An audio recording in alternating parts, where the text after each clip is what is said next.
This boy sank into the ocean. Taiha was just a child when his family was betrayed in the middle of the sea. There was nothing he could do. He tried to swim through the raging waters to find his mother, but she was already gone. Taiha couldn't believe what was happening until a massive wave dragged his body down into the depths. And all around him, everyone he knew was sinking one by one. But then someone grabbed him. It was his grandfather, the supreme leader of the Cheongu group. Trembling, Taiha tried to ask about his parents, but the old man told him never to forget these words. No matter what happened, never forget this.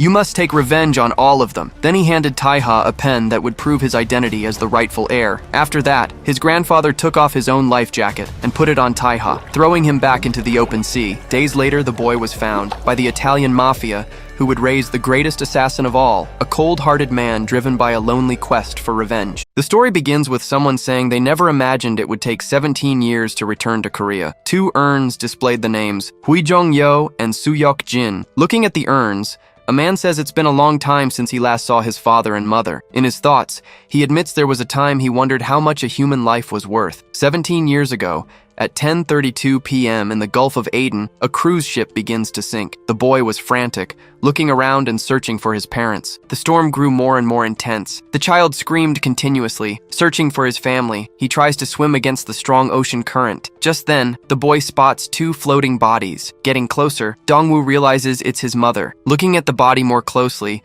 the boy notices it's covered in wounds. He freezes, unsure of what to do. Still, the child keeps trying to wake her. However, a large wave comes rushing toward them, causing the protagonist to start drowning. Desperate, the boy knows he needs to get to the surface before he runs out of air. Opening his eyes, he sees numerous bodies scattered beneath the ship, becoming more and more horrified by the scene. He realizes even his secretary was killed by a gunshot, along with the head chef, the captain, and the ship's bodyguard. Suddenly, he sees a body nearby, realizing something horrible. Sinking deeper and deeper in front of him were both his father and his mother, but then someone pulls him up. An old man asks if Taiha is okay. Seeing that the boy is still alive, the man asks if he can move. Crying, he is overjoyed to see that his grandfather is still there. Sayoko says that it seems the heavens haven't completely abandoned them yet. The protagonist warns that his parents are below them, but his grandfather says he knows, and there's nothing they can do. He asks his grandson to never forget his next words, stating that no matter what, the boy must inherit the Cheongu group. With that, the old man hands Taiha a pen, telling him that if he takes it to lawyer Kim, the man will know exactly how to help him. He also tells him to remember not to trust anyone and to return to Korea as soon as possible to meet the lawyer. Even so, the protagonist begs his grandfather to at least save his father and mother. The man begins to take off his life vest. The boy can't quite understand what he's trying to do. Surprisingly, the old man puts the vest on the child, explaining that they were both shot to death even before the boat sank. Inflating the vest, Sayoko tells Taiha to go and survive at all costs. With that, the old man pushes his grandson away, just as another giant wave approaches them. The storm sent lightning streaking endlessly across the clouds. After some time, all the chaos turned into an incredibly agonizing peace. The boy was still floating on the water. Opening his eyes, he was clearly exhausted. The boy is speechless when he notices something casting a shadow across the sunny sky. It was a large cargo ship passing by. A person smiles, their face obscured by the light. Taiha was terrified and confused after being rescued. Two guards armed with rifles are surprised to see the child is still alive. One of them starts shouting for his boss, telling him the boy is okay. Hearing a language different from his own, the protagonist realizes they are both Italian. The man kept trying to communicate with his boss. Someone seems to hear the call. While one of them complains about their boss being there again, the chubby one asks if the child can understand him. However, Taiha notices the prominent tattoo on the man's neck. From the tattoo and the guns, the protagonist understands that the people on this ship are not ordinary. Suddenly, the group's leader leaps from where she was. Startling him, the woman lands right in front of the boy, asking how he got to her ship. Her subordinate warns that the child might not speak their language. Annoyed, she orders him to bring someone who can help them communicate. Taiha just watches them, a little nervous, not knowing how to react. However, surprising the woman, he speaks in Italian, explaining he was on a yacht that was attacked nearby. With that, she asks where this impressive child came from. He explains that he is Korean and that during the storm, his family's ship was invaded by armed men who killed his parents and grandfather. The boss says that it seems, after being shipwrecked, he ended up on the Salerno family ship. Confused,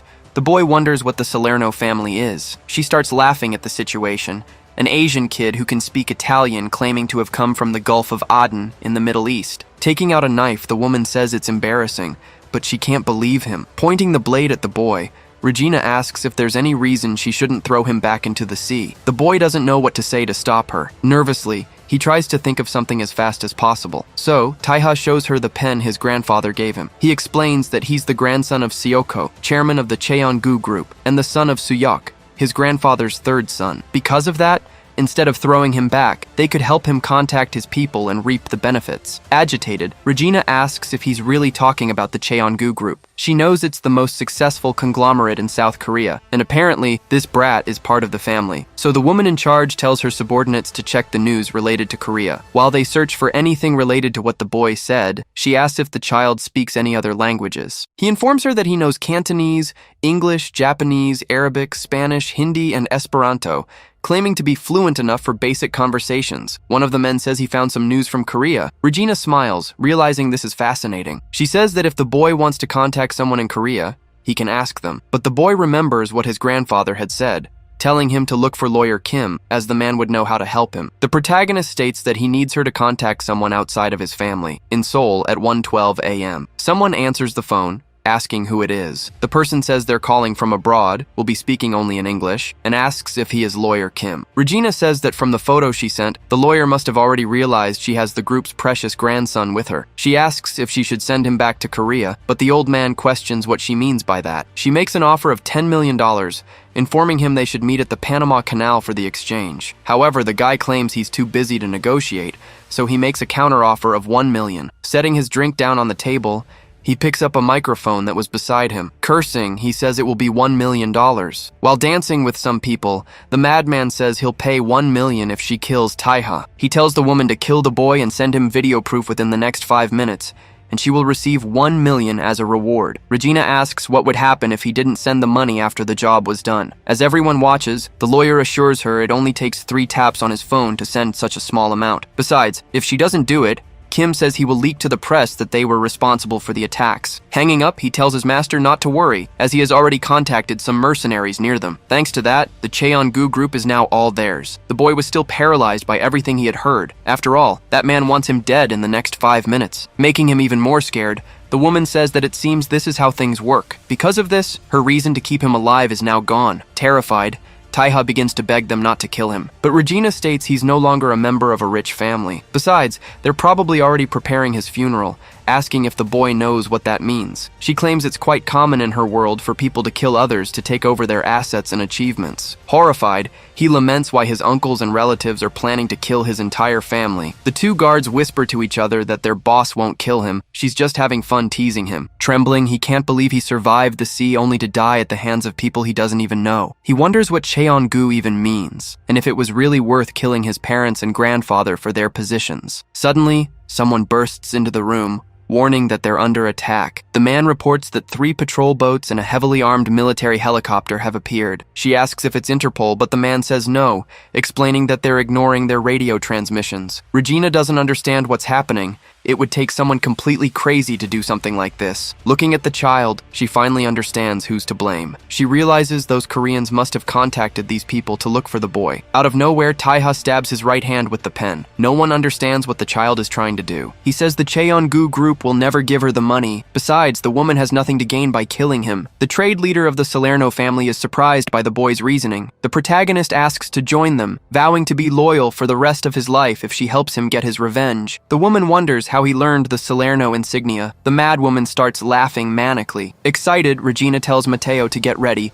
as it's time to start the show. Before leaving, she asks if the boy understands the weight of his words. She questions if he wants the power of revenge, even if it means staining his hands with blood. He remembers his grandfather saying that no matter the means, he had to inherit Cheongu at all costs. Resolute, the protagonist just nods his head affirmatively. With a smile, she says that barking dogs seldom bite, but this was very interesting. The mad woman kicks the door open and tells them to follow her. She declares that from this day forward, the boy's life belongs to the Salerno family, so he will live and die for it. Therefore, he must watch closely, as this is his future. Taiha watches, stunned by what he sees. With that, 17 years pass, and he finally returns to Korea. The young man asks his father and mother to protect him while he gets his revenge. However, he seems to be surprised by something, whipping around to look behind him. He leaps to the side as a volley of gunfire hits the spot where he stood. Several soldiers had arrived and opened fire on Taiha. Getting out of a vehicle, someone asks if those insects don't even know how to aim. A security manager from the Cheongu group tells them to find the senior managing director. He claims not to know the man, but he's surely a madman for thinking he could kidnap a director of Cheongu. One of the subordinates tells the manager they've found the car they were looking for. He tells everyone to be careful opening the trunk, as the director is still alive. As he orders them to check his injuries, a huge explosion occurs. The man is furious at the audacity of planting a bomb there, but suddenly, half of his men have their heads decapitated. When he finally looks back, the rest of them are also killed. In an instant, Taiha had defeated all of them. The man notices a small cut on his waist. Nervously, he sees it was thanks to his protective vest. Trying to attack the protagonist, the bald man calls him a little insect, but the boy says he's not the only one with something to say. He quickly lands another cut on the back of his opponent, launching an attack that slices him in half. As he collapses, Yang wonders what that was. He can't understand how that man could do such a thing, complaining about who this monster really is. On the other hand, the protagonist didn't seem happy about it. He starts wiping his daggers as he walks away, heading to a luxury car and grabbing a bag from the back seat. He then goes to the trunk. Squirming, the director begs Taeha to let him go. He claims he was just following orders from the former lawyer Kim, the person who had ordered his death. He insists he had no reason to kill the chairman. However, the young man opens the bag and throws several bundles of cash on the man, informing him that this is the 1 million. After all, that money must not have been delivered to him. Scared, the man asks what money Taiha is talking about. But then, the director remembers that day. The protagonist takes a lighter from his coat, stating that because he died that day, as he throws the lighter, he says he was reborn. With that, Kim begins to be burned alive. Coldly, Taiha just watches with indifference. After that, he calmly takes something out, putting the cigar in his mouth. The protagonist mentally tries to speak to his parents and grandfather, apologizing for taking so long. He pleads for them not to worry and to just find peace, vowing that he will take on all their suffering from this day forward. After a while, amidst the city, a modern building stood out from the others. The protagonist moved quickly, determined. A few men yelled, asking where he thought he was going as they prepared to open fire. However, the psycho simply takes them both out in an instant. Even so, Taiha didn't seem bothered by the interruption. He continues walking calmly through the hall. Seeing this, a man collapses to the floor, terrified by the scene. Frightened, he asks the protagonist who sent him there. The man says they're part of the Cheongu group, warning him that he won't be safe after this. While cleaning his blade, Taiha explains, this is Holdings, a private security firm subcontracted by Cheongu. Their main job is to protect directors and board members after hours, all over the Gangbuk area. During their downtime, they stalk journalists or people who have reported on Cheongu. They kidnap and assault them,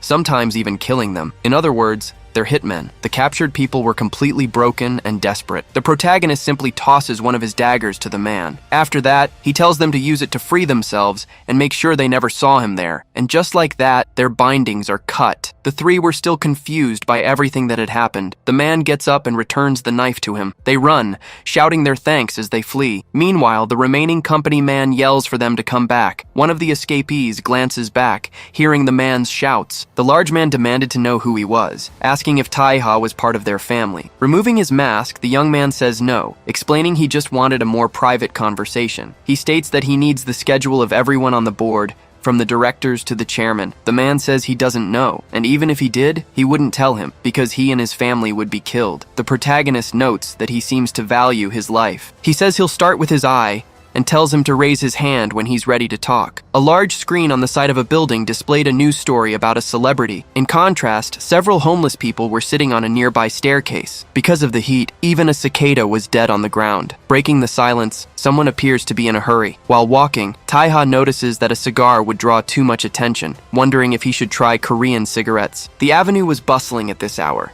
He says he's finally back in Korea, and so far, everything seems normal. But he notices his country is going mad, with ads for loans and insurance plastered everywhere. A politician was giving a speech, vowing to use his power and influence to eradicate the epidemic of crime and violence. He claimed that from that day on, his war on crime would be publicly declared. However, his speech is interrupted by someone pointing a gun in his direction. In 1990, The president was assassinated during his campaign against organized crime. Since then, no one has dared to oppose the criminal syndicates, and the country has succumbed to violence and money. The young man walked through the streets, lost in thought. The Cheongu group allied with criminal organizations to bribe the media and suppress competitors. They invested in entertainment and sports, making the public lose interest in politics, to the point where even a dog could run for office. Still, people kept saying that the Cheongu group was a company that did good for the people. Taiha calmly walks into a convenience store. The clerk welcomes him. Both he and another young man ask for a pack of this. They stare at each other for a moment,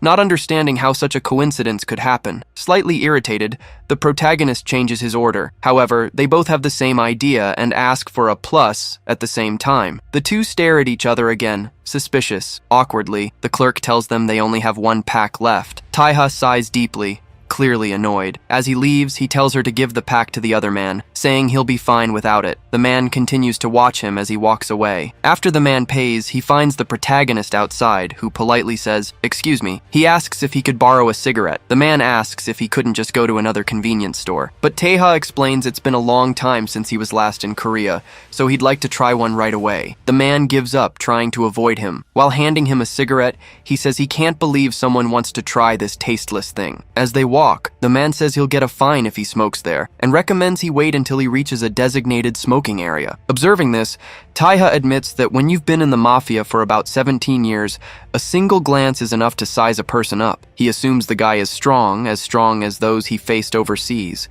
He wonders if people like this are common in Korea. As he leaves, the protagonist thinks he'd rather not meet that man again. After some time, that same man arrives at the scene of the massacre. While smoking, he calmly observes one of the bodies. Crouching down, the man examines the corpses more closely, noticing they were all fatally wounded by stab wounds from a blade about the length of a sashimi knife. He puts out his cigarette in a pool of blood. He takes out his phone and calls his client. His boss tells him he'd already been warned not to call at this hour. The man asks if he has a meeting later, advising him to cancel it. After all, the assassin who killed Director Kim might be after him. The man, sipping his wine calmly, asks what's going on. His subordinate explains that he went to the security company and found them all dead. From the wounds, it seems to have been a lone attacker. Not only is the killer no ordinary man, but it's also likely he knows the exact meeting location. But his boss says that holding a family meeting during emergencies is a Cheongu group tradition. He questions if his subordinate really thinks someone would invade a meeting that only family members know about, stating he sent him to hunt the man discreetly. Lost in thought,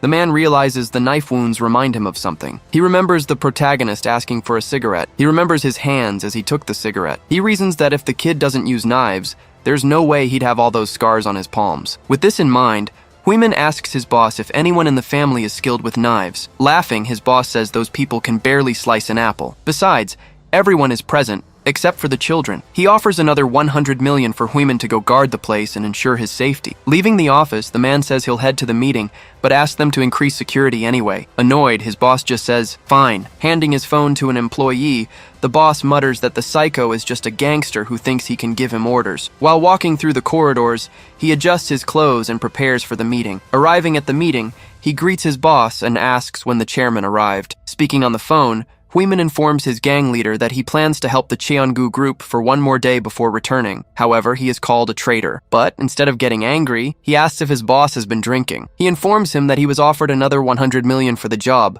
claiming that only a fool would refuse. Also, there seems to be a dangerous assassin on the loose. Then, he notices the protagonist hidden in the alley. Huimin quickly wraps up the call, saying he'll share the details later, his eyes fixed on the young man. Playing it cool, he asks if one cigarette wasn't enough. Taiha says finding someone of his caliber near the incident is no coincidence, adding it was a good idea to follow him. Smiling, the man says it's been quite a day. First, someone bummed a cigarette, and then they followed him. He can't believe he didn't notice, admitting it's the first time he's ever been tailed. Approaching him, the protagonist says, "Before we begin, I'd like to ask you something." He asks if the man is working with the Cheongu group. Huimin asks if he wasn't listening to the call, clarifying that he's just helping them out temporarily. With that, the young man gives him a deadly stare, drawing 2 daggers from his back. He immediately clashes his blade against the enemy's weapon. Both exchange glances, assessing each other's skill. A frantic exchange of blows begins. However, Huimin leaps, getting above the protagonist. He swings his weapon down for a powerful strike. To his surprise, his bat is sliced into several pieces. Seeing this, The gangster wonders when that happened. Furthermore, Taiha had disappeared in the blink of an eye. His adversary gets nervous upon realizing something. The positions had reversed, and the one in the air now was the protagonist, who quickly prepares to end the battle. A hint of fear in his eyes, Huimin admits the Cheongu have gotten themselves into deep trouble this time, wondering how they became the target of a monster like that. Taiha lunges toward his opponent, blades in hand. The gangster doesn't know what to do now that he's disarmed. The protagonist lands a blow, knocking the man to the ground, and prepares to leave. Wiping the excess blood from his knife, he heads for the alley's exit, leaving Huimin's body behind. But to his surprise, the man asks if he's kidding. Even wounded, he wasn't dead yet. He asks if, after all that, the protagonist is really just going to leave, warning him he'll regret keeping him alive. Sheathing his dagger, Taiha explains that he has his own principles. He warns that if the man were with the Cheongu group, he'd already be dead. He tells the man to stay out of his way. Otherwise,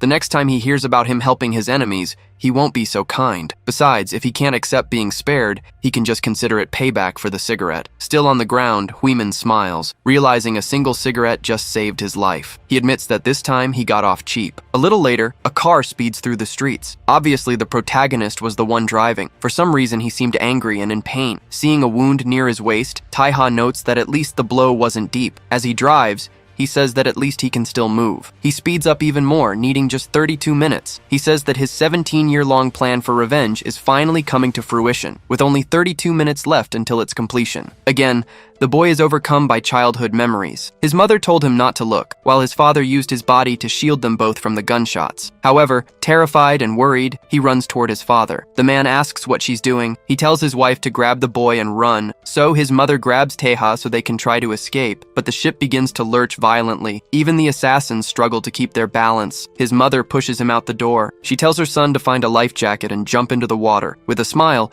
Huijong tells him he must survive. One of the men says this is annoying, remarking that he told them to detonate the bombs after eliminating everyone. Looking at him, the protagonist is surprised, as the assassins can speak Korean. The man's face was completely covered by a mask and goggles as he aimed at him and his mother. Huijong panics and tells Taiha to run as fast as he can. The boy starts running desperately through the ship. The child was not just startled, but terrified. He ran, breathless, crying non-stop. From the earlier explosion, part of the yacht was already in flames, but then another bomb goes off. Because of it, the ship begins to sink even faster. Back in the present, at the secret gangbook annex, the CEO of the Cheongu Group's department store asks if they've really found who killed Director Kim. But Jashong says it was likely a crime of passion, since the director had 2 secret mistresses. His sister calls it disgusting, but he retorts that's ironic, coming from someone with so many affairs. Jong-won asks about Director Kim's share in the company's stock, stating they need to make an announcement soon. But suddenly someone slams their hand on the table,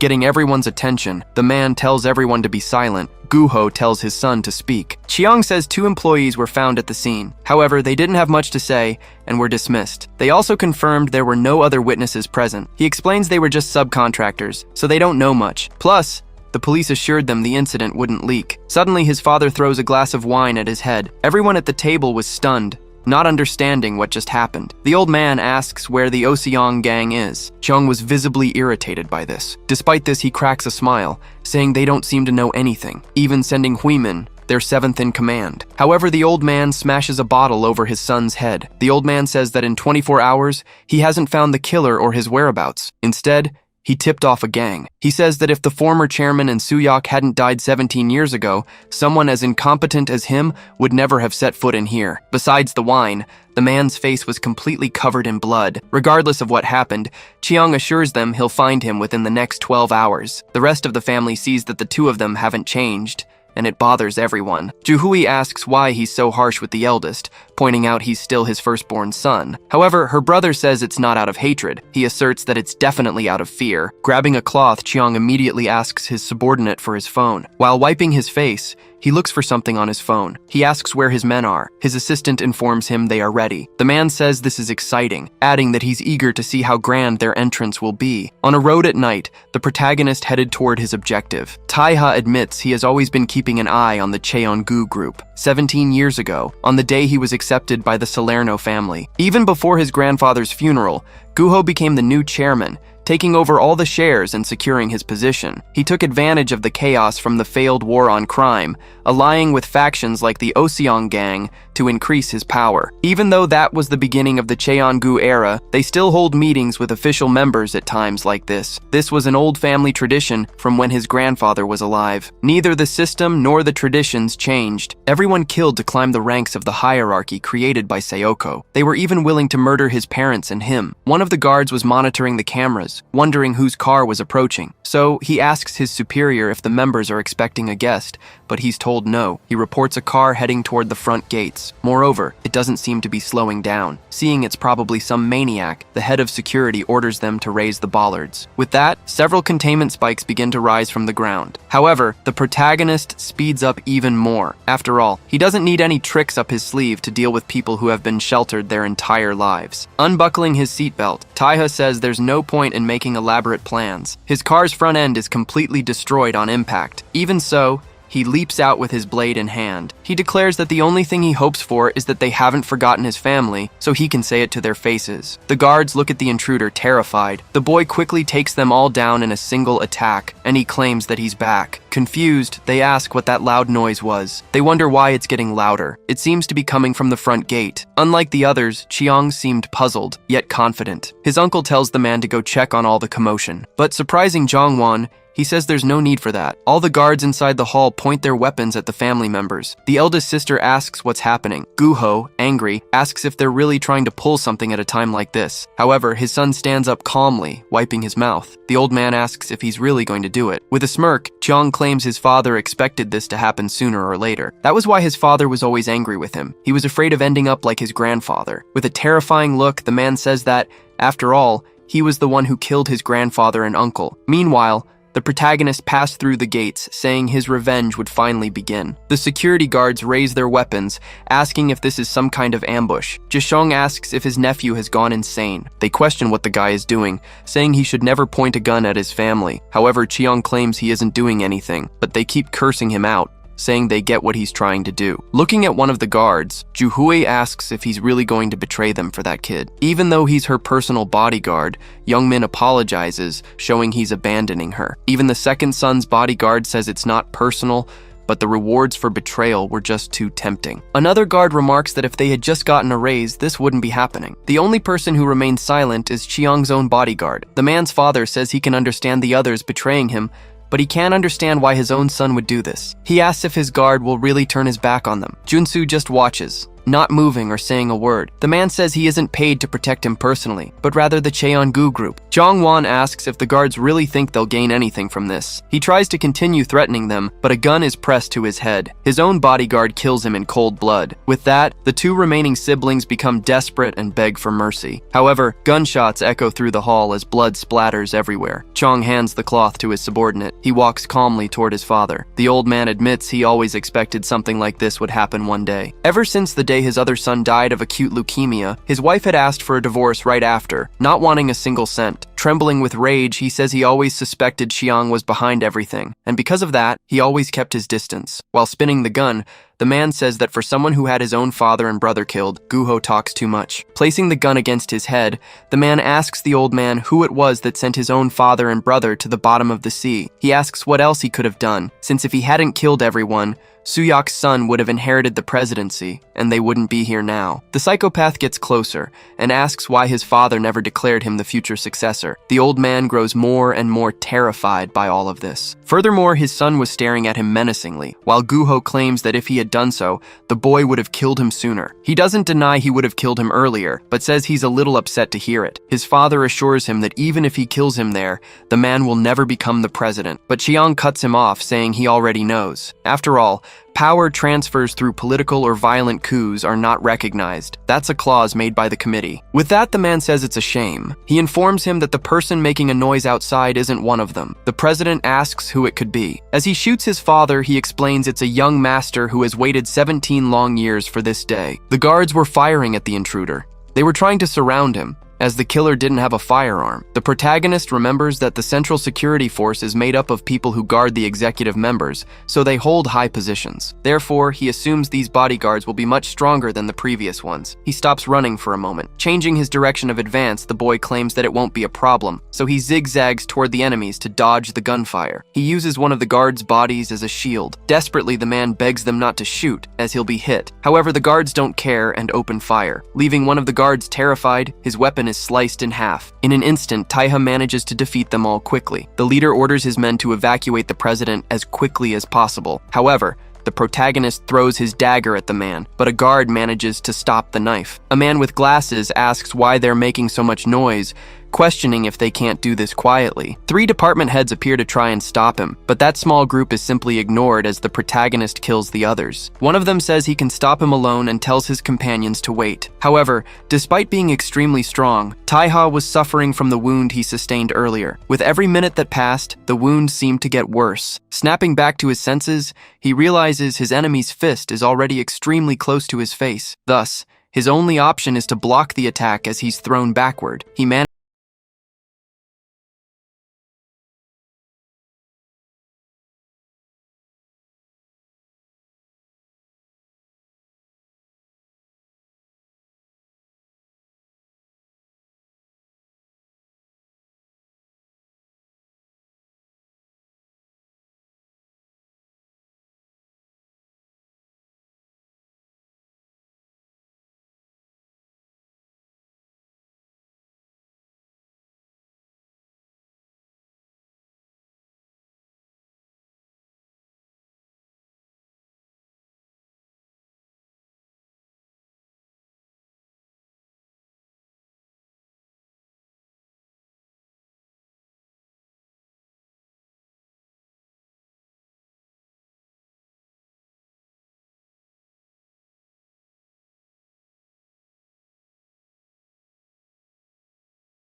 Seeing all this, even the protagonist doesn't quite understand what's happening. He observes Jishung's body with a bullet hole in his forehead. The same for his aunt, Juhui. Even Zhongwan had met the same fate. The current president was also dead. Standing up, his cousin says he looks better than he imagined, claiming that assassins these days must take better care of themselves. Greeting him formally, Chiang asks if he recognizes him. On the other hand, the protagonist just says the man's name and the fact that he's Guho's eldest son. Laughing, the madman says he doesn't remember them being close enough for him to call his father by his first name. Suspicious, Taiha just observes this abnormal behavior. His cousin says he waited there because he thought it would be disrespectful not to greet him, and besides, he needs to explain a few things. He adds that if he doesn't want to sit, they can remain standing, as it won't take long anyway. Chong asks if the boy remembers that day 17 years ago, the day he was rescued by the Italian mafia. Interrupting him, his bodyguard informs him that the helicopter is ready. She urges that they should leave soon, as it's very dangerous. Getting annoyed, the man reminds her he had asked her to call him only after he finished speaking. However, Taiha is suddenly surprised by something. He clearly didn't expect that. He says he recognizes that voice, the voice of the one who killed his family 17 years ago. He remembers the man who pointed a rifle at him and his mother, the person who complained about the premature explosions while laughing under his mask. Extremely angry, Taiha asks if he was that scum. The psycho starts trying to hold back his laughter. He states there's not much to say. He tells the protagonist to stop speaking to him so casually. After all, it's making him want to kill him. Lunging forward, he dares the man to try, since his goal from the beginning was to wipe out the entire family. But his cousin starts quoting a saying that when in Korea, you should act like a Korean, telling him to change his tune. Irritated, Taiha tries to get a clear grasp of the situation. He realizes that Chiang knows he survived 17 years ago, and also knows he's an assassin for the Salernos. He wonders why he waited until his return, 17 years after the incident, to stage a coup. Trying to get the boy's attention, the man tells him to listen carefully, saying he's about to begin. Only then does Taiha understand that the madman doesn't actually want a coup. He wants to frame him for the attack, claiming he led it, so he can successfully take over the presidency. Junhyuk tells the young master that they need no introduction. The protagonist simply brings his dagger forward. The bodyguard starts firing at the boy. However, the assassin manages to block every shot, using his blade to deflect the bullets' paths. He quickly closes the distance between them. However, another guard lands a hard blow on the boy. Even knowing more was coming, he couldn't predict the strike. Unlike the other one, this man introduces himself as Junho Park. To avoid being cornered, the young master quickly moves back, stopping in front of his adversaries. Without wasting time, Junhyuk starts shooting at him again. He admits that he's faster than the rumors suggested, that he'd dominate track and field if he were a pro. His partner blocks the protagonist's escape. Even he gets a little nervous about the situation. Junho asks if flexibility is the secret to the young master's success. He then unleashes a frantic sequence of attacks. Taiha notes that they are strong, completely different from the ones he faced outside. But if it weren't for his wound, he could have faced them without a problem. He notices Chiang seems to have lowered his guard, and this might be his only chance before the guard Junsu arrives. Besides, if the woman next to him is Da-in, there are 3 guards here, but there were 4 members at the meeting. Unexpectedly, his thoughts are interrupted by Junho preparing to attack him. Thanks to the reflection in his opponent's pupil, Taiha spots the 4th guard. Youngmin was holding a sword, preparing to attack him from behind. To their surprise, he vanishes between the 2 of them. They can't understand how it's possible. Kneeling on the ground, the protagonist realizes this must be the last one. The guy complains about being seen in the reflection, blaming Junho, but his partner says if it were easy, the kid would already be dead. Reloading their guns, Junhyuk says he can't even imagine the bonus they'll get for killing this guy. So, both he and the guard with glasses use their guns to shoot at the assassin. Watching the situation, Chiang remarks aloud that it's hard to follow a fight with both ranged and close-quarters combat. He warns that they were trained specifically to defeat him, as rumors of his inhuman speed circulated through Interpol. He admits he even considered killing him with a bomb, but the story of him dying in battle would bring him better fame. Junho positions himself in front of the boy, intending to prevent his escape. Junhyuk says it doesn't matter how fast he is. It will all end now that Taiha has been cornered. With that, the guard uses his brass knuckles to try and land a blow. The protagonist couldn't do much, just watch the attack coming his way. His cousin thanks him for the show while smiling menacingly. After being hit by his enemy's fist, he is slammed against the wall, causing it to crack all over. Flashing back 4 years, Regina was scolding him, asking what this was. She stated that she had told him to take care of the traitor, not use him as paint for the walls. Even she started vomiting at the sight. Still scolding, the woman says that with his speed, he could have done it silently. She remembers the day they saved him. She says she understands his anger, since Lorenzo always treated him well, but killing someone like that will only make them want revenge. Therefore, as his mentor and spokesperson for the Salerno family, Regina asks the boy to never do something like this again. However, the protagonist didn't seem pleased or regretful. Still, he says that this way, people will never know. Confused, she asks what Taiha is talking about. He explains that if they kill traitors silently, their deaths won't serve as an example. He claims everyone needs to know what awaits them if they betray the family.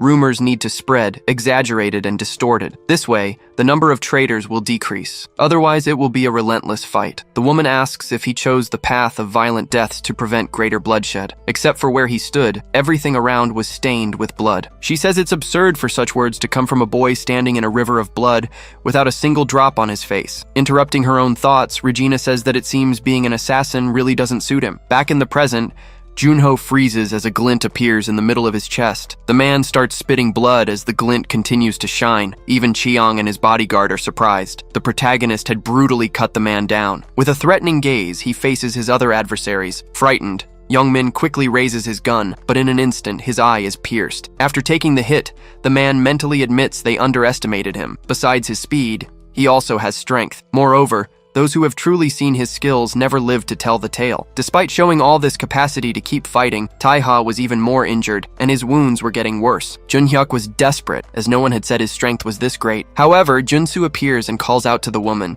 He asks her to take the master outside, claiming he will follow them shortly. Seeing this, the boy is surprised. He notices his cousin is trying to leave. He lets out a shout, calling for the man. He slashes both of Junhyuk's weapons and runs towards the elevator. Chang pokes his head out to see what's happening. With uncontrollable rage, Taiha questions where he thinks he's going when they haven't settled their standoff. But blocking the entrance was Junsu, who greets the young master. He's surprised to see the president's bodyguard has arrived. However, the boy leaps, telling him to get out of his way. But surprisingly, the man stops both knives with a single hand. Preparing to punch him, the old man observes that the boy has grown a lot, admitting he's impressed. With that, the man lands several blows all over the protagonist's body, causing practically all of his ribs to fracture. Consequently, Taiha starts coughing up blood after all that damage. Breaking the blades with his hand, Junsu declares that, unfortunately, this will be his end. He lands a knee strike in the same spot, hurling the assassin's body far away. However, the old man is surprised to see that his own clothes have been cut. Looking at his subordinate,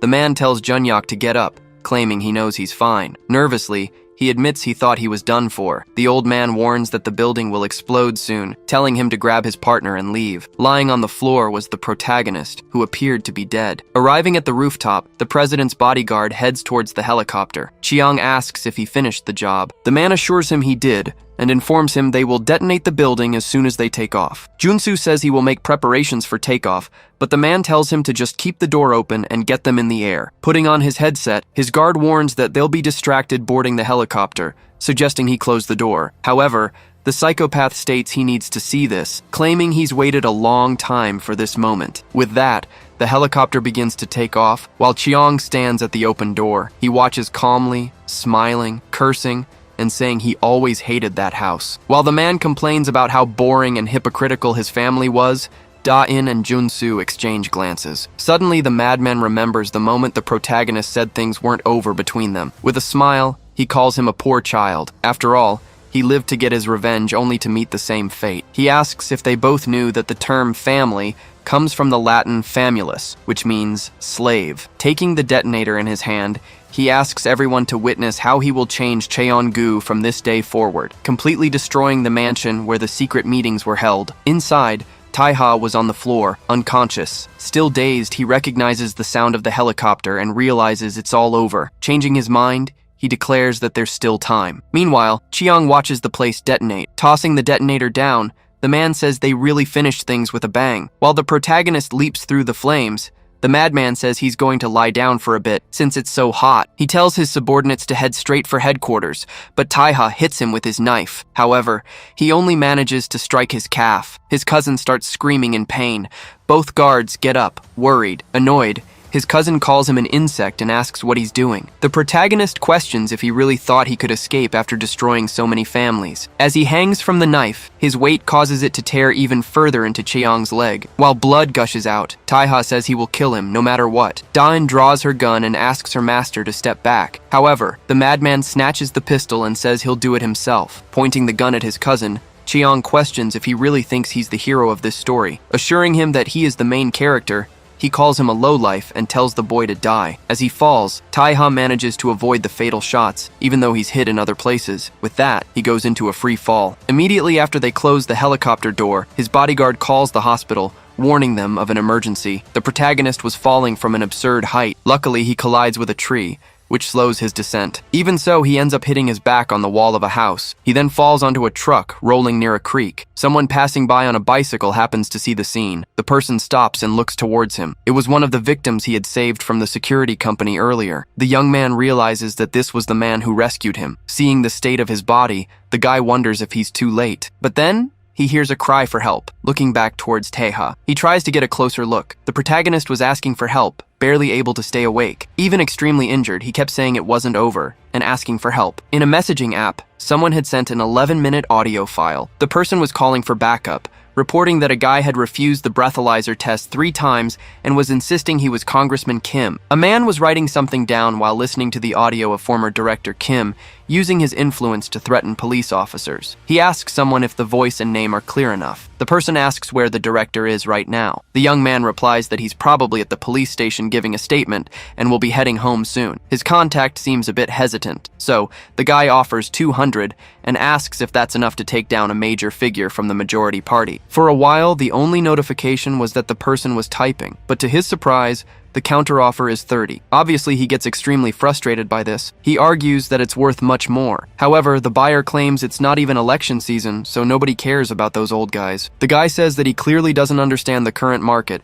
explaining that for a normal person they pay 1x, but for a celebrity, it's 10 times that. However, if it's someone related to Cheongu, The price is 1,000 times higher. Taking a deep breath, he realizes that everything revolves around Cheon-gu. After a while, a radio report mentioned an accident at a tower. Uninterested in the news, the guy turns off the device. He was getting ready to leave, but instead of the street, he was in a restaurant. The owner was already getting things ready to open. The woman tells the young man he'll be late if he stays there. The boy says he's fine and that he'll make it on time if he goes by skateboard. So, she tells him to eat something. However, if he did that, he really would be late. Suddenly, someone shows up, telling the boss to stop messing around. A guy walks in, telling the owner she should sell the place before they stop being polite. Boksu asks the young man if he doesn't agree with him. The lady asks if they're already there first thing in the morning to collect money, remarking that delinquents really know how to keep busy. The woman tells the boy not to worry and to get to school, assuring him that nothing will change anyway. Even though he's annoyed, there's nothing he can do. Grabbing a knife, the thug says she shouldn't be so hasty, claiming she's already 2 months behind. The guy tells the woman to sell the building and get as much as she can, stating that their interests align. She says she'd never sell the place for pennies and tells him to study some basic arithmetic before coming back. Meanwhile, the kid was at a station waiting for his ride. Exhausted by it all, he just sighs, not knowing what to do. He admits that in the district where he lives, the fights over redevelopment are rampant. With disputes between groups like Cheon-gu and Oseong, it's a heavily neglected area. It's turning into a lawless land, where small gangs try to take advantage of the people living there. People like him and the old woman have nowhere else to go. When he returns, the restaurant owner has several bruises on her face. Even so, she just asks him to clean the tables. Worried, he asks her what happened to her face. A customer says he saw some men from Yaburi leaving earlier, looking extremely angry. The man says they're probably trying to pressure people into selling their buildings so they can redevelop them. She tells him not to worry, and tells the kid to put his backpack in the back of the shop. The boy does as the woman asked, but he angrily throws everything aside. Annoyed, the boy laments as he realizes he really needs to do something. He remembers that before his father passed away, Dr. Young-suk was a great friend of his. She was once a professor at a medical school, but ended up crossing paths with the Oseong gang. Still, she took care of him. What happened wasn't her fault, and neither were the restaurant's problems. The food is great, and the dishes are always well prepared. Interrupting his thoughts, an idea pops into his head. He remembers what that guy told him over the phone. After all, someone from the Cheon-gu group is worth 1,000 times the normal price. So the boy sends him another message. The guy asks if he has any news. Despite being nervous, the kid tells him everything he has. He sends some images that prove his story, claiming that a guard for one of Cheon-gu's security directors, Juhak, was hooking up with Miho, the leader of the ladies. Still very scared, he waited for the buyer's response. Not quite understanding, the guy asks what the boy wants with this, but he quickly remembers the prices mentioned earlier. The next day was a sunny Saturday. Some men in suits approach and ask if he's gray. He confirms, but as he looks back, he realizes he shouldn't have done that. The man punches him in the stomach, knocking him out and dragging him to a van. As he was being taken away, Gray finally understood why they paid so much. After all, it was all just a bait. The boy was tied up and sitting in the security company's office. The leader says that at first, he thought he was just an annoying informant, but in reality, the kid is very good. He questions where he got those pictures from, asking if his father hid them before he died. The guy asks if the kid is the son of Jingu, one of the people who exposed Cheon-gu. Seeing this, Gray gives a slight smile. Taking off his watch, the man asks if he finds this funny. With that, he punches the boy in the face, asking if that's funny too. Still hitting him, the man asks if he has more files like that. He hurts the boy more and more, throwing him to the ground while cursing at him relentlessly. Even so, Gray can't contain his laughter and keeps cackling. Still laughing, he says the old man looks like a piece of trash he'd use as a toilet, stating that if he had more, he would have already sold it. The fat man tells his subordinates to bring the hammer. The guy threatens to knock out all the boy's teeth until he understands this isn't a game. But luckily for him, one of the guards calls the old man. His subordinate reports that a call came in from headquarters, stating they must provide security for an emergency meeting. Getting up, he says that if it's really priority one, it means they should go now. So, he orders them to gag the boy and lock him in the room. Kicking him inside, the fat man says he'll be back to finish this later. Inside, there was already an old man with a woman. Still on the floor, he says his father was a fool. Driven by his ridiculous sense of justice, he didn't even try to expose Cheon-gu, just died in a car crash with his mother. Instead, he should have just hidden and lived a peaceful life working for them. No matter how significant the information his father had was, as long as he remained defenseless, it was all for nothing. But then, they start to hear the guards asking who that person is. With that, gunshots and screams start to mix. Even the leader was desperate, ordering his subordinates to kill that man. Everyone starts to get scared, not knowing what was happening. Suddenly, the large door opens in front of them. The man gives them a knife and tells them to use it to cut themselves free and leave. After that, he assures them that none of the three saw him there. They don't quite understand what just happened. They start to leave while thanking him for his help. That's when the boy looked around and back one last time. Observing the bodies, Gray wonders if that guy did it all by himself. After some time,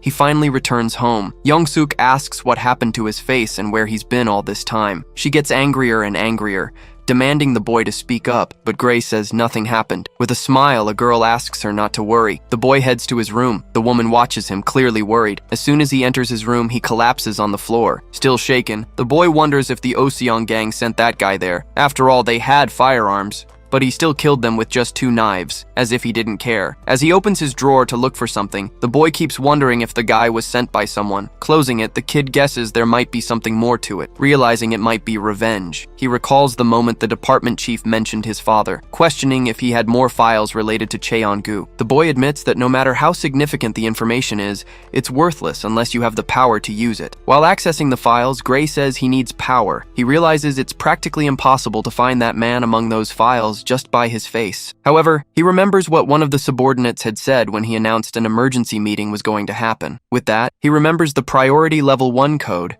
and opens the Cheon-gu Partnership Directive. Seeing that this was also noted among his father's files, he says he's finally found it. It stated that in the event of a significant incident, executive members would hold a meeting at the Bugak Mountain Annex. However, even with all that information, the actual location wasn't provided. Giving up, Gray says he doesn't care, since he doesn't even know the guy. Even so, he says that not everyone who sides with Cheon-gu is considered one of them. On the police radio, a report comes in about a massacre Taiha was committing, with several confirmed victims. The extent of the damage was unknown, but it was confirmed that the mansion was secretly used by Cheon-gu executives. Getting up, the boy realizes it has to be that man, so he decides to go there, grabbing his bicycle and heading out in the middle of the night, even though he doesn't know who that person was or their reasons for doing all this. The best decision he can make right now is to go there. It was at that moment that he saw someone hanging from a helicopter. After following the sound of gunshots and screams, the boy headed towards the place where the person might have fallen. However, upon seeing him in that state, he thought the man was dead. He saw the blade in the man's hands and his determined face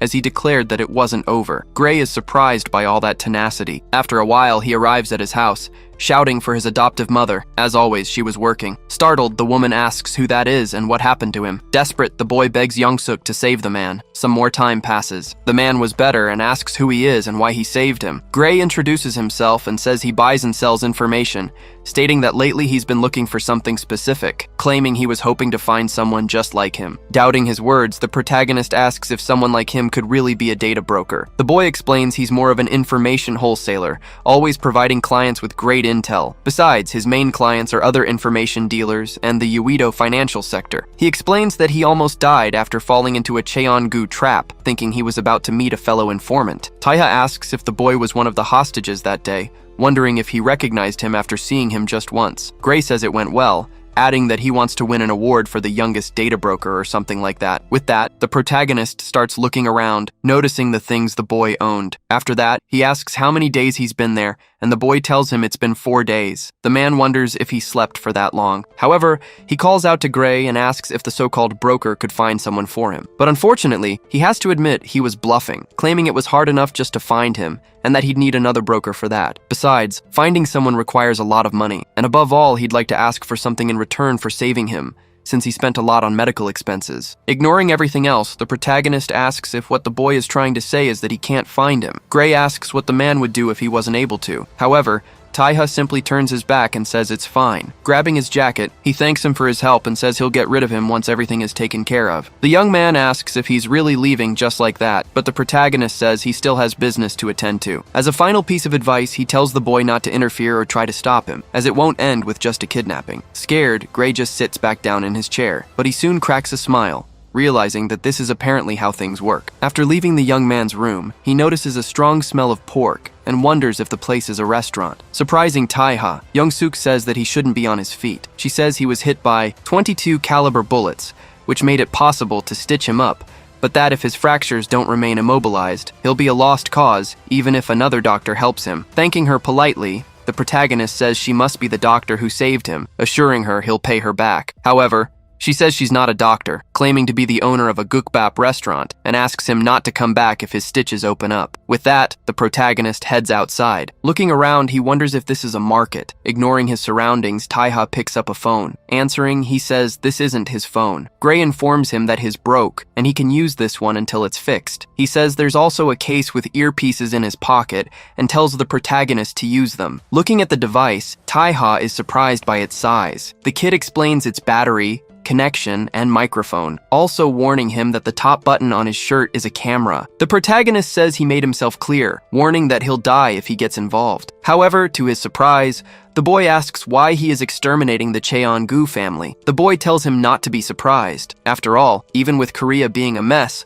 something like this wouldn't go unnoticed. The entire country was thrown into chaos while he was unconscious, with news reports that the entire Cheongu family had been victims of a terrorist attack. Taiha asks why he would want a favor from him, knowing all that. The boy explains that in this neighborhood, there are many power struggles between Oseong and Cheongu over remodeling rights. Besides the two gangs encroaching on this area, there are many other problems that make life difficult. Even so, since the protagonist's problem seems more urgent, he'll help, but he wants assistance in return later on. Until everything is resolved, they can't lose contact. However, if Taiha refuses, he'll have to hand him over to the Cheongu. Obviously, the man doesn't like this at all. However, he says he wants to see what the kid is made of. After some time, he was walking through a busier area, heading towards a luxurious building. Taiha had gone to a kind of private bank where he had a unique safe deposit box. With that, he opens one of the drawers, looking for something. Gray admits he didn't know a company like that existed in Seoul, asking if they could be tracked through it. But the protagonist explains that these companies operate on trust,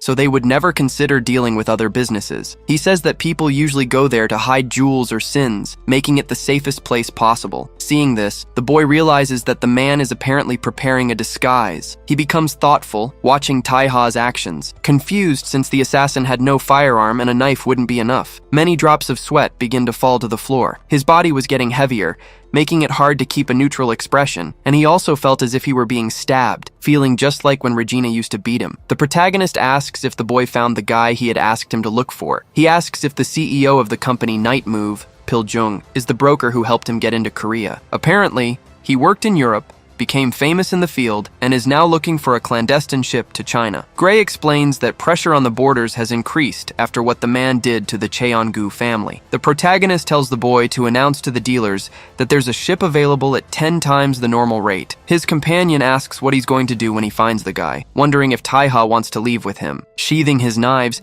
he informs him that he's going to kill him. The reason he almost died that day was because someone leaked his information. The only one who knew where he was Piljung.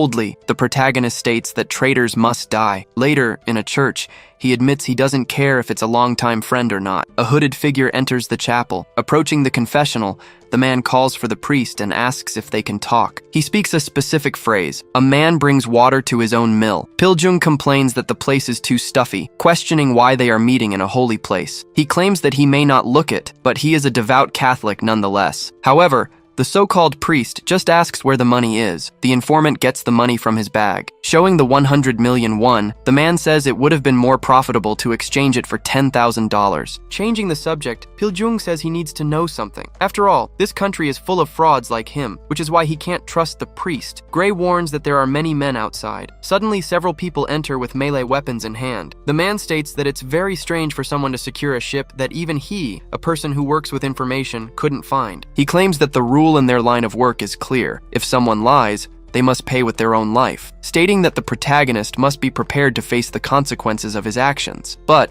startling the man, Taiha says he can't believe he wouldn't recognize his own friend's voice. Piljung can't believe what he's hearing, saying they had assured him that he was killed. The man soon realizes there's no point in talking. Still, he claims he was a fool, as he should have been suspicious as soon as he realized the password was an Italian phrase. Trying to explain himself, his friend says he lost everything to gambling, ended up in Korea, and racked up huge debts at the Cheongu casinos. While reaching for his gun, Piljung tries to convince him that he wouldn't have said anything if he had known they would try to kill him. But before he can finish his sentence, Taiha bursts through the confessional wall and pierces his throat. He panics as he tries to stop the bleeding from his neck. The men outside ask what's happening. Through the camera on the protagonist's shirt button, the man's body and all the blood that had spread could be seen. Obviously, Gray is terrified. Despite all those injuries, which would leave most people unable to walk, Taiha was still going to fight. Stepping out of the booth, the protagonist says that Piljung surely ordered them not to bring firearms to avoid conflict. The psychopath tells them all to pray before they begin, asking them to let God know they'll be with him soon. He says it doesn't matter if they're hired guns or his friend's men. Watching all this, Gray didn't know what to do. The protagonist says that the fact they're armed with bats and knives is enough to be considered a threat to his life. In that case, there's no reason for him to go easy on them. They wonder what he can possibly do with a broken arm. One of them rushes forward, shouting that there must be money in the confessional. The protagonist simply braces himself to take them down. Gray admits the broken arm isn't his only problem. He also has fractured ribs and gunshot wounds. However, he moves smoothly as he dodges the attack, and with a single move, he pierces the nape of his opponent's neck. He's already moving to attack the next one. Again, he dodges the strike and slices the man's throat in the same motion. Quickly, he throws the dagger into another's neck. One of them runs to try and stab him. However, Taiha uses the sling to immobilize the enemy. Quickly, he lands an elbow strike with his other arm. With that, Taiha had defeated everyone who went against him in an instant. He explains that when you get the upper hand early, it's easy for your opponents to lose their focus. Considering all that money dangling before their eyes, it was obvious adrenaline would take over. But still, there was someone else among them. Someone had something they shouldn't. But a few of the men charge at him. The protagonist takes a single step forward and in doing so, disappears before everyone. Using his speed, he slips past the men. Obviously, his goal was to kill the one who could hurt him the most. The two who charged him are left completely confused. Even Gray can't understand what happened. After his move, a weapon clatters to the floor. He calmly turns to the others and asks, "Who's next?" Despite the chaos inside, the church appeared untouched from the outside. In the parking lot, a single car was parked at that hour. Gray was inside, unable to believe what he had just seen. He thinks the man doesn't even seem human, to be able to do all that despite his injuries. Suddenly, Taiha calls out to the boy and asks if he's listening. The protagonist asks the boy to go to the confessional and get a bag of money, since he doesn't have the strength for it. The kid, startled, asks what he's talking about, but the man says he knows he's nearby. After all, he had warned him about the men before they appeared. Gray doesn't know what to say in that situation. Even though a little nervous, he just accepts the mission. So Gray gets out of the car and walks toward the church. The boy walks up to the door. Hesitantly, he opens the doors. In front of him, the church was completely stained with blood and bodies. Sitting in one of the pews was the protagonist. He says that it's up there. Growing more nervous, Gray starts walking. Arriving at the booth, he notices the body of the protagonist's now former friend. He feels a bit nauseous. After all, there were many bodies scattered everywhere. The boy says he called a cab, adding that it should arrive in the next 10 minutes. However, upon looking at his companion, the boy realizes that Taiha is in really bad shape. He asks what's wrong with the guy, saying he'll call Young-suk and ask her to prepare some medicine for them. However, the madman stabs his phone. At that moment, Gray freezes in fear. Taking off a glove, the protagonist says that when he woke up, his clothes and phone had been swapped, but the funny thing is, his gloves were still on. Obviously, the boy just listens without saying a word. On Taiha's hand, the mark of the Salerno family was drawn. Looking at the boy, the man states that Gray knows who he's dealing with. Gray just nods. He knows his name, his father's name, and that he's the grandson of the late chairman of the Cheon-gu group. He is the only Asian member of the Italian Salerno Mafia, around 20 to 30 years old, with a 5.5 billion bounty on his head. The boy insists he wasn't plotting against anyone, assuring him that not even his mother knows, claiming he just needs his help. Taiha asks if helping him is worth more than the risk of dying or the reward for his head. Gray tries to say that the reason he and his adoptive mother live in hiding is because of the Cheon-gu, but the protagonist interrupts him. He assures him that the best choice for the boy would be to hand him over to the Cheon-gu instead of doing all this. He recalls the conversation they had earlier when the kid said he wanted to win an award for becoming the youngest broker. He notes that the reason his career is stagnant, even though he could do more and even join the action, something no one in the business would do, is his lack of experience. That's why the big-time informants are usually older. So he asks if Gray wants to play in a much bigger league. A little later, in a large, modern building, two people were walking down the hallways, while one told the other not to say anything unless directly asked. Huimin gets angry. and assures him that he would never say anything that would put Oseong at a disadvantage. His companion says that their gang members aren't exactly known for their eloquence. Annoyed, the guy can't argue with that. The two enter as the man apologizes for keeping that person waiting. Back at the chapel, Taiha praises the boy's work, saying he'll fulfill his favor, but he'd also like them to work together after this. He says that Gray will put his life at risk and won't have an easy death if he's caught. However, he could become the best if they work together. The protagonist says this is a promise. After all, he will crush Cheongu once and for all. The Oseong leader admits he didn't expect them to call so soon. Since they understand Cheong must be busy with his family's funeral, he states they weren't going anywhere before getting in touch, but the guy raises his hand, asking them to be quiet. Both of them are scared of what will happen next. The weirdo makes a small gesture with his hand, telling them to shut up. Then, he starts nodding his head. Some kind of speaker starts playing music. He raises his hand in a closed fist, striking a sort of resistance pose. The two Oseong gang members don't understand what it means. Even so, someone starts clapping. The guy with Huimin says it's a shame they arrived just as the piece was ending. Chiang asks if he knows the piece. The man names it exactly, but notes the composition seemed disjointed, guessing it might have been his performance. This clearly doesn't make the psycho happy. He tells his bodyguard to turn it off. As Da-in uncovers her ears, the guy says it was from a 6th grade piano competition, admitting he never practiced again. Besides, all the relatives who went to see his performance that day are now dead. The man asks if they know what happened, assuring them that if they knew who was coming, they wouldn't have been so defenseless. However,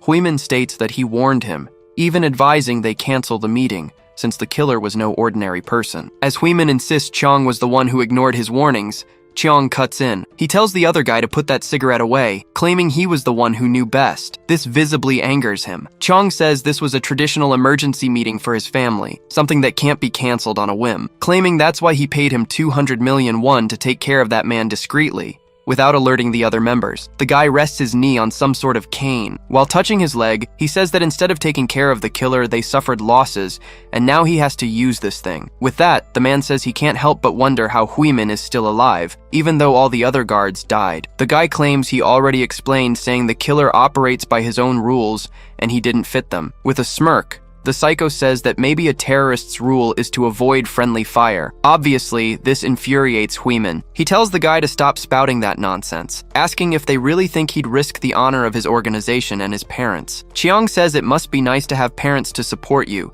stating that even if he wanted to, his are already 6 feet under. Suddenly, the other Oseong member adjusts his glasses, preparing to intervene. The man asks who was responsible for dealing with the so-called terrorist. The guy assures him that shouldn't even be a question, stating it was Mr. Junsu. The girl looks suspiciously at the old man again. Huimin's partner asks the bodyguard directly. The old man obviously confirms it immediately. However, even the guy seems to become suspicious. He says he understands and asks what Cheong wants from them. The psycho states he doesn't care about money or anything like that. He just wants to ensure they keep quiet about the incident. And if anyone asks, Huimin has never seen the killer before. The guy doesn't understand why the Cheongu are trying to bury this issue. His companion lights a cigarette, asking if that's all they want. Cheong tries to tell him to put out the cigarette again, but Junsu touches his shoulder. Startled, the guy looks at his security guard, who speaks for him and assures them both that will be enough. The Oseong representative says he needs some time to process everything, asking if the bodyguard would also like a cigarette. But the old man thanks him and says he lost the habit. However, Cheong breaks the table, growing even angrier. He asks if they aren't afraid. After all, he'll be the new president soon, asking what that old worm is doing. The guy lets out a string of curses and tells that little shit to know his place. Getting up,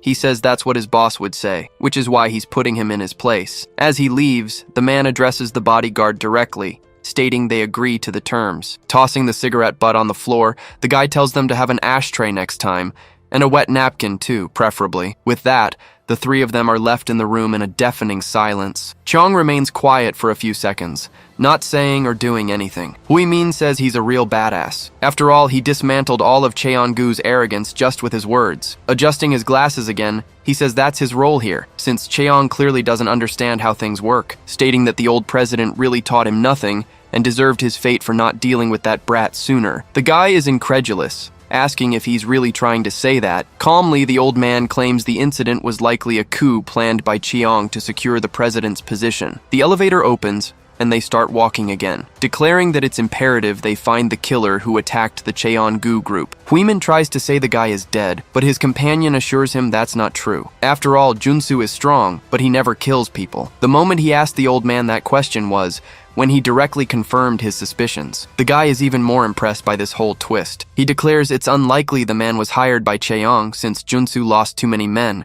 The killer was just used in the end. Huimin says that when he met him, the so-called terrorist mentioned he hadn't been to Korea in a long time, asking if they should try to bring him to their side, maybe even managing to completely subjugate Cheon-gu. However, the old man says that would be good. But even so, if he finds him, he should just kill him. The guy can't understand the reason for all that from before. However, the old man admits what irritates him is that Cheong called him, thinking Huimin is no match for the killer. So the next time they meet, he must show them who's boss. Jaepil admits he's not the biggest fan of Oh Seong, but he still hates seeing one of his men get beaten up. Back inside, while some ice cubes fall into a container, Cheong asserts there's one single thing he's become very good at. Thanking his father, he asks if either of them wants to guess. The room still had the broken coffee table, and both bodyguards remained motionless. Pouring whiskey into a glass, the guy says he's great at picking up subtle messages. He says that when that old man asked if Taiha was really dead, it was as if everyone in the room held their breath. Sitting back down on the sofa, Chung says his bodyguard had assured him he had finished off his cousin, but Taiha jumped and injured his leg. Besides, his body hasn't been found yet. Bringing the glass to his mouth, he pauses for a moment. With a terrifying look, the guy asks if Taiha is still alive. Junsu asks if the guy is suggesting he let the former young master escape. The old man says he was the one who shot the boy from the helicopter. Cheong states that if he had done his job correctly, that wouldn't have been necessary. The bodyguard admits the boy was stronger than he expected. Cheong slams his glass on the counter. He says it's time to move on. As he leaves, the guy states his priority is the board meeting, claiming he needs to win their votes to join the committee. The psycho says that whether Taiha is alive or not, the old man can't betray him, asking Chairman Junsu if he's right. The old man assures him he never goes back on his promises. They head to the rooftop, towards the helicopter. Youngmin was already waiting for them. Chong is surprised to see the guard manage to survive. The man says this is different from what he was promised, asking him to reconsider his transfer. He claims he served the Cheon-gu family for a long time, so he can't be transferred to be a mere director's bodyguard. Annoyed, he says that if he knew this would happen, he would have never betrayed his former boss. The psycho approaches and asks who ordered the guard to get beaten up. Before doing anything, Youngmin looks at Da-in. As he simply lowers his head, his boss tells him to be grateful he wasn't discarded after his poor performance. Still, he shouts for Junsu. The old man tells him to calm down for now, stating he'll be in touch later. With that, the helicopter begins to take off. Youngmin just watches them go. Somewhere in a less developed part of the city stood Mrs. Youngsuk's restaurant. Taiha says he now understands why Gray was able to identify him, since his late father was a researcher at the company. The boy says that with the tattoo on the back of his hand, and the search for a 20-year-old Asian man for the Cheon-gu massacre, it all made sense. Assuring him it's not that bad, the protagonist praises it, saying it wasn't bad at all. His adoptive mother states that it seems he has a lot of free time. Youngsuk says that for someone from Cheon-gu to return for revenge, he must have a plan, declaring that the boy shouldn't be standing around talking. Making Gray spit out his food, he asks if she would betray him just to see him busy. At that same moment, the psycho tells himself that traitors must die. His friend tries to smooth things over, but the woman says it's fair, stating that there's no way an assassin who lived his life for the mob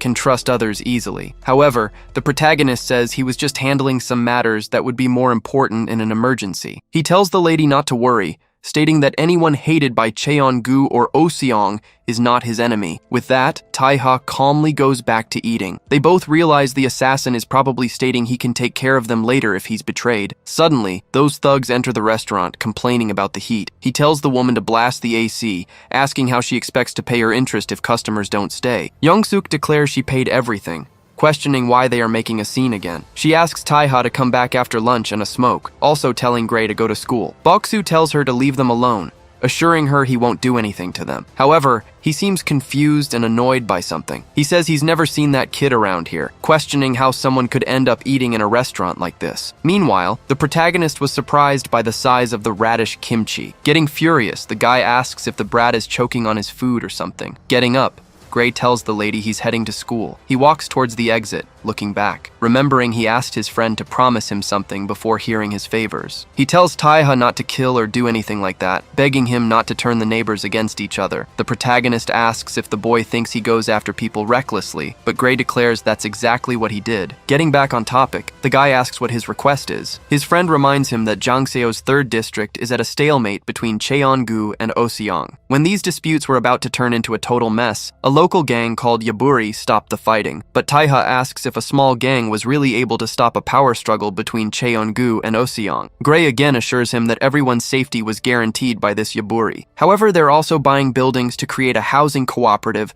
so they can negotiate in the future. The protagonist notices that he clearly doesn't agree with that. He states that if a deal were the solution, they would have made one already, adding that the mayor was elected with Oseong's support. Besides, Young-suk tried to talk to the boss, but apparently she's not worth his time. He asks Taiha to speak for her. However, he couldn't kill or irreversibly harm anyone. The protagonist admits that, in his view, they're just common thugs, yet they manage to make the crime lords back down. He simply stands up while thanking the lady. Boksu, annoyed, asks if he's really going to ignore him. He tries to go after the brat, but Young-suk gets in his way. The woman says she already told him not to touch her customers, stating she's paid and questioning why the ugly bastard is there. The guy raises his hand to slap her, asking who she's calling rotten-faced. However, Taiha blocks the slap with a bowl. Just like that, even before Gray gets far from the shop, the three of them go flying out the door. The protagonist walks out right after them. The boy couldn't believe the psycho did all that in less than 10 seconds. Scared on the ground, Boksu asks if the brat even knows who he is. As he walks towards the men, the guy mentally admits that his revenge consists of 30 grand schemes. Despite all the planning,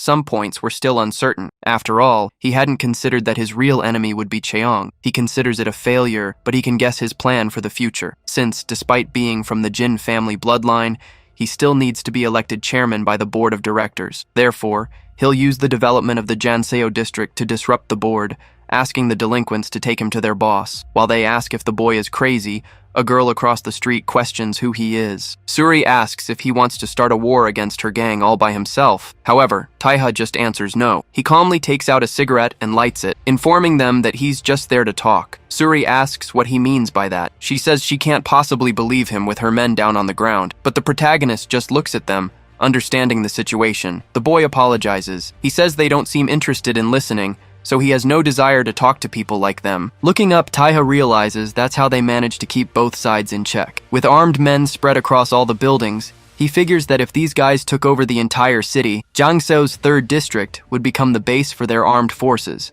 And if one of them was a former officer, they must have an efficient system. He wonders if this is how Korea prepares for things. The girl says she'll hear his last words, telling him to make it quick, calling him a scumbag from either Oseong or Cheongu. Obviously, this pisses the guy off, but before he can take a single step, a shot hits the asphalt in front of him. Suri tells him to say where he's from, unless he wants to be filled with holes. The girl says the kid better hurry up. However, this just makes the assassin even angrier. Clenching his fist, he claims he knew this day would come. He can't believe it would unfold in such a rotten way. Her guards warn that it's dangerous, asking if they should kill him. She quickly calls for someone named Hwaryong. Her subordinate jumps from the top of the building, landing quickly in front of the protagonist. The guy was huge, literally known as the tank. The big guy stands there staring down the kid. But contrary to expectations, Taiha simply tells the guard to step aside. The man stares at him, standing his ground. But then, unexpectedly, he does as the protagonist commanded, leaving Suri completely confused by her guard's actions. The girl asks how he could betray her like that,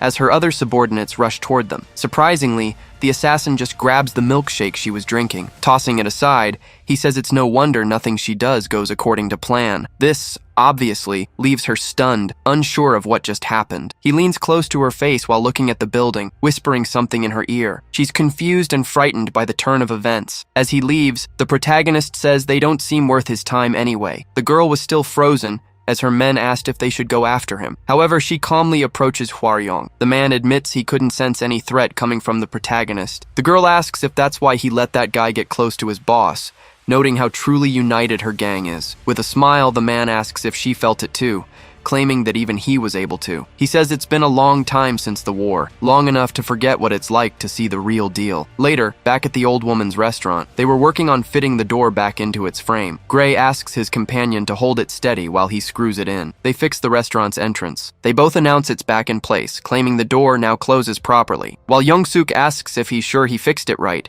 Gray assures her he did, and begs her for some food. Obviously, she scolds Taiha, telling him that if he breaks anything again, she'll kick him out. The old woman was still scolding him about the expensive door, but then Suri shows up and breaks it again. The girl asks what's wrong with that door. Hugging Young-suk, the kid says she missed her and asks how she's been. Pinching the girl's cheeks, The woman asks when these delinquents will let her door see the light of day. Seeing this, the protagonist thinks to himself that the girl is completely different from when he met her earlier. Again, someone puts the door back in place. Besides fixing the door, Suri says she heard Boksu laid his hands on the old woman last time. She apologizes, stating that she broke all his fingers to make sure he'd never do it again. However, the old woman tells her to finish with the door and come eat, saying the girl is nothing but skin and bones. Gray explains to the protagonist that during a war that happened there, Young-suk helped treat many members of the Yaburi. She also treated Suri's father a few times for free, which is why they consider her their savior. Taiha wonders aloud how a gang's lackeys could treat their boss's savior so rudely. Obviously, the girl doesn't like hearing that. Looking at her,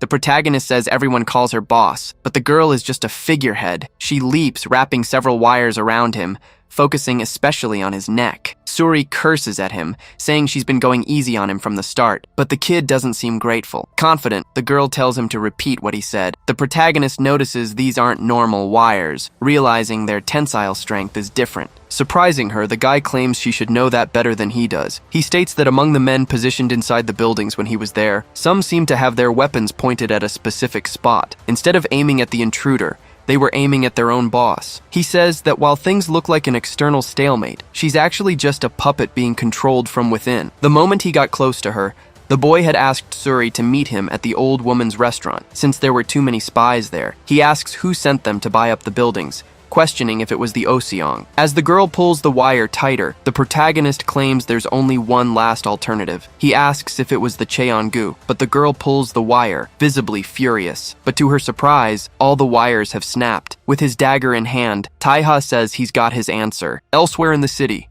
in a luxurious house, a man was banging on a glass window begging the director to save him. He claimed that despite the failed deal with Lebanon, he could double the revenue in 2 months. Meanwhile, the director was on the phone, asking what happened. The spy says an intruder approached Suri earlier. He suggests the intruder might have noticed them and asks how he should proceed. A cage begins to open, a large cat inside. A hungry lion steps out into the same yard as the man. Desperate, the man tells the animal to stay back. He desperately pleads with the director, begging for another chance. But as expected, the man does nothing, leaving him to be killed and devoured by the beast. In the photo he received, the protagonist's face was completely exposed. The director finds this interesting. Ingyu orders them to bring the kid to him alive. Taeha says it looks like Cheon-gu was really the one behind everything in the 3rd district. On top of that, the reason the girl didn't deal with them is because she's being threatened. Suri starts complaining, wondering who that guy is. After all, he cut her wires like they were nothing, even though they were her best weapons, made of Kevlar fiber. The girl indirectly asks who he is. The protagonist claims he's just the best person in the entire country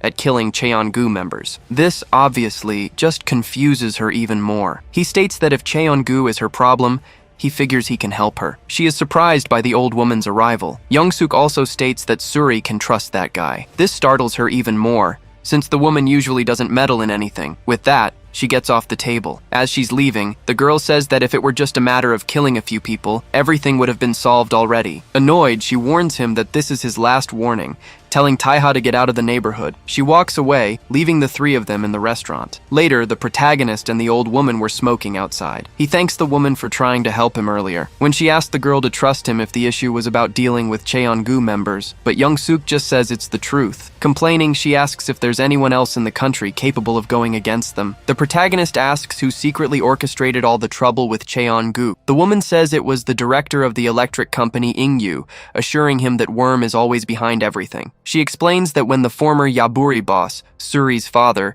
nearly died in the redevelopment war, that man took him to the hospital, but only the 2 of them know about it. The rest of the neighborhood thinks he died, because if they knew, there would be resistance, and they would all end up dead. Young-suk admits she'd prefer if everything could be resolved without Suri's father getting killed, asking if Taiha could help. They both fall silent for a moment. Someone reports he's B1 and that the target is in his sights. He's asked if there was any conversation. The spy says yes, stating that Young-suk asked the intruder for help. He claims the man is hard to read, so he doesn't know what his answer was. This was a mercenary from the private company Peak. The person on the other end raises the possibility that the guy is a mercenary. B1 says that either way, he just needs to bring him in alive. His colleague asks about the woman and the boy from the restaurant, but the mercenary declares he doesn't need them, stating he'll just kill them all. However, Taiha was right behind him. The guy is terrified when he senses his presence. The protagonist quickly strikes his hand, preventing him from using his weapon. He rapidly closes the distance between them. His colleague asks what that was, questioning if B1 is okay, demanding an immediate response. But the mercenary was still trying to pull out the knife that had been stabbed into his hand. Meanwhile, the boy calmly walks to the spot where his enemy was watching him from earlier. He picks up the radio that had fallen on the ground. He identifies himself as B1 and tells them not to worry. Signing off, he says he'll see him soon. Sometime later,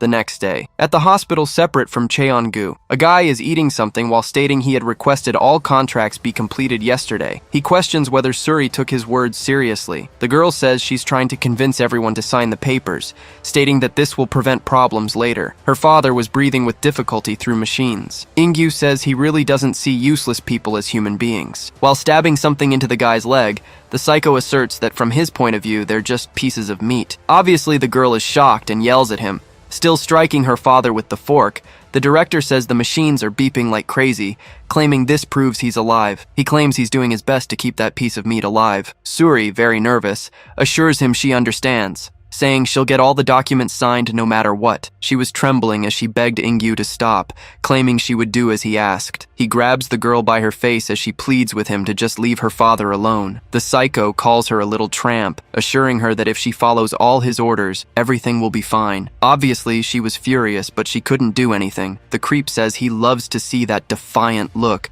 stating that it makes her worth taming. Showing her a paper, the guy asks if she met that man yesterday. Looking at the floor, she still seems a bit dazed. The girl looks at the protagonist's photo, while Ingyu claims he wants to meet him, demanding she bring him by the end of the day. She stops crying, still looking at the photo. As he leaves, the guy tells her not to forget it, stating that the girl has a lot to lose if she betrays them. A doctor bows before the director. The guy walks carelessly to the elevator. While he calls someone who doesn't answer, another person was also present in the elevator. Ingyu was irritated, wondering what those delinquents were doing that they weren't answering, stating that he sent them to find Taiha. He keeps complaining as he looks at the other person inside. As expected, it was the protagonist, who just watches the director. The guy tries to say something, but the boy simply cuts off his ear. Not quite understanding what happened, Ingyu looks down, seeing the piece that was taken from him. Obviously, he starts screaming desperately. Taiha says he heard about it through rumors, saying it seems the director was looking for him. The guy asks if the protagonist even knows who he is. Trying to hit him with a punch, Ingyu questions how the boy dares to lay a hand on him. He remembers that during his conversation with Yongsuk,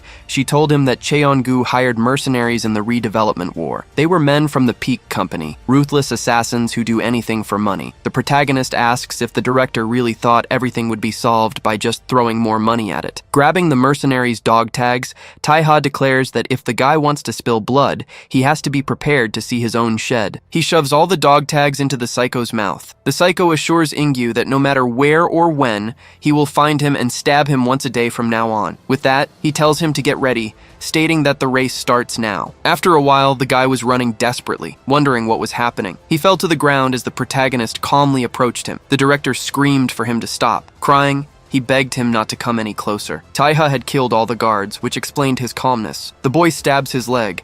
He tells the guy to stop being so dramatic, assuring him that the femoral region has a lot of muscle, so he won't suffer a serious injury. As he pulls out the blade, the protagonist states that compared to the other places he'd hit him, this one wasn't so bad. Wiping his knife, he says he'll see him tomorrow. Sometime later, a painting of a festival appears. Chiang sips wine while explaining that out of the 15 directors, 7 are his allies, 6 support the vice president, and the remaining 2 are impartial. He states that in difficult times, they should stick together, claiming it's a shame. Another person agrees, saying he can hardly imagine how distressed the late president would be about this. They say the 2 impartial members can only be persuaded by actions, assuring them that the younger ones are getting the upper hand on the vice president. But unexpectedly, Chong calls out for Ingyu. He says he heard Ingyu is working on the Jangseo redevelopment case, asking if he can expect good news by the meeting. Nervously, the director just agrees, giving him his full assurance. However, the man starts to laugh, telling him not to be so formal and asking why he's so nervous. In a terrifying way,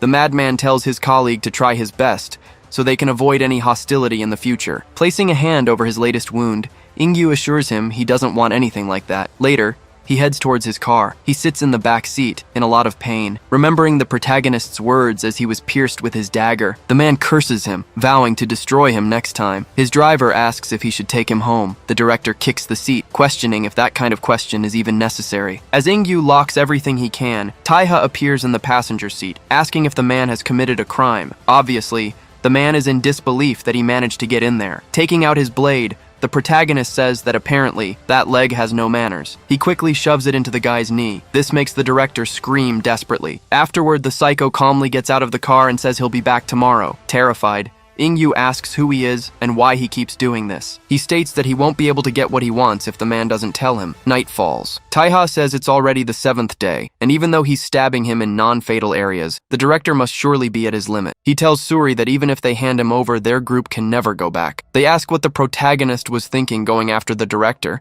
stating it was very difficult to kick them out. One of them asks his boss for permission to kill him, arguing that if they don't hand him over, another war will break out. Suri questions why he did it and why he came there to tell them, but Taiha simply says that there's an error 307. He explains that this error prevents people from using the online bank entirely, an error usually found by journalists. Also, the internet speed there is below 10 kbps, as if everyone is just gritting their teeth, waiting to be hacked. He asks her why that is. However, the two guards state that he doesn't understand anything, claiming he's just an outsider. Even knowing all of this is because of the Cheongu, she still stands firm for their families. He says that if she only wants to protect her family, they should have stayed out of the way, questioning why they didn't fight back. However, Suri just looks down, not knowing what to say. As he leaves, Taiha says the director will try to handle this alone since he can't bother the council, telling them to get ready. Hwaryong asks what the boy gets out of all this. He claims he'll get the title of director in Cheongu. Later,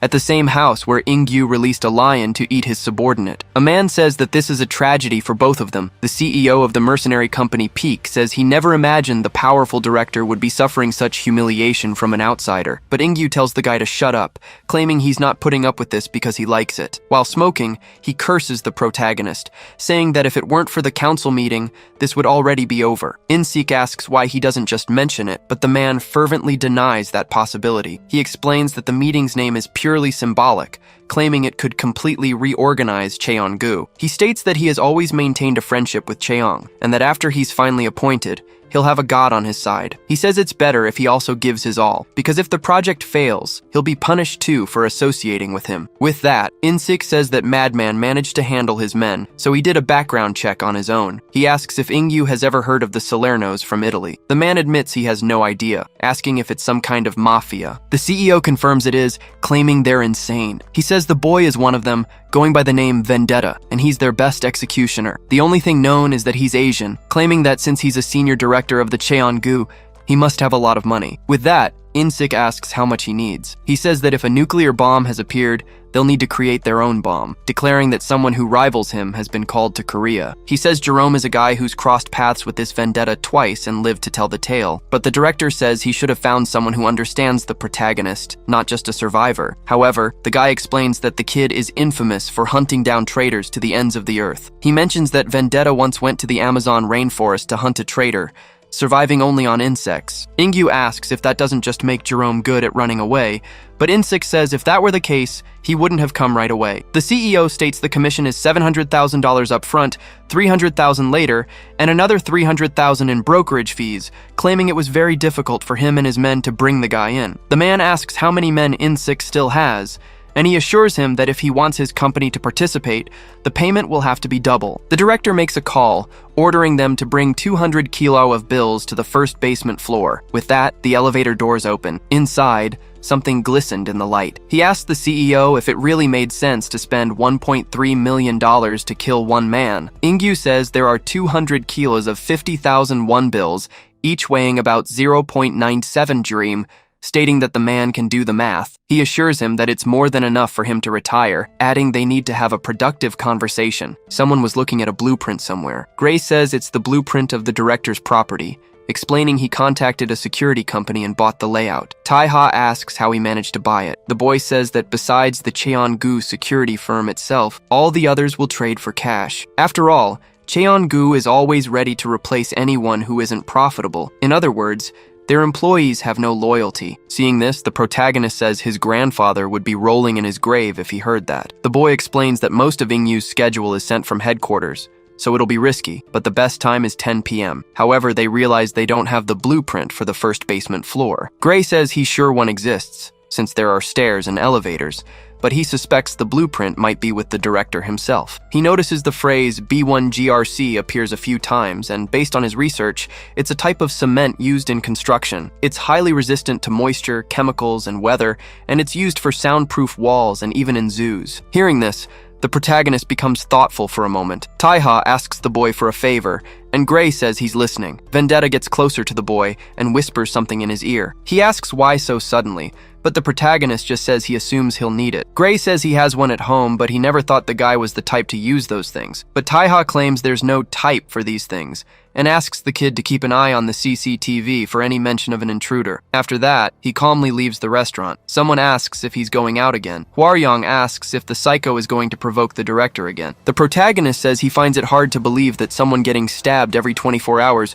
would see it as just a provocation. He states that he's been around since the revolution of the 90s, and because of that, he knows how to spot real talent. Even so, he's never heard of him before, asking who the kid is. Taiha asks if it would change anything if the man knew who he was. The big guy seems a little irritated by this. He warns that if he refuses to explain, he'll be considered a threat to the boss and will have to be eliminated right there. The protagonist just watches indifferently, saying the man is aware of his opponent's skills, yet he wants to fight fair instead of planning for an advantage. He claims that it seems he was part of the Oseong gang. As he leaves, Vendetta says he also trusts his skills, which is why he'll leave the place in his care while he's away. He guarantees that he will personally compensate him in case of redevelopment, offering 10 times the amount he was initially offered. Night finally falls. The director's mansion was quiet as always. The protagonist had managed to get past the entrance security. With a certain caution, the assassin slowly opens the door, using his knife to brace it. Soon, he starts walking through the rooms, searching for his target. Seeing how quiet everything was, and with the lights off, Taiha assumes the guy might not be back yet. However, he notices the staircase that Gray suspected led to the first basement floor, wondering if that was the entrance. So the psycho simply starts to go down the stairs. He ends up in front of a glass wall showing a lion's habitat. To his surprise, the door slams shut. Ingyu speaks over a loudspeaker, claiming it's good to see him again. Obviously, Vendetta realizes it's a trap. The director says he suspected from the beginning that he had gotten his schedule. After all, the kid always knew when to strike. He calls the assassin a disgusting insect. With that, the lion's cage opens. The man says that no matter how skilled the protagonist is with his knives, he'll never be able to face two lions. Naturally, the big cats start to roar, showing they are the predators. Ingyu states he couldn't do anything in the 3rd district because of the Oseong thugs, but now he has the perfect excuse. He declares that while he's being eaten alive, that place will crumble as armed assassins infiltrate it. He assures him that tonight, the kid and all the scum from the 3rd district will be eliminated. Calling the lions by name, the director orders them both to attack him. With that, the lions start to approach him, quickly running towards their prey. Obviously, even the protagonist feels fear at a moment like this. However, he pulls out a gun and even criticizes their names, saying they are both males, finishing them both off with bullets. Seeing this, Ingyu doesn't know what to do, as his plan has gone completely wrong. The director asks if that was a gun, questioning why the psycho wasn't using his knives. However, Taiha says daggers are for humans, asking if the guy thinks he's in a comic book to imagine someone would do that. Speaking on the phone, he contacts Gray, noticing he hasn't lost signal. Cutting the splint off his arm, he warns that an attack is coming soon, telling the boy to have Suri get ready. At this, Ingyu starts to tremble with fear and nervousness. He recalls the story of how he went into the Amazon rainforest just to hunt a traitor, surviving for a month by only eating insects. He freezes up even more as he watches the protagonist's calmness while talking on the phone. Vendetta terrifyingly looks at the camera, stating that while Gray does that, he will hunt the director. The boy warns everyone that Cheon-gu is on their way, specifically targeting the Peak Company. He confirms that the message ends with Taiha asking them to wait for his return, as he's going to get Ingyu. Besides, since this fight is inevitable, the best choice is to face them head on. If they don't, it'll be the end for all of them. The Yaburi are outraged, claiming that Scoundrel must have run off after causing all this mess. Gray tries to defend his friend, assuring them he will return, but the guys tell him to shut up. They say the brat doesn't even know what the last war was like, mentioning that kids his age died, leaving their parents grieving to this day. Stopping the boy, Young-suk also assures everyone that Taiha will be back. Some question what that man is to her, but another person declares that's enough. Advisor Suion tells everyone to be quiet, stating that this isn't a decision for them to make. He asks his boss what they should do. The girl, obviously, was also annoyed and worried. Suri says she didn't see the last war since by the time she got back, it was already over. Leaving them confused, the girl says she was afraid of losing her father, and because of that, she became Cheongu's puppet. She apologizes for deceiving them, stating that now is the time to end everything. Therefore, all members of the Yaburi gang must join together and kick Cheongu out of here once and for all. Insik reports that the director's plan is to kill everyone living in the 3rd district. Since no owners have rights to significant apartments, the construction company can make a bigger profit selling luxury condos. Even though the truce with the Oseong prevents them from attacking, the appearance of the intruder, Vendetta, and the assassin chasing him changes the story. His men say that apparently the assassin is bait. The bald guy confirms it, claiming that despicable Cheongu is good at what he does. He warns them that they must strictly stay out of the fight until the Oseong gang arrives, since Vendetta and that guy will be responsible. Jerome was watching everything nonchalantly. He admits that initially he didn't expect anything, but this is really starting to draw him back in. Stating he can smell war, he says Korea seems to be a very interesting country. The company's CEO gives the order to activate the drones. With that, a van is shown in an alley, another one in a parking lot, surrounded by combat drones. They all had bombs strapped to their bodies. Insik says that, unlike the last war, they will no longer be limited to small arms. He laughs, claiming they are mercenaries. As such, as long as there's money, there are no rules, which is why they win every battle. As a car speeds down a highway, Ingyu asks the CEO if his men are on guard. He desperately asks him to confirm this properly. The guy tells him to relax, assuring him the director is probably better protected than the president, since 70% of his men are on guard duty. He starts kicking the driver's seat, telling the bald guy to say that after getting stabbed in a public sauna. He tells them to just monitor the surroundings, claiming that Psychopath threatened to hunt him down. The protagonist was in a car. Ingyu notices and says that Vendetta is approaching. Taiha thinks to himself that installing trackers on all the director's cars was worth it. He's also worried about how Gray and the others will handle things in the district, thinking he needs to finish this quickly. In one of the security cars, a guard warns the driver that the assassin is right behind them. The guy wonders how that lunatic knew they were there. As he prepares to shoot, the soldier asks just how fearless this Vendetta guy is. With that, he fires a burst through the windshield at the driver. Somehow, the protagonist manages to survive without getting hit. However, his car seems to lose control. The guard informs the others that the black sedan behind him is the target. A bus pulls up alongside Taiha's vehicle. He's surprised to see it, as they order everyone not to let their guard down. Several soldiers ready their rifles from the windows,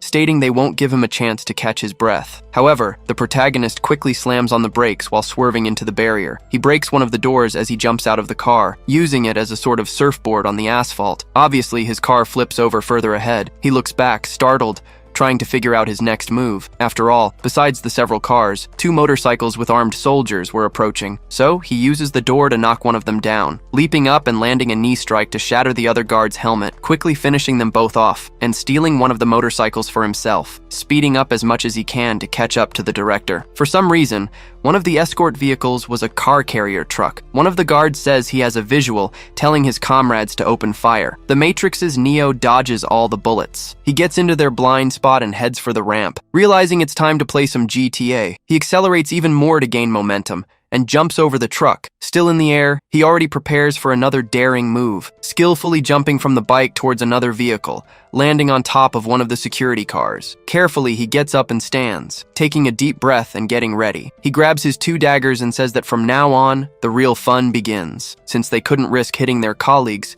the guards just watched the protagonist, noticing he wasn't even armed. The crazies decide to speed up, thinking they can crush him as soon as he's alongside the car. Of course, Taiha can hear the engine roaring louder. He lifts his head, listening intently, waiting for the right moment. Just then, Vendetta makes a small jump, launching himself off the car. He heads straight for the bus. The protagonist quickly gets ready to smash through the windshield, taking advantage of the guard's confusion. With that, he shatters the glass and enters the vehicle. The soldiers obviously weren't expecting anything like that, so they can barely react. Taking advantage of the situation, Vendetta swiftly and fatally cuts them down. He moves through them like a brutal hurricane, literally severing all of his opponent's heads. He then breaks the window separating him from the driver and sits down beside him. Obviously, the guy has no idea what to do. He could barely process how a flying motorcyclist had just appeared there. Handing him some money, Taiha apologizes and asks if he can speed up a bit. He assures him it won't take long. In the district, It's reported that drones have been confirmed within a 600-meter radius, with 16 spotted. Gray warns that they've split up to attack from a lower altitude. Also, based on their speed, they appear to be FPVs. Suyeon says it's exactly as they expected. A few hours earlier, Suri had asked the Major how the last war was fought. The guy informs her that Cheong and Oseong only fought at predetermined times. She finds that ironic, since they aren't in medieval Europe. However, she asks why the war was contained within the district. After all, whenever one gang left, the other did too. The Major explains that only small arms were used, and only by the peaks, as both gangs wanted to avoid attracting attention. After all, if a monster like that one reappeared, no one would survive to see another day. Hearing this, the girl becomes thoughtful for a moment. Suyeon says that's why the peaks tried to end things before getting on Oseong's radar, but taking over the district would take too long. The boy finally understands the reason for the drones. The aide says they're likely equipped with RPGs or grenades for self-destruction, warning them to get ready. The drones begin to fly over the area. Some soldiers spot them and get ready to shoot them down with an anti-drone gun. With that, a few of them stop mid-air. One of the soldiers celebrates the hit. Another one fires his rifle while cursing at the mercenaries. The bald guy is informed they've lost control of the drones on 1st and 7th Street, suggesting the enemy might have an anti-drone gun. Insik asks why they're considering that hypothesis. His subordinate explains that the signals were only lost in specific locations. Obviously, the CEO is furious, asking if the Yaburi have radars. Besides, an anti-drone gun isn't something you see every day. Laughing, he assures them that won't be enough to stop them. Suddenly, Gray is incredibly surprised. They try to understand what's happening with the drones, reporting that there are many of them, at least 100. Insik asks if they really thought his company would start a war with just 10 or 20 drones. Anti-drone guns only jam a small area. When you point it elsewhere, the signal comes right back. Now, with hundreds of drones scattered across the sky, the man wonders how many they can possibly suppress. With the last war resulting in the renovation of most buildings in the district, a simple command can send drones anywhere. The CEO says he's eager to see how many survive with 800 explosive drones after them. Someone on the radio warns that the drones are infiltrating through the vents, adding that they seem to know the house layout. Suyeon tells everyone to get out, saying those are already programmed and can't be stopped. Smiling, the Major assures them the boss is already on her way. Someone calls out to the bald guy, saying there's something strange in the sky. Insik looks up, confused. The sky looks normal, as always, but then, unexpectedly, several lights appear. They grow more and more intense. With that, multiple explosions begin to erupt. On top of a building facing the drones was Suri, trying to get the attention of as many as she could, quickly manipulating her wires. She wraps them up completely, making them stop. Then, she leaps away as she makes them all explode. Insik is startled, asking who she is. He insists that nothing like this ever happened during the last war. A while ago, her subordinates had asked what that was. She apologizes for not telling them sooner, stating that this is her true weapon. The girl says they might be surprised, but as she mentioned, she was somewhere else during the last war. She explains she was learning to use this weapon to help her father, but fate had her arrive too late. That's why she wants to fix things this time, vowing to make sure those scumbags never set foot in their neighborhood again. Suyeon is proud, telling Giseob to see how much his daughter has grown. The bald guy orders another batch, telling them to overwhelm them with numbers and to blow up anything in their path. But as his soldier tries to respond, something seems to startle him. Suddenly, someone hits the van behind him.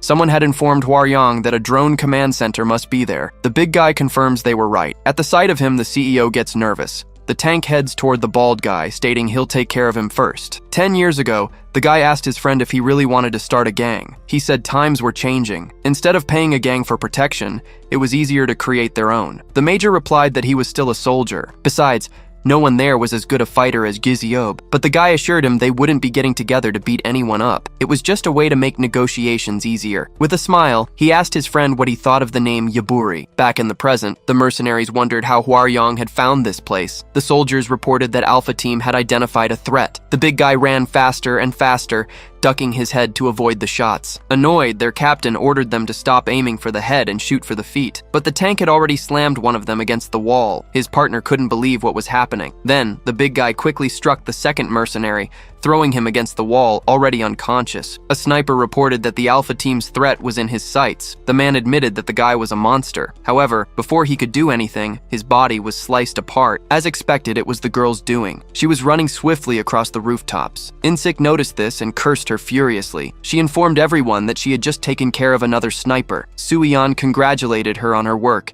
and warned that there were probably more. telling her to stay alert. Besides, they didn't know she existed, so the snipers are likely in spots with a clear view downwards, and the place where the snipers are gathered is probably the same place where the drones are stationed. Gray announced that he found the possible location. He stated it was in a public parking lot on the other side of the community center, in a black van. The girl said she understood and was on her way, but something caught her attention. After all, Hwaryong had been hit by a bullet, but his nickname wasn't Tank for nothing. The guy didn't have a scratch on him. As he approached, the man said that in the last 20 years of bloodshed, he had only survived as a mercenary in that country one way. In-sik swore he would kill the girl after finishing them all off first. Tearing his coat, the man revealed his robotic arm, declaring he would finish the bald guy right there. Elsewhere, a car falls onto an overpass. Luckily, it didn't flip over when it landed on the road below. The director was on his knees before the protagonist, calling him crazy. He asked what Vendetta wanted with him and why he was doing all this. However, the madman said he'd already told him he planned to stab him once a day, plunging his knife into the man's shoulder. Ingyu asked if Taiha was crazy for doing something like this for such a stupid reason. The protagonist took out his phone, stating it would be too much trouble to find him if he went abroad,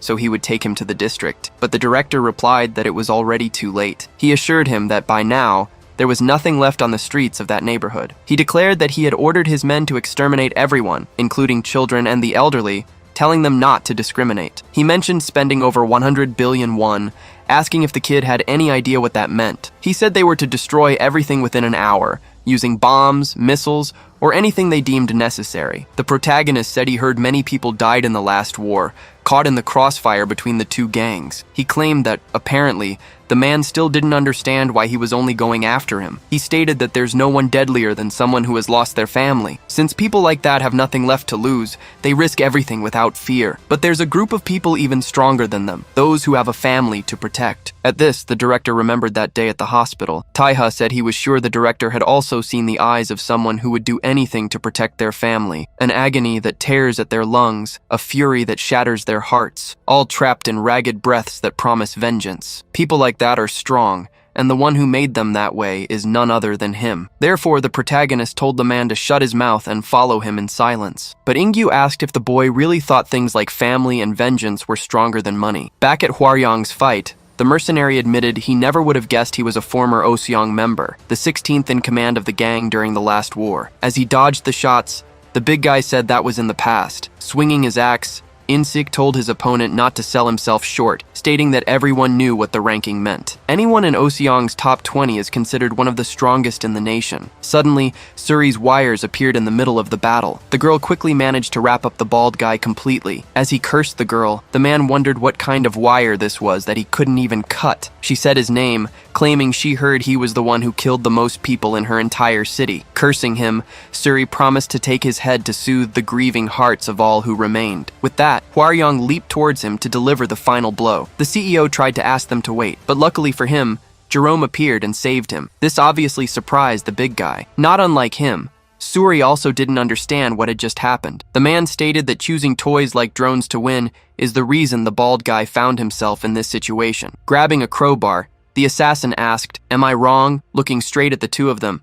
The guy says he's about to start. Still confused, the girl wonders if the man is a new enemy. She noticed that even though In-sik was completely tangled in her wires, that maniac pulled him out like it was nothing. The mercenaries' leader asks what the hell he was doing, showing up so late. But Jerome just tells him their base is 350 meters northwest, on the 4th floor of a ruined building, and tells the bald guy to go. Before he could finish, Hwaryong shoves the assassin against the wall. But the tank seemed surprised by something. After all, the guy was laughing as he said he'd stay behind to have some fun. In-sik desperately yells into the radio, ordering them to get all drones in the air. His subordinate objects, arguing they don't even know where the enemy's control center is. However, their leader says it's not a problem, since his best man is right there. He orders them to kill everyone while Jerome keeps the guy busy. Suri rushes toward the guy, saying he can't do something like that. This distracts the big guy for a moment, creating an opening for the assassin to land a kick and send him flying. Obviously, Hwaryong struggles to stop himself. Nervously, he admits he didn't expect the guy to be able to launch 120 kilos so far, noting that, judging by his form, that wasn't even his full strength. The big guy thinks that this guy is truly promising. The girl calls out to her friend, but he tells his boss not to worry, assuring her he'll handle things here. The girl says she'll take care of the drones, telling him to take that man down and bring him to the base. She states it's an order, telling him to finish it in the next 5 minutes. If the peak arrived before then, it's over. However, Hwaryong is suddenly terrified by something. Jerome has appeared right beside the girl, asking if she's leaving already. He asks her to stay a little longer, claiming it would be more fun that way. But the big guy charges in, preparing to punch him. He lands a powerful blow on the assassin, sending him flying. The guy again tells her to leave this to him, promising he'll catch up soon. The girl just nods. With that, she starts running as fast as she can. Hwaryong mentally admits that if she had hesitated, he would have cursed her out until she left. He's surprised she's keeping her composure despite it being her first war, thinking it must be in her blood. But Jerome starts laughing, asking if this isn't a surprise. He admits that if he takes a few more punches like that, he might actually end up dead. The big guy grumbles about how he survived a direct hit to the chest, wondering where this guy came from. His opponent says he's from the Philippines and learned Korean just for fun, asking how his pronunciation is. They both stand face to face, staring each other down. Jerome admits his life has been boring lately, claiming he misses fights and stuff like that. He introduces himself, saying the two of them are going to have a lot of fun. With that, the psycho punches Hwaryong in the face, who, as expected, retaliates. Preparing another blow, he also introduces himself. He unleashes a barrage of attacks all over the enemy's body. As he exploits an opening and lands an uppercut, the assassin declares he loves this. Naturally, a blow like that leaves Hwaryong dazed. Before he can even regain his senses,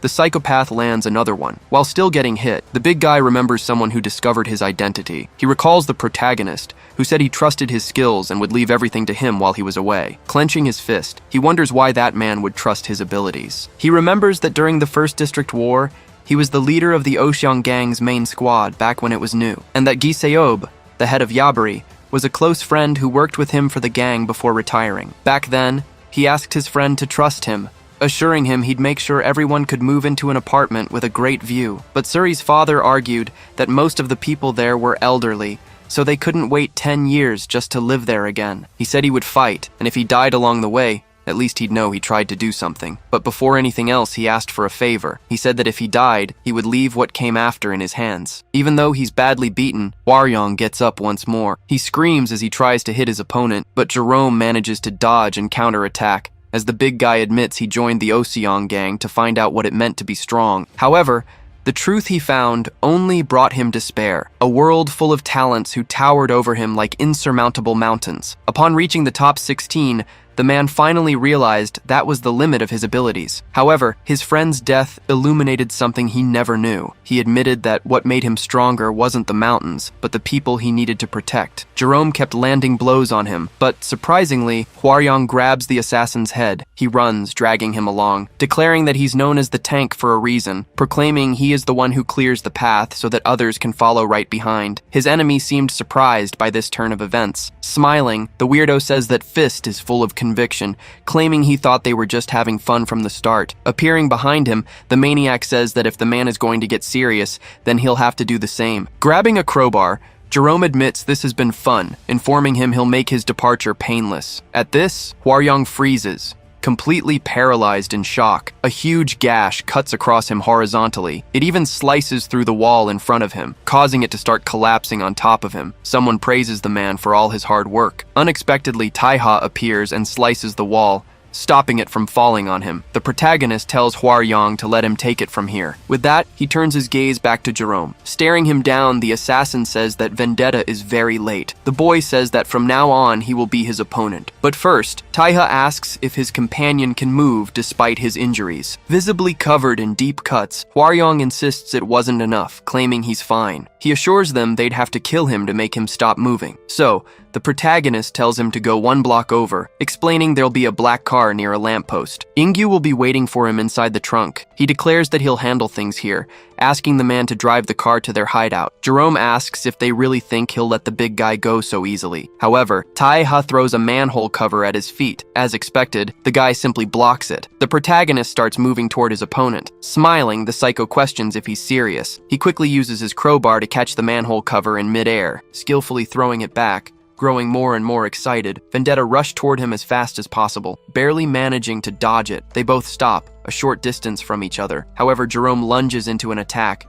seeming more and more thirsty for adrenaline. The protagonist says that apparently, the guy has really been going around claiming to be his rival. The weirdo asks if it's not true. With that, they begin to exchange blows at an absurd speed. However, Taiha says the guy is nothing more than a stalker, but the assassin just keeps laughing, claiming it's all the same thing. Several explosions were going off in the sky. Suri was taking down every drone she could. Tired, the girl admits there are too many drones. Besides, she can't waste much time on them. Suddenly, a voice on the radio reports that headquarters is in a firefight with Peak, about 50 meters from the base. Gray says the situation is dangerous, but their position makes it hard for the enemy to approach, telling them not to worry. He states that as soon as that man returns, this war will be over, so they just need to hold on until then. The girl, hearing these words, wonders if he could be talking about someone specific. With that, she hears the sound of a car. Inside the trunk was the director. Even though he was incredibly injured, Hwaryong went there to get him. Obviously, the man was growing more and more afraid of what fate had in store for him. The big guy grabs him by the face like a doll. He wondered if the solution to end the war was to smash that worm's skull right then and there. However, if that man loses,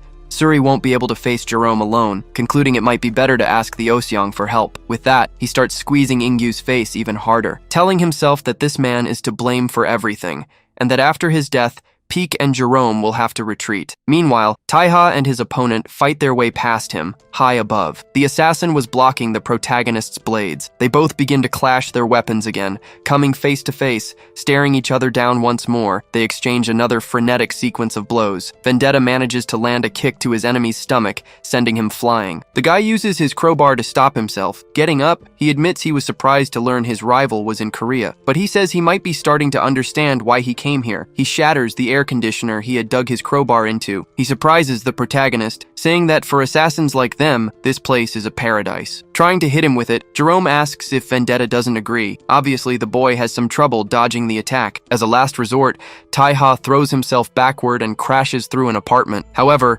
his opponent was already expecting that, laughing manically as he tries to strike him again. Suyeon asks if Gray is sure that everything will be over when that man arrives. The boy says he's absolutely certain, driving the major crazy as he asks who this man is and why they have so much faith in him. Gray asks if the aide remembers the news calling the Cheon-gu family royalty, revealing that the so-called terrorist was Taiha. However, he then tells the man to forget the words he just heard. He states that, in reality, he isn't a terrorist who killed the royal family, because even though he left, that man is still a part of said royal family, declaring that calling him the heir to the throne makes more sense. In his head, Vendetta remembers the first time they crossed paths. They were both in England and had the same target. Suddenly, a huge explosion rips through the tunnel walls. The protagonist and Jerome were fighting. The guy had fallen onto the middle of the train tracks. He leans on his crowbar. Looking down, he seems surprised. He realizes his legs have been completely shattered. Because of this, he couldn't get out of there, and a train was approaching. The guy even looks to Taiha, hoping for some help. However, the kid does nothing, claiming he was sure he had killed him right then. But then, some time passes, and a cargo plane was crossing the sky. Two people start to fall. The protagonist says he was once dealing with a traitor trying to flee to Russia. That's when they crossed paths once more, fighting in midair. They start trading blows while in free fall, until Vendetta manages to hit his vest. Slicing the parachute's trigger, he places his foot on his chest and shoves him down. But he didn't die that time either. On the contrary, Jerome seems to get stronger after each of their confrontations. The madman keeps laughing, saying the protagonist's blow wasn't enough, claiming the difference was very subtle. He notes that the blows from his right hand are weaker than those from his left. With that, Jerome quickly advances on Taiha, saying that Vendetta failed to kill him despite several opportunities, including this last strike. The guy lands a fiercely powerful attack. The protagonist notices his right arm started to tremble after the assault, as it was the one broken during his revenge. Taking advantage of this brief distraction, the madman appears behind him, questioning if a guy of his caliber really hurt his arm. The kid manages to escape the attack, while his opponent says that after his brief experience in that country, he can even understand him. Jerome says it would be crazy to assume that place isn't filled with good fighters after they created a lawless environment by killing the president. He states that, even so, the best among them all is still Vendetta, since he's the only one who can bring him to the brink of death, allowing him to get stronger and stronger. The guy starts cutting the water tank with the tip of his crowbar, making a large gash in its structure. He throws that piece at his opponent. Taiha doesn't have time to react. The assassin leaps, preparing for the final blow while taking advantage of his enemy's vulnerability, landing an incredibly powerful strike, Kicking up a cloud of smoke, he lands calmly on the ground, but, to his surprise, the protagonist wasn't there. He wonders how the kid managed to escape that. He starts to tremble with rage, stating he clearly saw him get hit, realizing he can vanish from his sight easily. He parries one of the daggers his opponent threw. Jerome declares that Vendetta has failed once again and lost another opportunity. However, the protagonist cuts him off,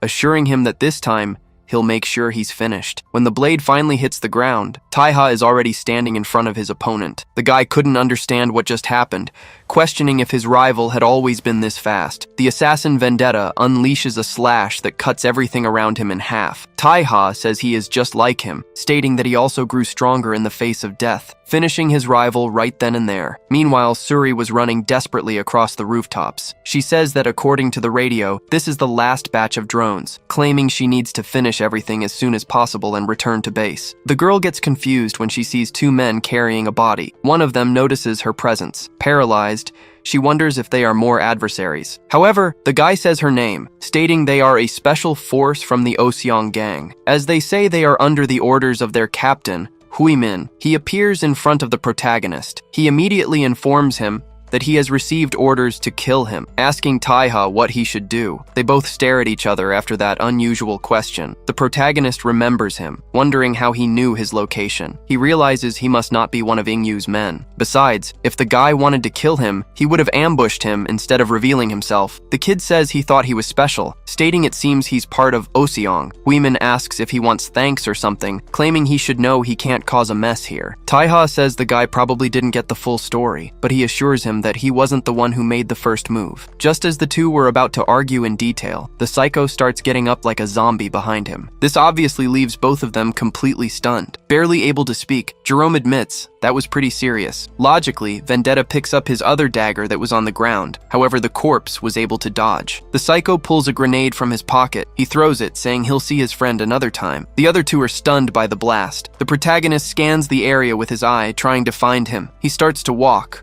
wanting to go after the zombie. However, Huimin stops the kid, telling him to wait a minute, stating that Taiha must maintain order. But obviously Vendetta gets annoyed by this. Moving his dagger, the protagonist claims the zombie was first in line. However, his opponent easily contains the attack. He realizes that the guy predicted his move. Huimin admits he can't see him at that ridiculous speed, but it would be humiliating to be fooled by the same trick twice. The captain states that it seems the kid is in no condition to fight, questioning why he doesn't try being nice for once. He admits the guy always seemed strong to him, but he's a promising person who hasn't reached his full potential yet. In that case, Huimin must be someone capable of forcing things within the gang. Both of them distance themselves from each other. The protagonist says he had noticed it before, but considering his skills, his opponent doesn't seem to have blood on his hands. Asking if he's right in assuming that Huimin has never killed anyone before, the man tries to land a blow. However, Taiha disappears, leaving the guy surprised. The protagonist was already behind him, smiling as he watches him. However, to the kid's surprise, the captain also increases his speed, while claiming he's beaten many into pools of blood. Seeing that, Vendetta is astonished by his ferocity. Even so, he dodges the blow. He tells the guy to go to the third floor of the abandoned building 450 meters northwest of there, informing him it's their hideout and the residence, stating that even if Huimin can't kill him, he'll gain something rewarding. But when he turns around, the man realizes no one is there anymore, left alone in the middle of that alley, snorting with anger as he says he's sick of that brat. The third district was completely silent. The Oseong gang's special forces speak over the radio, telling everyone to pay attention, ordering them to surrender. If they don't, their squad will destroy every one of them. The announcement was repeated once more, while Insik hid to avoid being hit by the gunfire. He curses as he sees his dead soldiers on the stairs. The guy complains, wondering if the Oseong gang had also planted spies in that place, just like them. Gray remained hidden in the other room, asking if the major was okay and telling him not to pass out. Despite having trouble breathing,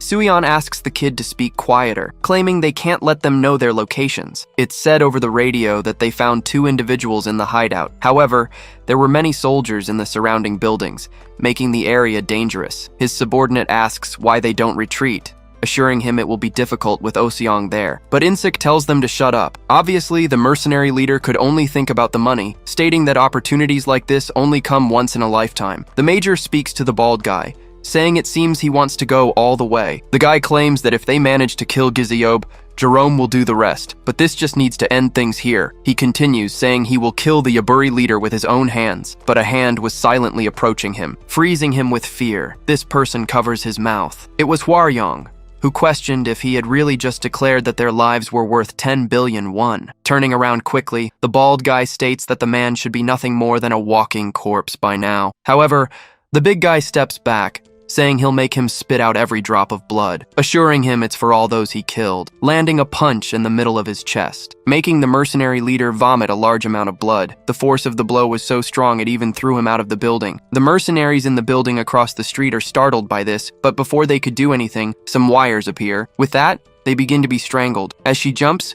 Suri easily decapitates them. Meanwhile, Insik had died from the fall. As she runs, the girl realizes it's all finally over. After that, 5 minutes pass. Huimin had finally arrived at the building the protagonist sent him to. Upon entering one of the rooms, the guy asks what that is. At a makeshift table, Taiha asks the man to join them. The kid makes an observation, saying that at the table is the representative of the 3rd district, a representative of the Cheongu Ingyu, and finally, a spokesperson for the Oseong gang, declaring that it seems all the important parties are present. The protagonist announces they will officially negotiate the district's redevelopment rights, claiming that everyone should leave happy. Still at the Yaburi's base building, someone tells his boss he doesn't know how to put it, claiming he wasn't fooled. He says he doesn't think he's the right person to speak, asking if the boss could help him. As someone approaches, a guy tells an old man to stop mumbling so much. He takes a deep breath after hanging up the phone and pulls out a cigarette. At that, Taiha offers his lighter, saying it must be tough working this late. Huimin notes that the kid has apparently started carrying his own cigarettes. Taiha asks if Huimin is still not over that, offering him one in return, but he just refuses. The captain admits he wasn't confident he'd win their last fight,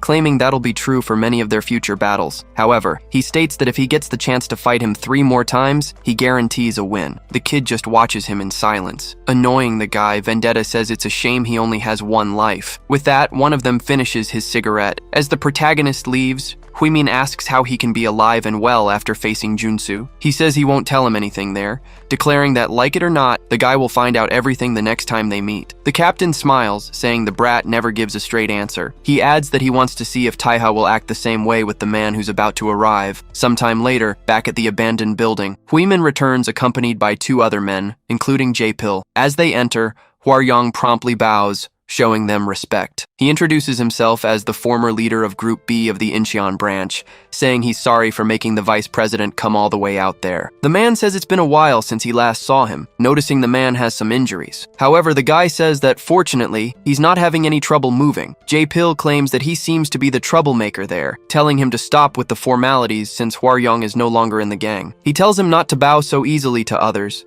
saying he didn't let him leave on such peaceful terms just to be greeted like that. Even Huimin notices the strange atmosphere. The big guy admits it's already surprising to see the 7th in command, but he never imagined seeing the 2nd in command come here. He was the one who turned the gang into an organization incorporated into the political system. When he was appointed as vice president, it caused an uproar. He admits the man always led them to victory, where violence is not an option, guessing this is more problematic than Cheongu. Everyone falls silent as they hear his approaching footsteps. J-Pill introduces himself and says that before they begin, he has a few matters he'd like to address. Ingyu was still tied up, mumbling non-stop. The man demands they untie the director, stating he refuses to negotiate anything until they do. Unlike Suri, who is outraged, the protagonist simply says that man is a criminal who violated the agreement. Taiha was about to say more, but the man tells him to shut his mouth. He claims the kid is an outsider who shouldn't even be there, warning that one more word, and he's leaving. With that, he has to remain silent. The man again orders them to release the director, while Huimin is pleased with his superior's attitude. Since he couldn't speak, the boy just nods at the girl. She does as she was asked. J-Peel says there's a car waiting for him outside, ordering the man to go first. Ingyu starts to leave,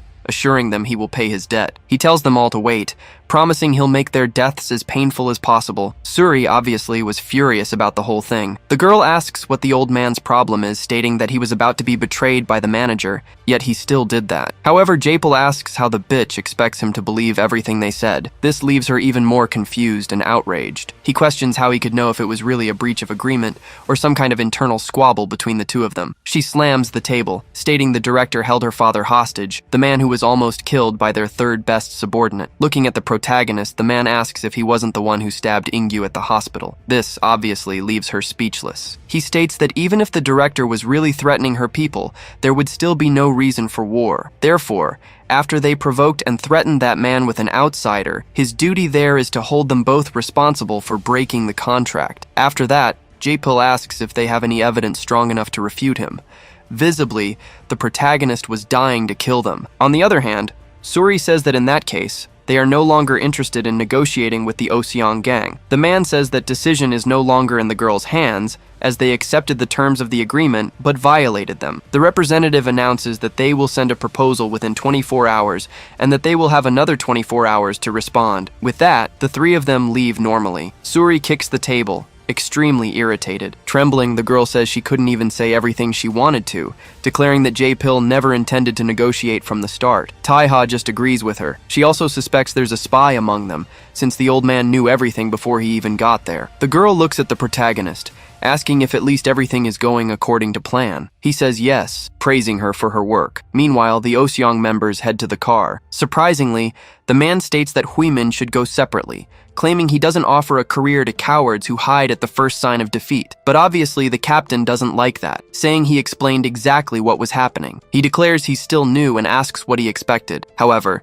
Jae-pil didn't care and continued on his way. However, someone intercepts their car. As expected, it was the protagonist. The car was coming slowly towards him. Opening the window slightly, Jae-pil asks what he wants. The boy says that since both gangs are part of a larger power structure, it's important they don't cross certain lines. So, if they lose the director who was just released, especially since Cheongu recently lost its president, they will become more fragile. This would weaken the agreement between them, especially if the person and the reason behind the disappearance remain a mystery. He states that for someone who had no need to negotiate with a stranger, he now has excellent reasons to at least discuss this. At this, Jae-pil recalls what he said in the meeting. Remembering Hwaryong, the man realizes he wasn't waiting for him, but for the director's release. The man admits he expected the boy to come after him, but upon realizing he's not as foolish as he thought, he no longer knows what to think. The old man completely changes his demeanor, informing him that there's a spare seat and asking if the boy would like to join him, but the protagonist says they're not that close, arguing they just need to keep things simple. Jae-pil assures him he wouldn't set a trap this late in the game,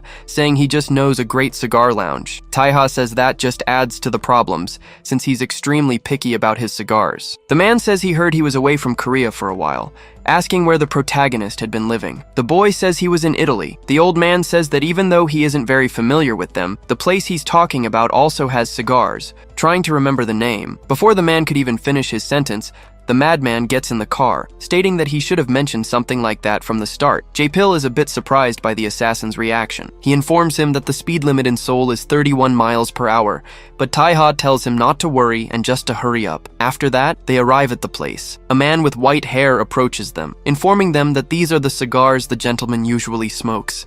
In addition, he also brought the ones that were ordered. The man says he'll enjoy them as always. The waiter wishes them a pleasant time. However, before he leaves, Taeha calls out to him, asking if they have any matches. The waiter says yes and asks if he should bring some. It was a high-end place with incredibly expensive drinks. The boy says that this isn't a typical cigar, made with a Kentucky blend and enjoyed by workers as well as other classes. It's characterized by its considerable length, which is sometimes cut in half to be shared with partners. Giving a piece to Jae-pil, he explains that's why it's called the friendship cigar. A little surprised, the man takes it. He states that it takes half an hour to an hour to smoke a whole cigar, noting that Taeha wants a conversation of 15 minutes at most. With that, they both fall silent for a moment. The old man admits that the cigar isn't half bad. He also assumes he doesn't care what happens to the 3rd district, since matters like that don't interest him. So he reveals the real reason he showed up. First, Huimin still doesn't know how to handle situations like this. Second, he didn't understand how someone capable of facing Cheongu's royalty ended up in a place like this. The protagonist says he almost died that time, assuring him he's only alive because of the people there. He requests that the man offer the citizens guaranteed housing until the redevelopment plans are complete, providing the necessary relocation support for a new apartment up to Gangnam standards, with no extra fees. Jae-pil states that the construction alone will cost 3 trillion won. If they provide all that support, the families will get 10 times the property value. Taeha asks if they aren't there to negotiate, since he got the impression the man wanted to know about his plans for Cheongu's future. But the old man denies this, assuring him he's there for another reason. His true interest lies in the protagonist's knowledge of the committee, South Korea's largest conglomerate, controlling advanced industries and entertainment businesses across the country, the Cheongu Company, the criminal organization behind the president's assassination, with rankings based on each member's skills. Oseong, the pseudo-religious organization with the largest inner circle, composed of all post-assassination presidents, the sect of eternal life, the largest crime syndicate, made up of military elites and media moguls rejected by Oseong, the Dobang Association. Finally, the committee's organizer, the Yan House of Changju. Since 1990, these 5 parties have overseen the country through the committee. The only thing they covet is balance, a perfect balance of equally shared power. Hearing this, Taiha remains silent, looking thoughtful. The protagonist says that apparently they fear Cheong will upset this balance. But Japil assures him that's not it, and says the boy knows the real answer, asking if Cheong was responsible for his near-death experience. However, the protagonist seems to hesitate for a moment. He remembers his confrontation with Junsu, and the moment the old man said it all ends there. Nevertheless, the boy claims it was Junsu. The man suddenly says, Cheongu got Junsu, claiming that's what they said the moment they acknowledged their strength. A man of unknown origin, age, and identity, who took over as the president's bodyguard. Claiming that Cheongu's presidency itself shines because of his light, this man first emerged through a coup, and although he's afraid to believe it, perhaps Junsu is using the organization to fuel his own ambitions. Taiha questions what the man is after by telling him this. Leaning back, Jaepil insists he must know, declaring he's sure the boy knows what he really wants. The protagonist guesses that perhaps this man wants him to kill Cheong and Junsu. Getting up, Vendetta thanks him for the cigar, warning that he'll take this as an agreement on how to approach the district matter. The old man says that if anyone outside the committee learns about him, the rule is they must be disposed of. With that, he asks the protagonist not to run, assuring him he wants to maintain the connection they have. The boy stops walking, encouraging Jaipil to look to the future and watch the next Cheongu board meeting. Elsewhere, a fax arrives at an office. This was the 31st floor of Cheongu Electronics. One of the employees wonders who could have sent a fax there. She calmly reads the message that was sent. She's surprised by what's written. Elsewhere, in a forest near a waterfall, someone was running barefoot on the dirt. That was Pyoto, a director on the board of administration, who was trying to hide with the same message in his hands. Calling the vice president, the man informs him that Ingyu has announced he won't participate in the vote. The old man, who was taking a bath, freezes, visibly irritated. The man says he sent a fax announcing that a proxy will be present. The ugly man asks who this proxy would be.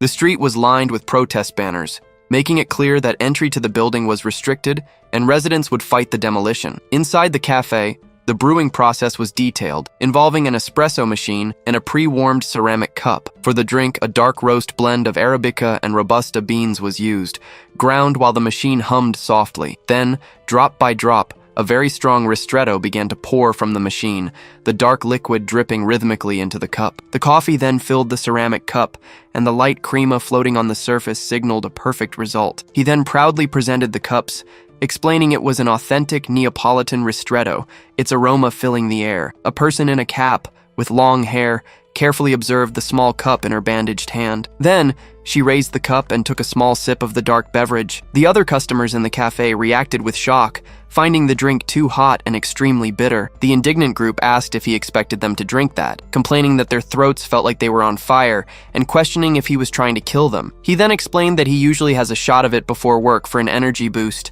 and that they would soon get used to the taste. Even so, one of them remarked that the drink was too bitter, and jokingly asked if adding sugar to coffee was a crime in Italy. Taiha, tilting his head slightly, replied, "No, they should have said if they wanted sugar, as he hadn't added any," which seemed to surprise the group. The person in the cap then said to forget it, stating she preferred something cold, and started to excuse herself to order an iced Americano. Just then, Taiha interrupted her, holding a knife in her direction, and asked if she was serious. The person in the cap sighed, questioning his seriousness. Outside, a narrow alley ran alongside the building, with a few trash bags and air conditioning units on the wall. Back inside the cafe, someone in the group asked how the negotiations went and what the current situation with Oseong was. Taiha looked to the side, his expression serious and thoughtful. The scene then shifted to an elegant cigar lounge, where it was revealed that, on that day, Jae-pil Kim had accepted all the terms of the initial proposal. Displaced residents would be relocated at no cost, with free rent in the new apartments after redevelopment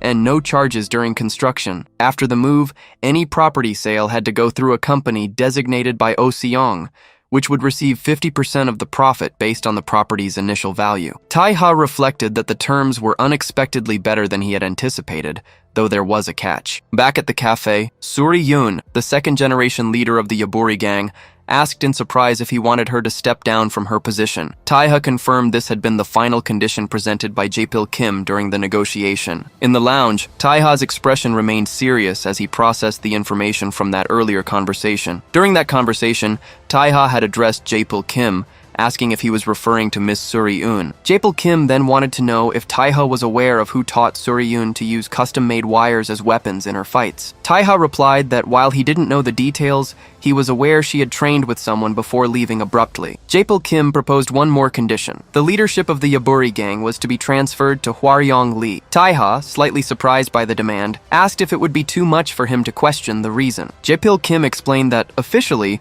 the reason was that communication with Hwaryong would be easier for Oh Seong, but unofficially, there was another story. He continued, saying it was a precautionary measure, however small, because, after all, there was only one person in Korea who used that type of weapon. In the present, at the cafe, a young man then asked who this person was, and if her mentor was someone so renowned. She began by saying she wasn't entirely sure, but when a scout showed up with the offer, her father was quite surprised. The proposal was to join the best group in the area, or something like that. Since they promised to pay well, she ended up accepting, as she felt trapped in a big house all day. Speaking of which, Tae-ha had something important to add. He thought it would be best for the Yaburi gang to be under Oh Seong's leadership. The other two were very surprised by the idea, one of them questioning what he was saying. He then stated that Jae-pil Kim also agreed, and that although they would become a faction under Oh Seong in name only, in reality they would be, but he was cut off. Suri-yoon shot to her feet, vehemently disagreeing. Despite her gratitude, she firmly refused the proposal,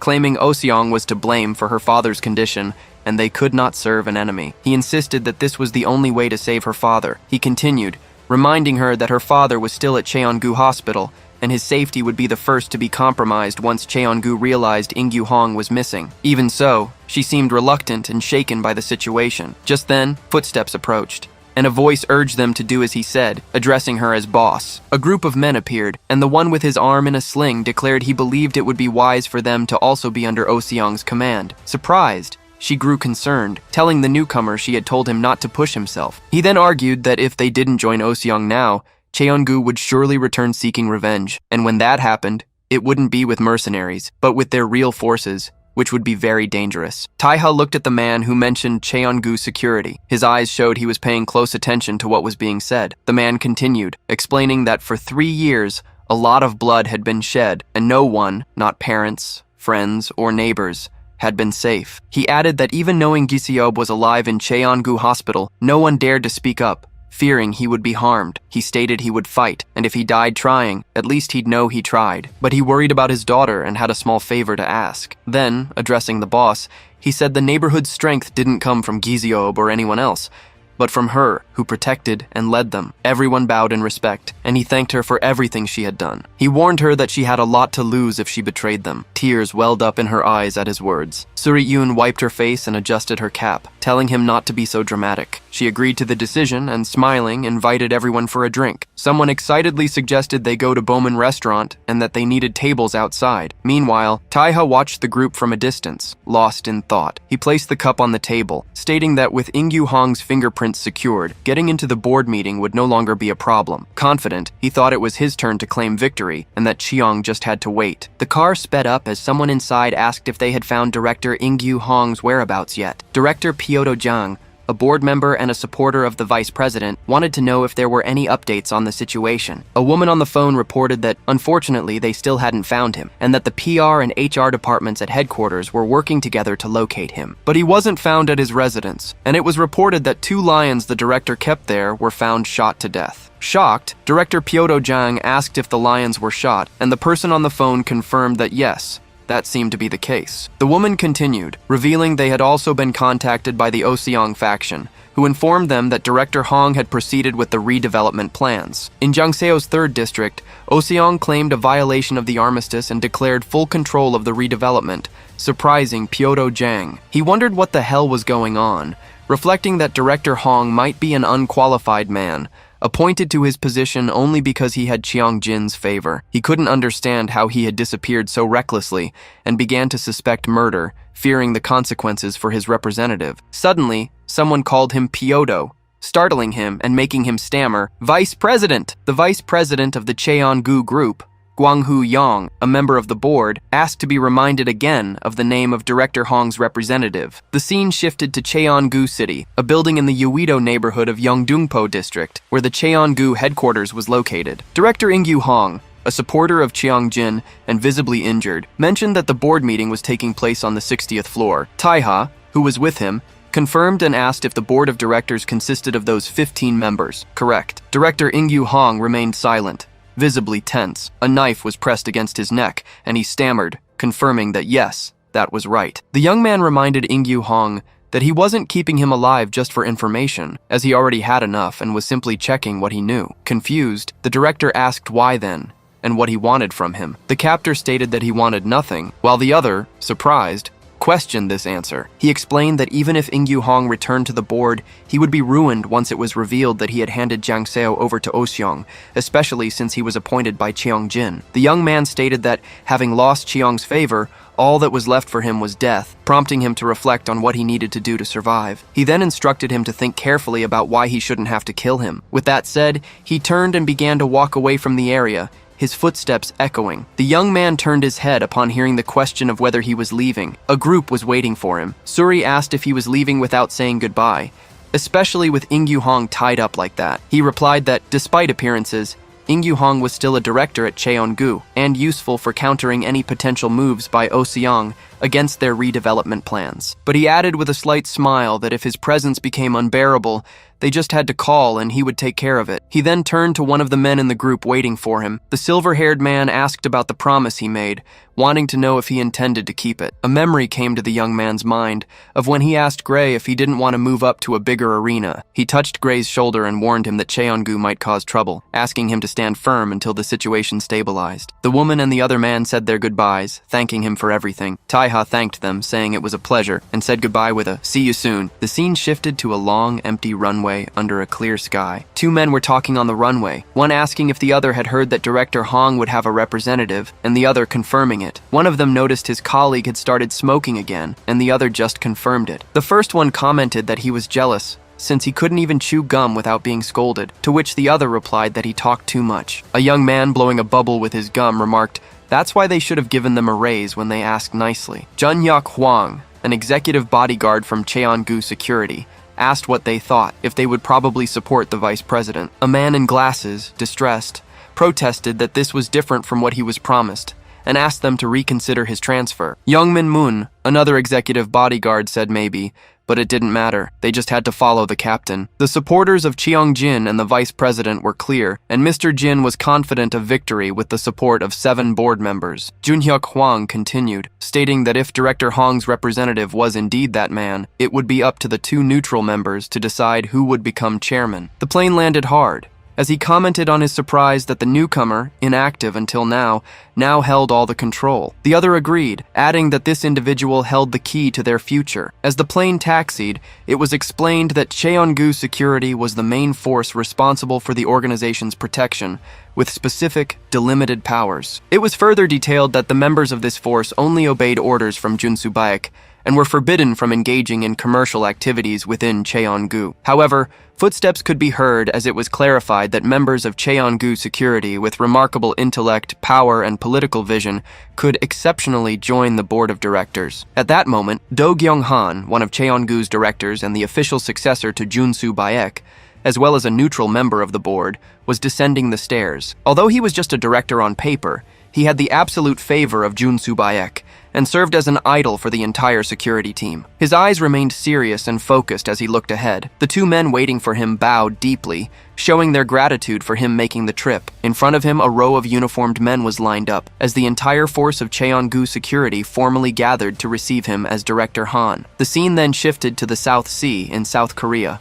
where a boat glided under the bright sun. A woman with scars on her back commented that he must have been in a hurry to come by helicopter, and that if he had contacted her earlier, she could have gone to meet him herself. He casually replied that it was fine, as the one with pending business should be the one to pay a visit, and then he changed the subject. A large striped marlin was hanging, and he commented that it looked to weigh nearly 900 pounds. Asking if it had really been caught with just a spear. She replied that the fish was well known among local divers, famous for being a bully that tore fishing nets and caused all sorts of trouble. Meanwhile, a woman watched from the boat. The Yan family of Changju, founders of the council, had existed for hundreds of years. With her legs marked by crisscrossing scars, she explained that in Cheongu, her role on the board was to oversee the other factions to maintain the balance of power. Harin Yon, one of Cheongu's directors and also a neutral board member, offered raw fish and drinks to those present. Little was known about her all-female organization, whose strength and skills rivaled those of Oseong's 10 most powerful members. Smiling,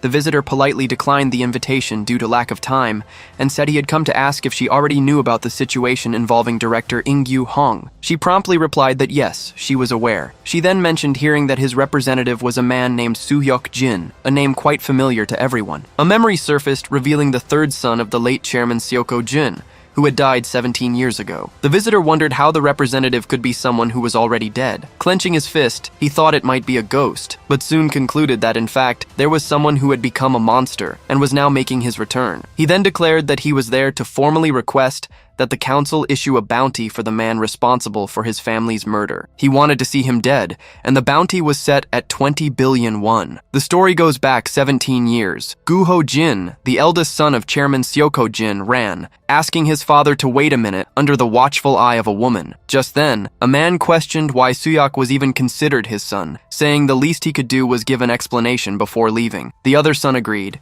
insisting his father say something before he left, just as the car door shut. Seoko Jin, founder of the Cheongu group, replied by asking if he needed their permission to do as he pleased. Despite their protests and pleas, he called them insolent brats, cutting off any possibility of dialogue. As the vehicles pulled away to the sound of engines, one of the sons commented that despite everything, their father was truly impressive. Soo-hyuk, the third son, reflected on the lack of consideration the patriarch showed, especially to those accompanying him on this sudden trip. Everything was done on impulse, and now he had to deal with his older brother's reaction. The woman, resigned, stated that what's done is done. She suggested they buy a painting on the way back to smooth things over, since his brother liked that kind of gift. However, Taiha, who was only 10 at the time, rejected the idea. He argued it could be misinterpreted and make him even angrier. Soon after, the creak of a gate marked the car's entrance. Soo-hyuk thought to himself that this was undoubtedly a headache, wishing his father had at least kept his trip around the world a secret. The convoy moved through the gate as the sound of engines echoed across the property. From the back seat, Taiha watched the scene in surprise, staring out the window at what was unfolding before his eyes. Men were bowing in reverence, calling out for Chairman Jin and wishing him a safe return. Even with the display, the chairman stated he had already asked them not to do that, reminding them they were all executives on their own merit. He just asked that they take care of the company and avoid hasty decisions. Guho reacted with contempt, grumbling unfriendly comments about the people present. As the car went over a bump, Soo-hyuk watched the men and commented that they didn't even bother to feign discretion anymore. Turning to Taiha, he told him to pay close attention to what was happening. He explained that most of the people there had been saved by their grandfather, and that's how they had gotten to where they were. Over time, many became loyal followers, drawn in by the founder's undeniable charisma. Some had even spontaneously sworn oaths of loyalty, never expecting anything in return. He mentioned that these people were known as loyalists, and he was convinced that in the future, they would be useful to Taiha as well. The narrative shifted to a bustling street, surrounded by shops under the orange sky of late afternoon. Pedestrians walked with a rhythmic pace on the sidewalk, marking the daily routine. The location was Yongin City, Gyeonggi Province. As he walked, he thought about the old loyalists and wondered if any were still active within Cheongu. He explained to Gray that they were individuals who had sworn loyalty exclusively to his grandfather, and now he was trying to imagine if even one of them was still around. Gray asked him to wait a moment, saying he would look through the files his father left behind as he typed swiftly on his keyboard. He wanted to know if any names came to mind. While searching through the files on the various monitors before him, he repeated to himself that he wasn't there, not there, and not there either. Gray, surprised, asked if he really remembered all the names after so much time. The answer was simple. There were fewer than 20. So it was easy to keep them in memory. Still, Gray continued the search, but confessed he wasn't finding anything relevant. That only confirmed what he already suspected. He felt disheartened, thinking maybe no one was left. He remembered that all the loyalists had sworn allegiance only to his grandfather, and he figured Guho probably wouldn't have spared any of them. It was then that Gray, with a flash of excitement, said he'd found something. However, he found it strange that the records were still active in the personnel database, since the man in question was retired. He reported there was a bar registered in his name, located right in Yongan, and that he would get the address. A short time later, the pub door slid open. As soon as he entered, he was greeted with a friendly smile by a man behind the counter, who welcomed him cordially. Taiha asked what the best dish in the house was, and the attendant replied, gesturing that the menu was right behind him. He confidently assured him they only served the best, and suggested fresh mackerel that had just arrived that day. He accepted the suggestion without hesitation and ordered a portion. Next, the attendant wanted to know if he'd like anything to drink. The customer preferred to decide after eating,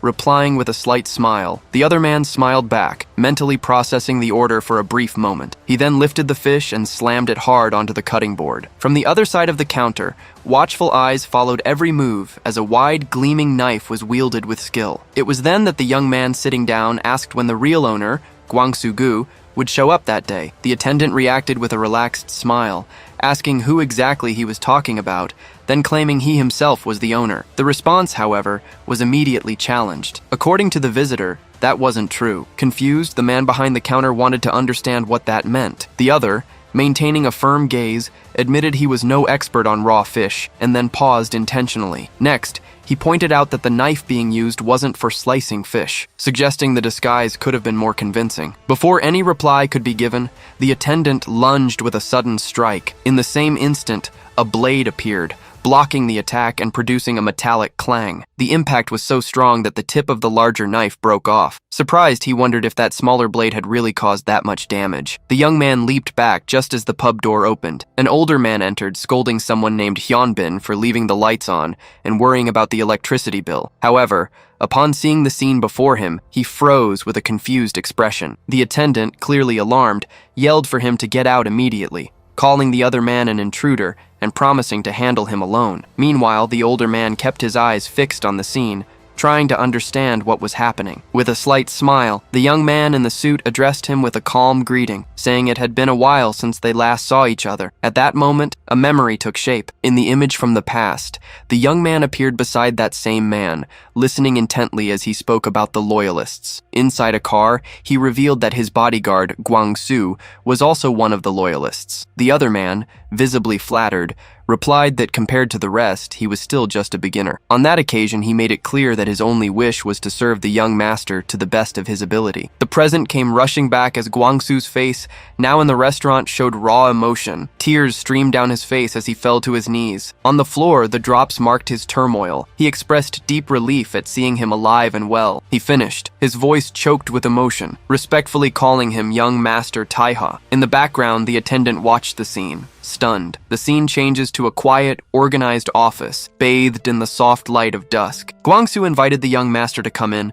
saying the place was small, but he was truly grateful to have him there. Then he asked if the young master had attacked the Cheonsu annex, praising him for doing what no one else dared. He called him remarkable while casually tossing something aside. The young man admitted he had failed, since Changjin was still alive after all. As he hung up his coat, the older man asked who the young man from the bar was, and the young man replied that he was his apprentice. He explained that he currently works as a blacksmith in his spare time, and that after 8 years, the apprentice was finally starting to look promising. The young master commented that the knife the apprentice held nearly cut through his own, even without using any real technique, and that he'd never seen such a sharp blade before. Guangsu said he was too kind, but supposed his past experiences had helped him a lot in this line of work, as he threw something in the trash. The memory of the abrupt entrance at the bar surfaced, with the young man leaping back as Guangsu scolded Hyunbin about the lights and the electricity bill. And still in the office, Guangsu asked with conviction if the young master was the one who attacked the Cheongu annex. The young man noticed he threw away the bill without even looking at it and wondered why as he unfolded the paper he had picked up. He looked at the contents of the paper with a surprised expression. His eyes were fixed on the paper, absorbing the information. As a door mechanism operated,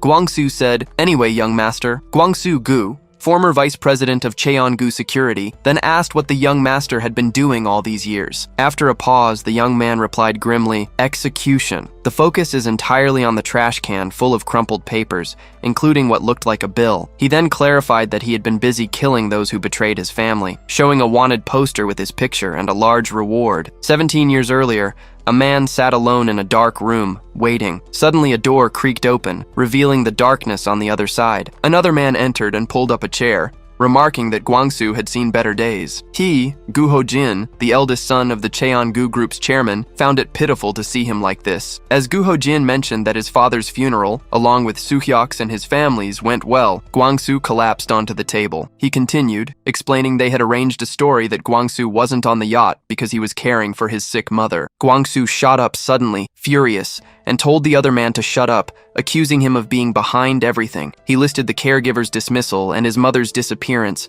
questioning if Gu Hojin thought he wouldn't see the plan to keep him off the yacht. Gu Hojin replied calmly that regardless of what he said, the fact remained that he wasn't on the yacht, even though there was proof Suhyok had invited him. Guangsu then asked, his face tense, if he was mistaken about the other's intentions. Gu Hojin said he didn't want to blame him, as he understood that family comes first, making a small gesture with his hand. He assured him that nothing would happen to Guangsu or his mother, and sliding a notepad and pen over, asked him to write. Then, he leaned forward and asked who among the loyalists still remained. He knew the group of loyalists was larger than those who had knelt at the gate that day. Gu Hojin insisted he write, to reveal the others who would refuse to serve him, but Guangsu's gaze was firm. Seeing the hesitation, Gu Hojin turned to the other man in the room, Junsu, and asked where his loyalty lay, as Guangsu seemed to waver. Junsu replied that Gu Hojin already knew the answer. He served only Cheongu, and Cheongu alone. Years later, an older Guangsu asked a young master if he meant he'd become a killer. The young man confirmed, saying yes, he punished those who betrayed his family. Guangsu, with a faint smile, supposed that in that case it might include him as well. After all, he was absent instead of boarding the yacht with Master Suhyok that day, and his hand clenched into a tight fist. The young master gripped his weapon, stating there were no excuses for traitors, and quickly readied it. His gaze was intense, focused on the man before him. Guangsu took a step forward, ready for what was to come. With a swift motion, he delivered a powerful blow against the young man. The young man was shocked to see his blade had shattered on impact. Guangsu smiled, remarking, it was a shame the young man's blade wasn't in good condition. The young man quickly shed his coat, preparing to fight without it. The coat flew through the air as he moved nimbly to the side. Guangsu threw another quick punch, but the target was already gone. The young man vaulted over him with impressive speed, leaving Guangsu surprised. Looking up, Guangsu admitted that it was truly remarkable. Even in the dim light, the young man's transition from using a weapon to fighting without one was flawless. His speed was incredible,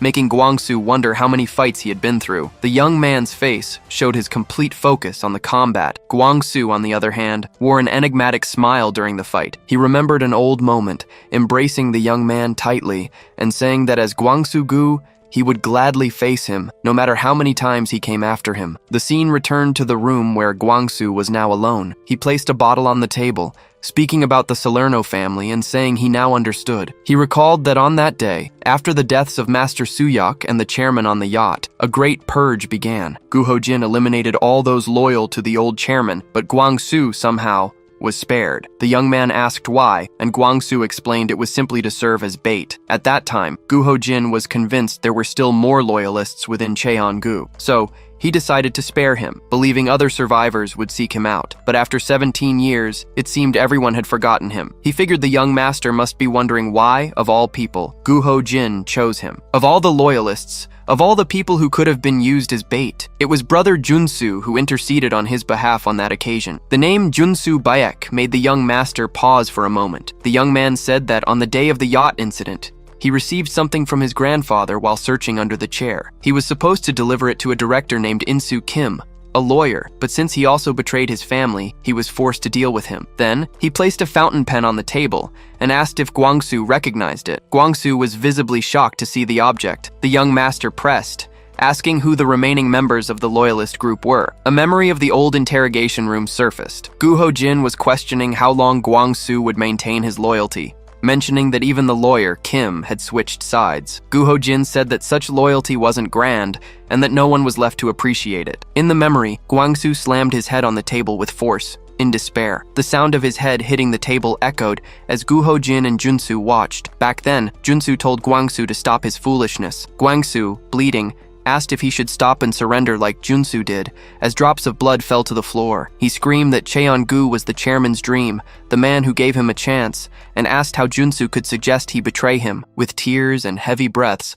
Guangsu said it was impossible. He would rather die than betray the chairman like that. The image showed the scars on his head, a reminder of that day. Back in the present, Guangsu remarked that after 17 years, not many would remember that fountain pen. However, he affirmed that as long as he lived, he would continue to follow the chairman's wishes. Then, Guangsu asked the young master to become the next chairman of Cheon-gu. Director Myong-gi Kim of Cheon-gu Electronics adjusted his glasses, stating that 3 of the 6 board members supporting the vice president are at risk. Serving under them are department heads, each with at least 20 years of experience. But with their superiors refusing to step down, tensions are rising. With these greedy old-timers refusing to retire, Director Cheong Jin, also on the board, thought it was no wonder the group was falling apart. He ordered his assistant to schedule a dinner with the department heads, believing that after years of service, they'd have secrets on their superiors. A shoe tapped lightly on the floor as someone approached them. Cheong Jin greeted the approaching director, saying it was good to see him. A group of older men was approaching,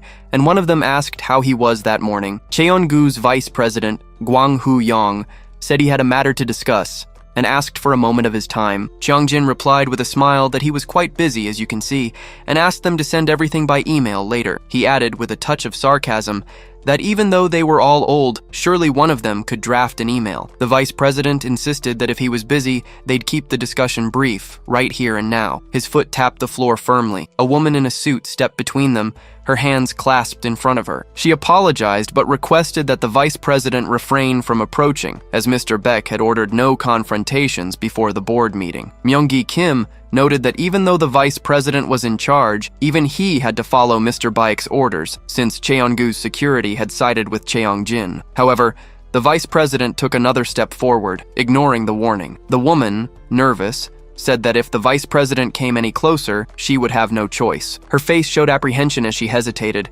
leaving the sentence unfinished. The vice president, his furious gaze shown in a close-up, curtly ordered her to get out of the way. His eye conveyed a contained rage as he began to insult her, calling her a brat. His imposing presence left her visibly frightened, looking up at him. Just then, Cheong-jin emerged from behind the vice president, breaking the tension. He asked what kind of bodyguard gets rattled so easily, and told the woman he would dock her pay for 3 months. The bodyguard lowered her head, seemingly accepting the reprimand in silence. Myung-gi Kim thought about the vice president's overwhelming presence, as imposing as Mr. Beck's. He reflected that Gwang Hu-yong was a small but powerful giant, and understood why neither the founding chairman nor Guho Jin could take him down. The vice president smiled slightly, looking at Cheong-jin. He said that on a personal level, he was very grateful to Cheong-jin. Because Cheong-jin had eliminated not only the loyalist faction but also Guho Jin's, he could finally take over as chairman of Cheon-gu after 37 years. Then, he mentioned the man for whom Cheong-jin had offered a bounty 3 days ago, the attacker behind the Jin family massacre, and the one who cut his Achilles tendon. With a wide grin, the vice president remarked he'd heard they wanted the man dead, but he was curious to hear his story if he were captured alive. Cheong-jin replied that he'd already found him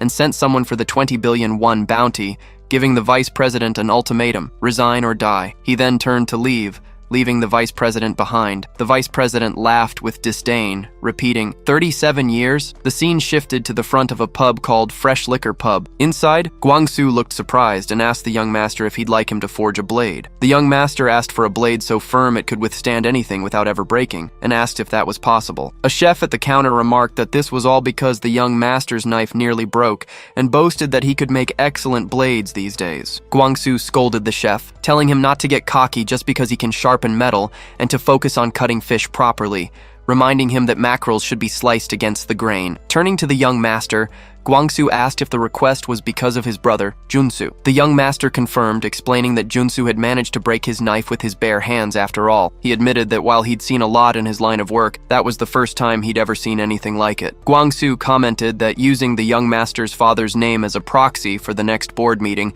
was a great move, one that surely caused a stir among the directors. Master Taiha remarked that if Guanghu Yang were his old self, he would reprimand Cheongjin, as his greed was so great that even his grandfather had trouble controlling him. Guangsu added that if Taiha could get into the board meeting amidst this turbulent power struggle, his mere presence could turn the tables, serving as a witness. It would be proof of Cheongjin's despicable actions and his coup, stripping him of any chance to win a board seat or claim the chairmanship. The young master's gloved hand stretched across the table as he confirmed that this was the plan. However, he stated that regardless of how things played out, he needed to confront Junsu Baek, the man who commands Cheongu's security forces. Guangsu poured himself a drink, looking thoughtful. He took a sip and asked the young master if he thought he could win when they faced each other again. Taiha replied that, frankly, it wasn't a matter of winning, but a duty he had to fulfill. With a grim expression, he declared that every last traitor who hurt and betrayed his family would die by his hands, without exception. The chef behind the counter listened to the conversation in silence. Master Taiha added that, honestly, it wasn't as if this was his first time encountering a monster of that caliber. Guangsu tapped his chopsticks on the table with satisfaction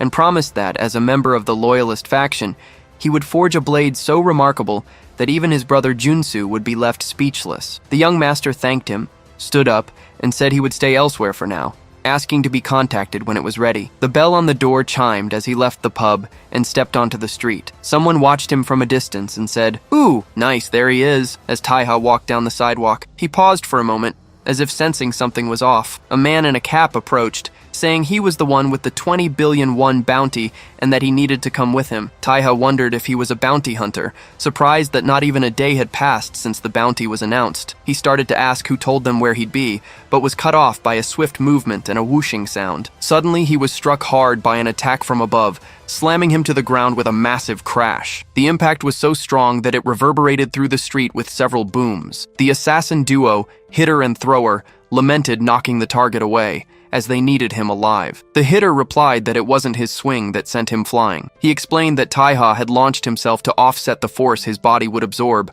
as the dust from the impact began to settle. Back at the pub, Guangsu heard the noise outside and asked what that sound was, looking worried. Suddenly, he felt a sharp pain and cried out, "Young master!" Realizing he'd been stabbed, the tip of a blade appeared near his glasses, embedded in his head. Cheongjin smirked maliciously and asked, 37 years? So what? He continued, saying it wasn't about how long it took, but about tenacity, old man. Guangsu, wounded, was holding the chef from behind as a hostage. With a crack of his neck, he asked if Cheongjin knew how much he had prepared and who he had positioned for every scenario. He mentioned the greatest assassin, who played the fool for years to fight for the honor of succeeding Junsu Baek, a sinister glint in his eyes. Guangsu, still holding the hostage, asked in shock what Cheongjin had just done. The man simply smiled, revealing he had poisoned the blade with Bushmaster toxin. He stated it wouldn't be lethal, but the pain would be so intense Guangsu would wish he were dead, so it was better to stay down. Stunned, Guangsu stammered as he realized something terrible about his attacker. Cheongjin then mentioned the vice president of Cheongu's Special Operations Division,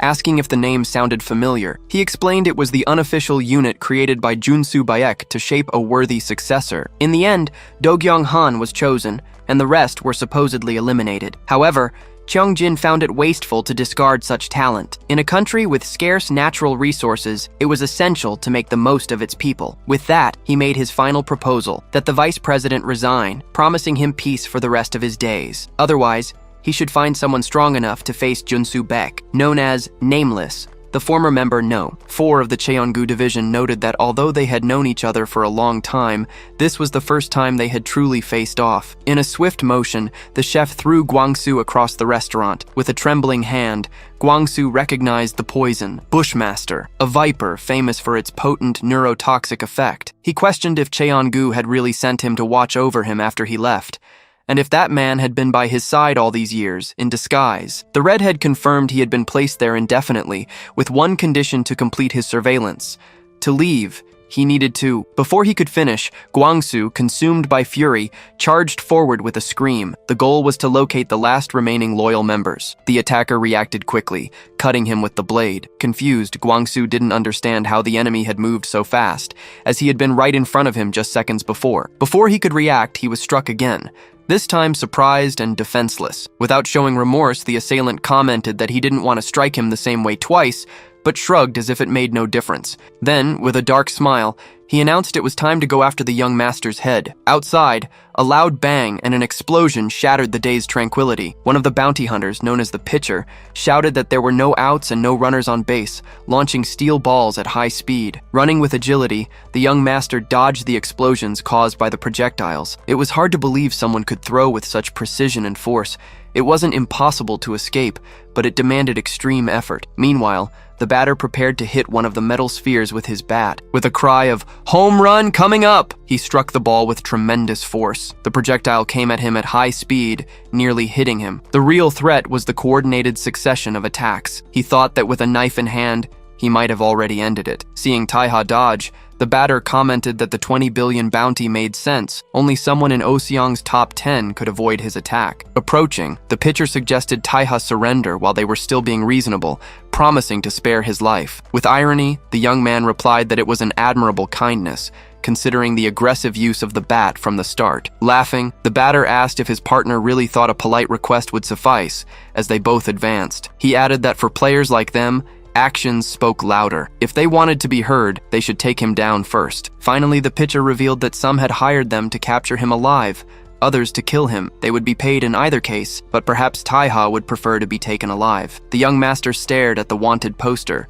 wondering if they really wanted him alive and if these men weren't connected to Cheongjin. At that moment, the red-haired assassin appeared silently behind him, ready to launch a surprise attack. With an agile move, the young man managed to dodge the swift blow. Surprised by the dodge, the assassin spun his weapon in the air, as if better assessing his opponent. The hunter's reaction was immediate. Irritated, the batter shouted, asking who the hell that was and how he dared interfere with their merchandise. Without showing fear, the young man turned and asked the newcomer's identity. Smiling ironically, the red-haired man replied that he expected him to have figured it out, declaring he was the assassin sent to kill him. The pitcher grumbled, scoffing that another disgusting cockroach had decided to show up. At that, the batter sighed and stated there was no alternative. They would have to deal with both of them now. Without wasting time, the pitcher announced again, "No outs, runner on first, play ball," preparing another shot. However, before he could complete the motion, the assassin sliced his arm with precision, mocking the baseball talk. Screaming in pain,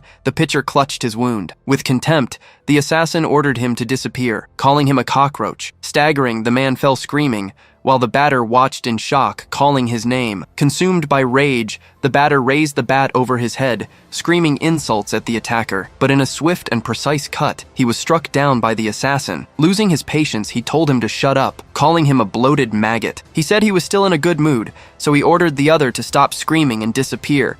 As his partner's body fell, the young man approached, observing the scene carefully. It was then he recognized the clothes and realized it was the pub's apprentice. Confused, he asked if he had been in disguise and wanted to know what had happened to his mentor. The assassin laughed and said he was probably already dead. After all, one dose of the poison sent most to their deathbed, and he had received 2. The young man's hand clenched tightly upon hearing this. He wanted to know if he was acting under Cheongjin's orders and if he had been sent to track down the last loyalists. With a nod, the assassin confirmed, saying he was set to rot on that mission, but the young man's arrival had saved him from that miserable fate. Mocking the loyalist faction, he called it an illusory enemy, explaining he had endured everything patiently, searching for a single opportunity, and now that chance was before him to kill Do Gyung-han and take the place of Junsu Baek, the traitor. He said this as he launched his attack. The young master faced the charge with a firm and determined expression. At the same time, a memory surfaced. The vice president, alone in his office, deep in thought. In it,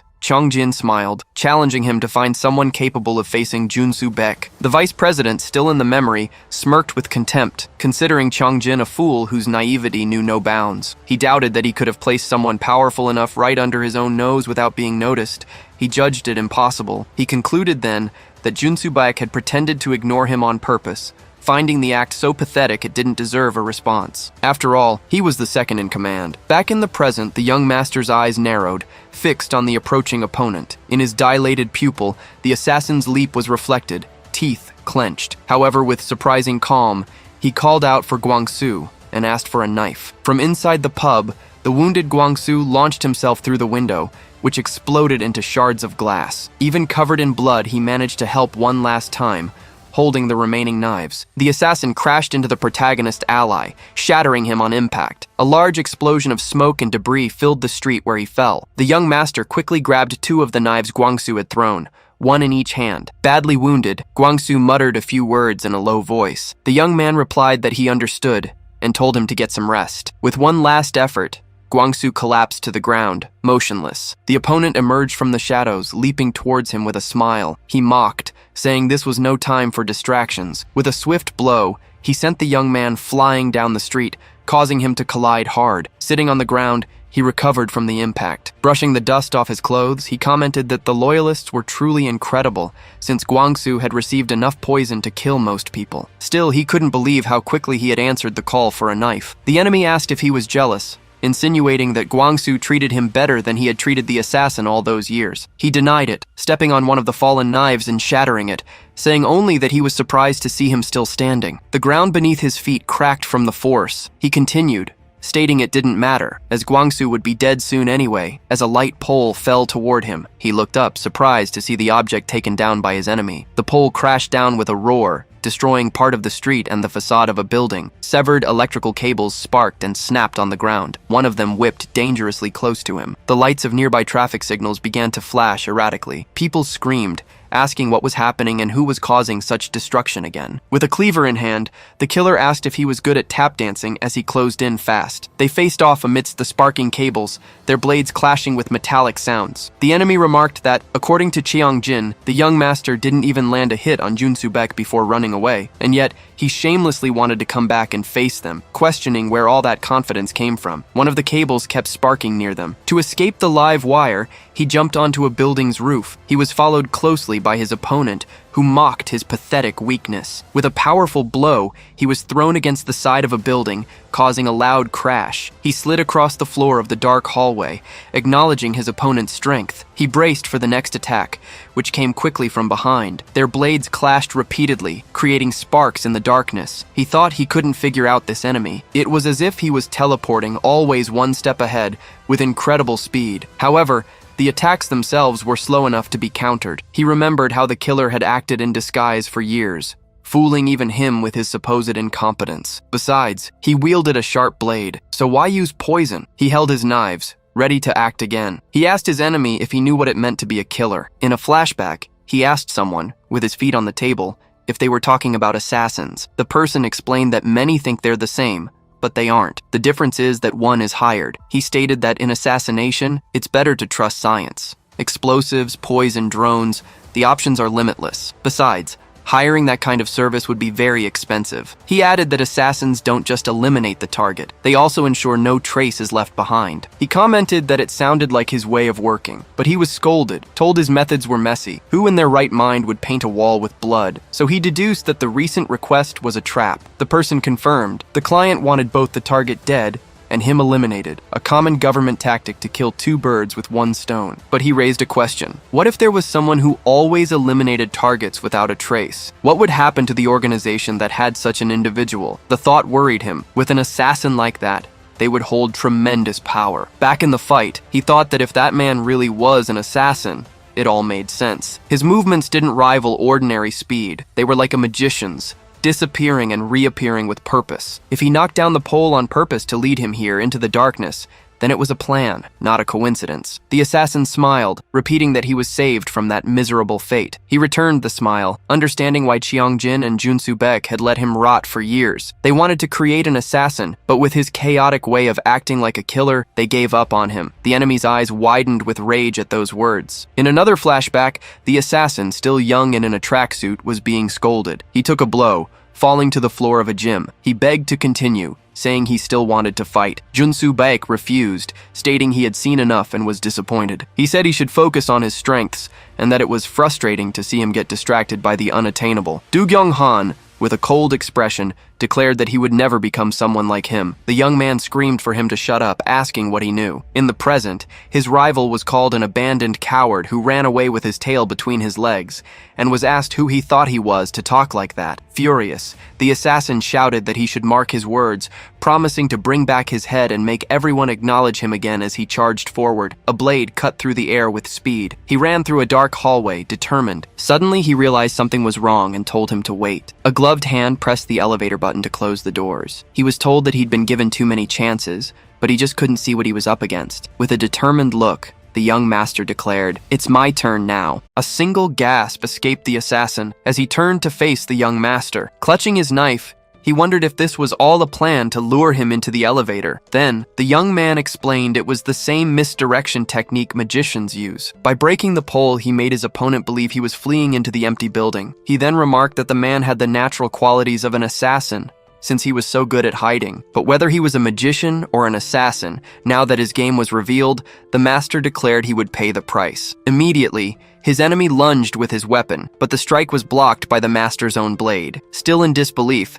the attacker questioned how the other could have known his game. With a calm gaze, the young master simply confirmed that he was right. Then, their blades clashed again with full force in the middle of the elevator. A rapid series of strikes was unleashed, but the master blocked every attack with ease. The speed of the counterattack left the assassin stunned, unable to understand how he wasn't this fast before. He then rushed forward, leaving a trail along the elevator wall. But by leaping back, the enemy managed to escape the attack. As soon as he raised his weapon for another strike, he froze, seeing the blade already pointed at his throat. For an instant, an aura enveloped the master as he raised his blade over his fallen opponent. And in one swift move, the knife grazed the assassin's face, who could only watch, motionless. With a smile, the young man stated he had warned him, as he was like an open book. A reflection of shock filled the assassin's eye. Suddenly, the elevator cable snapped with a loud bang at the top of the shaft. The car then began to plummet in a free fall, and in a nearby hallway, the master revealed he had expected this,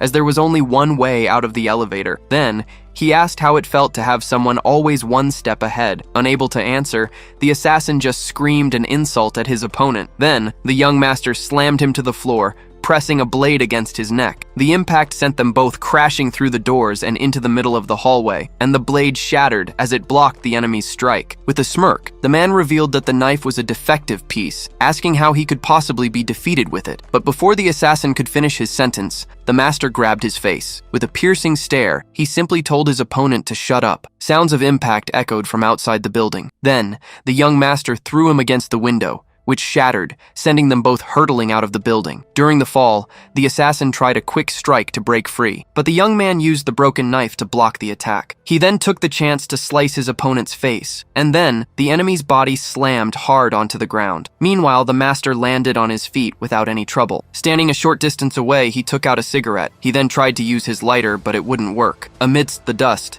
he admitted the man's skills were impressive, and that he'd never met such a talented assassin. But he added that no matter how good he was at acting in disguise, living together was a completely different story. He then recalled that the man knew full well that Guangsu had ignored him on purpose, yet he still dared to betray him after being taken in. With that, the man's silhouette began to dissolve. Before disappearing, all he could manage to say was that his body was... And holding the man's knife, he revealed that the poison had transferred to his own blade during their repeated clashes. As he fell, the assassin made one last request to the young master. With his last bit of strength, he asked the master not to kill that boy. As he brought the cigarette to his lips, he stated that under normal circumstances, he would kill him and leave his signature. Instead, he used the blade to light his cigarette. With that, the tip of the cigarette finally lit up as it touched the metal. But he declared that because of the man's loyalty, he would let him go just this once. And finally, he just told the man to consider himself lucky. Night fell over the city, and elsewhere, a man was biting the straw of his drink. At a table,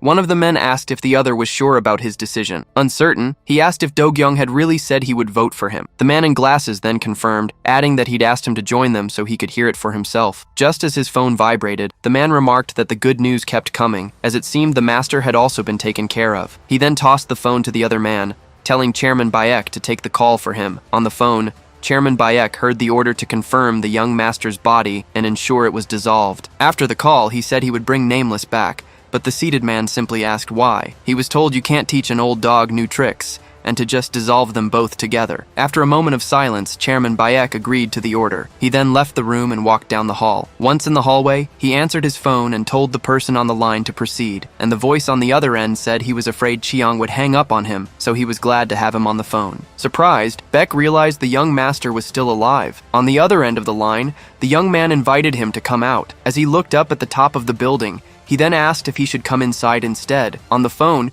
he assumed the young master had already dealt with Nameless, and with that, he said he was happy to see the young man was still alive and well. Losing his patience, the master told him to spare the empty pleasantries. He then repeated his invitation to come out, unless he wanted him to come in on his own. On the street, he stood still, waiting for a response. Back in the building, Beck replied that if the intention was to attack young Master Cheong, a call wouldn't have been necessary. Then, he taunted him, asking if he was just buying time for fear of failing like last time. As he walked, the young man explained that at first the situation seemed simple. His family was murdered, and he came back for revenge, but he revealed he'd changed his mind and wanted to hear him out before taking any action. He directly asked why exactly Junsu had betrayed his parents and his grandfather. Despite Cheong's thirst for power, he pointed out that Junsu was still in the same place as years ago, as president of Cheongu Security. After turning his back twice, first on his grandfather and then on Gu Ho-jin, he questioned what he was trying to achieve with all this. Using a metaphor,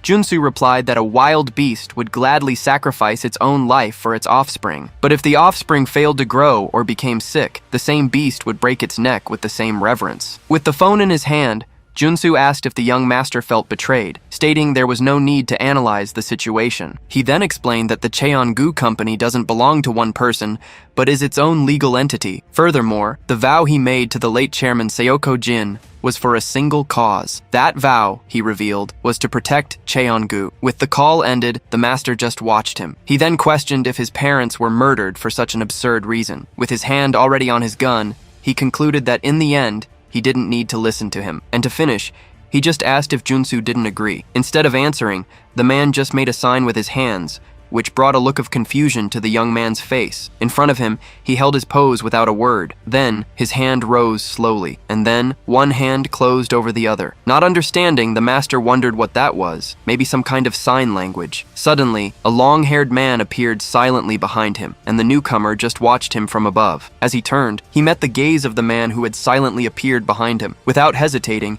he jumped back to create distance, questioning who the man was and when he'd arrived. From a distance, Junsu placed his hands over his chest, signaling that it wasn't time yet. He then opened his hands, completing the signal for the man. The long-haired newcomer remained silent, just watching. Slowly, he walked over and stood beside Junsu, ignoring the young master. Beside the man, Junsu revealed that Nameless was never who Cheong expected, and that he hadn't come down just to exchange pleasantries either. To finish, he declared he would see him at the next board meeting, where they would settle the matter once and for all. With that, the master was left behind in the parking lot as the two men walked away. Standing with his back to them, he just tightened his grip on the gun in his hand, and with a determined look, he agreed that they would settle this. The scene shifts to the city buildings under the night sky, and elsewhere, a man in sunglasses with a cigar questioned if members of the Dobang Association were also involved. An informant from the Oseong faction, known as Megaphone, began to report the events. He recounted that while they were chasing the bounty on director Haran Yan,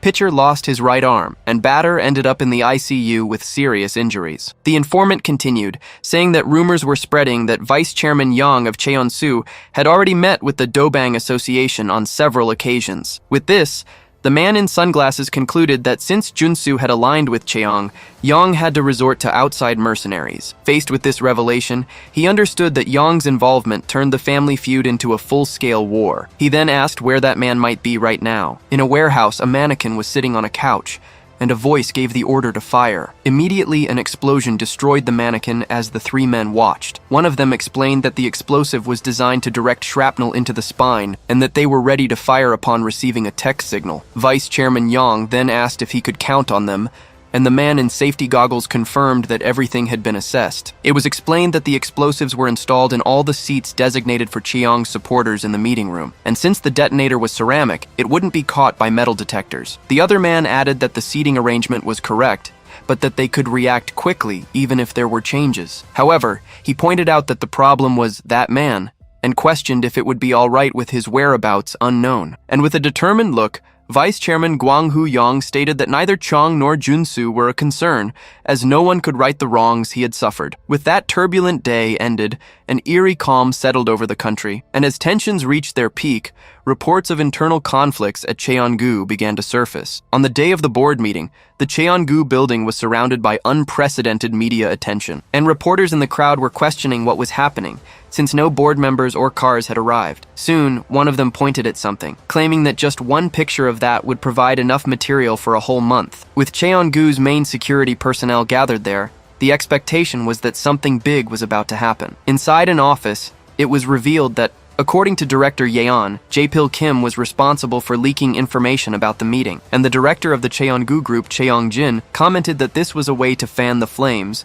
as Vice Chairman Yang would be worried about an all-out war. Speaking of which, he suggested they should bring in more people, asking if the young master had been located yet. Director Myung-gi Kim replied that, unfortunately, Chairman Baek had ordered security to focus on the first floor. Meanwhile, at the building's entrance, a figure was walking towards the reporters. Back in the office, Cheong-jin found the situation ridiculous, commenting that the person didn't seem to care about the message they were sending. And then, he wondered if Taiha would really dare to walk in through the front door. On the 36th floor of the Cheongu headquarters, a certain door had remained closed for months, and this door led to the president's office, a room reserved for all of Cheongu's leaders, where a gong would sound. Inside, a ritual was taking place, for that place reigned over everything, and many coveted the key to its doors. While musicians played the drums, the shaman conducted the ceremony with his gong. Several shirtless men danced intensely to the sound of the drums. At the same time, another moved fervently in front of an offering table. The oldest one shouted amidst the dance. Far away at the end of a hallway, Junsu watched in silence. Back in the office, Cheong-jin asked about him and was told he was on the 36th floor. It was soon explained that a shamanic rite was happening at the vice president's request,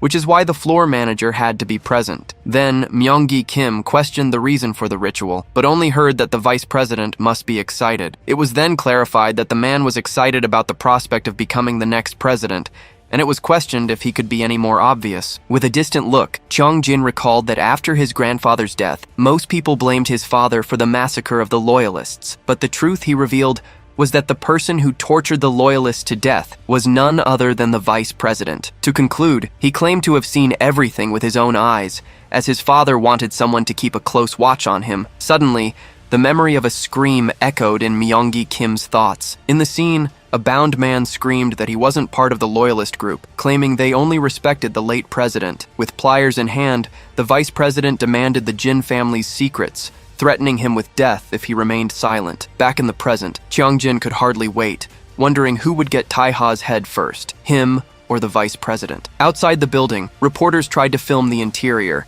commenting that the lobby was completely blocked off. As one turned around, he bumped into a man walking by. Not recognizing Taiha, the others wondered who he was, assuming he was a new employee. However, from inside the lobby, Myung-gi Kim recognized him immediately. With a look of disbelief, he just wondered if the young master was serious. Then, a faint smile formed on Taiha's face. Far from there, he entered the Bomungukbop restaurant, knowing that although his life was intact, the day would be difficult. Finally, he visited Gwangsu in a room, who joked that he didn't need so many visits or he'd die of embarrassment. So, Taiha said there was something he was very curious about, and Gwangsu offered to answer. Without beating around the bush, the young master asked why he hadn't run away. In response, the other just gave a calm smile. Standing in the room, Taiha commented that after the massacre, Cheongu was a hopeless place for a surviving loyalist like him. With a questioning look, he asked what had kept him there when he could have fled. Furthermore, he wanted to know why Cheongu would place a spy next to someone worthless to them. With a calm smile,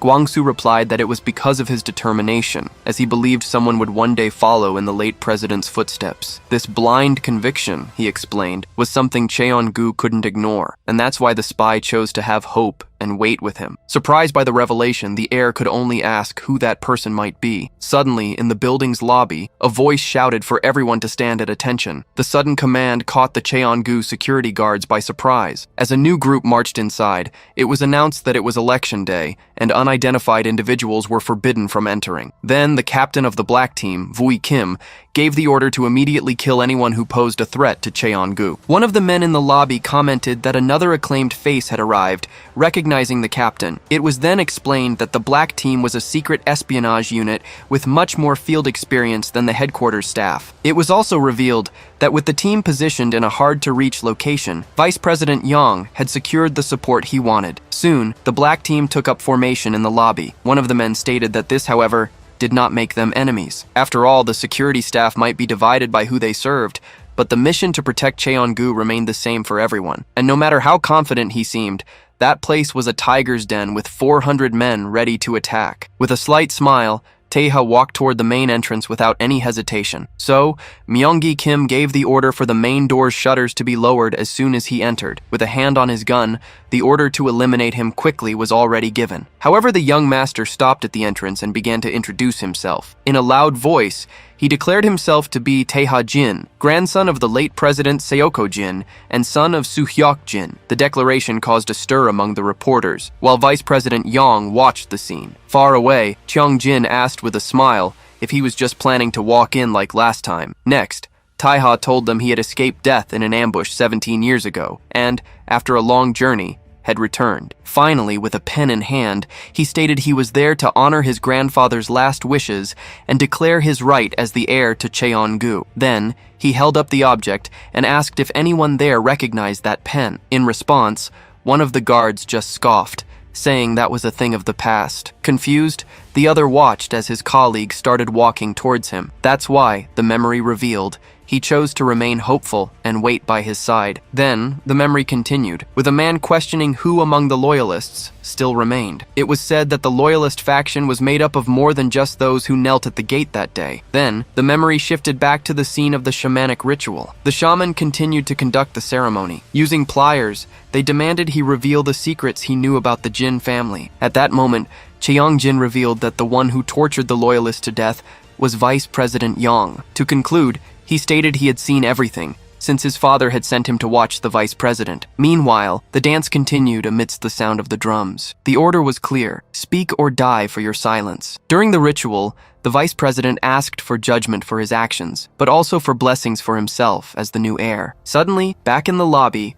one of the men knelt before Taeha. Soon, several others followed him and welcomed the young master. The scene left the reporters and security guards speechless. Meanwhile, Cheong Jin just laughed at the situation. Then, a memory showed the same man asking his executives to take care of the company until he returned. With his head to the floor, one of them apologized on behalf of all the loyalists for failing to fulfill the president's last wish and protect the company. With that, Taeha announced that the board meeting awaited them and called for them to go. Next, Taeha led the group of loyalists toward the building where the meeting would take place. The revelation of his identity as Soo-hyuk Jin's son left everyone outside completely stunned. Meanwhile, inside, Cheong Jin walked down the hall with his subordinates. The young director wore a confident expression as he headed for the confrontation. Elsewhere, head of security, Youngmin Moon wondered what was happening around him. The news of the vice chairman's loyalty baffled him, as he remembered him leading the black team in the massacre of the old loyalists. Soon, one of his men, carrying a gun, warned him to prepare for the group's arrival. Even so, the subordinate questioned the order, asking if they weren't going to fight. After a moment, Youngmin Moon agreed with his subordinate's suggestion. Then, Cheong Jin told his men that the vice chairman's betrayal changed nothing, as their group was still 3 times larger. With that, the security chief added that it was imperative to resolve the conflict there to secure the board vote. He knew that failure would make him responsible not only for his career, but also for the incident at the annex. Suddenly, a woman's voice cut in, asking about all the commotion. Soon, external director Haran Yeon approached, remarking that something interesting seemed to be happening. Youngmin Moon turned in surprise, immediately recognizing Director Yeon. At that moment, Vice Chairman Yang explained that he had urgently summoned Taeha to the board meeting. He then revealed that the young master was a key witness to both the yacht incident and the recent Jin family massacre. Yang then declared that if these facts were linked to Cheongu, it would be treated as an organized coup. After hearing the statement, Director Yeon watched the scene with a subtle smile on her face. With that, she agreed with the situation and offered to lead the way to the meeting room. Furthermore, Harinyan added that her official role there was to ensure the company followed the rules. She then turned and asked the young master to follow her. The group then entered the VVIP elevator at Cheongu headquarters and began to descend. Inside the elevator, the director commented to the vice chairman that she never would have guessed he was a loyalist. She continued, guessing that his old ambition for power was an act, since the loyalists served the late chairman Seoko Jin. Finally, Harin asked if he kept up the facade out of loyalty to a dead man, or if he was just waiting for the young master's return. In response, Vice Chairman Yang stated he had no idea, even after the attack at the annex. He explained that he only discovered the truth when the former guard, Guangsu, contacted him and he saw the photo released for the bounty hunt. That was the moment he realized the young master was alive, and that their long vigil had finally been rewarded. As soon as the elevator doors opened, Taiha asked Director Yan if the elementary school she attended still existed. She replied with a laugh that the school was long gone and wanted to know the reason for his interest. Then, Yang remarked on how bittersweet it is to see the past disappear, as memories last a lifetime. With that, he continued, explaining that when a workplace of 30 years vanishes, it's as if your own existence has been erased. For that reason, he claimed to have endured everything to ensure that madmen wouldn't lead Cheongu to ruin. Next, it was announced that the vice chairman and the director were entering the room, accompanied by one person. The scene then opened on the Cheongu Board of Directors meeting, with everyone already seated. At the table was Director Myung-gi Kim, one of Cheong's supporters. There was also Director Pyodo Jang, who was an ally of the vice chairman. Among those present was Director Do-kyung Han, who held a moderate position. Now in her seat, Harinyon announced to those present that she had brought a man as a key witness for the urgent agenda item. With that, Taiha positioned himself behind an empty chair at the head of the table, facing the board. At the other end, Cheongjin leaned back in his chair to watch the scene. Soon, a man at the podium declared the start of the 81st meeting of the Cheongu Board of Directors. However, just as he was about to announce the first item on the agenda,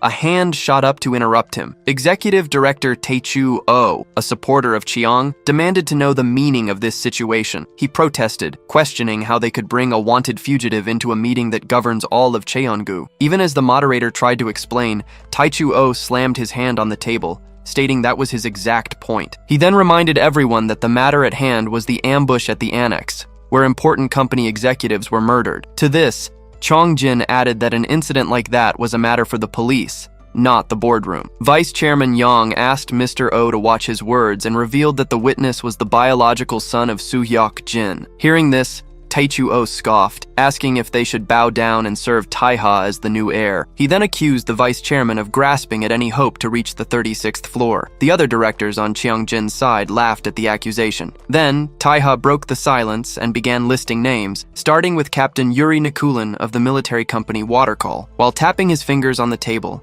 he continued to name Vladimir Ilyin, Harry Felt, and 4 other men. He then revealed that, of the 8 men who stormed the yacht, he had already dealt with 7. He went on to explain that the last man, an Asian who spoke Korean, was the only one he never caught, but whom he found at Cheongu. Outraged, Director Taechu Oh questioned what kind of nonsense this was and demanded proof immediately. However, Taiha simply replied, no, explaining that wasn't how he usually worked. With a mocking smile, the man remarked that he might as well say he fought 7,000 men. In response, Taiha tapped his finger on the table. With an aura surrounding him, he commented that the director didn't seem very good at reading the room. Then, he mentioned Insu Kim's death and the murder of the Jin family at their annex. Right after, he pointed out Director Hong's disappearance and questioned how the other man still had the audacity to speak that way. Director Oh just stared at him in silence. Seeing he wouldn't answer, Taiha asked if he was finished, because now he wanted to speak. Far away, the scene shifted to the storefronts of a commercial street. There, Guangsu prepared for a confrontation,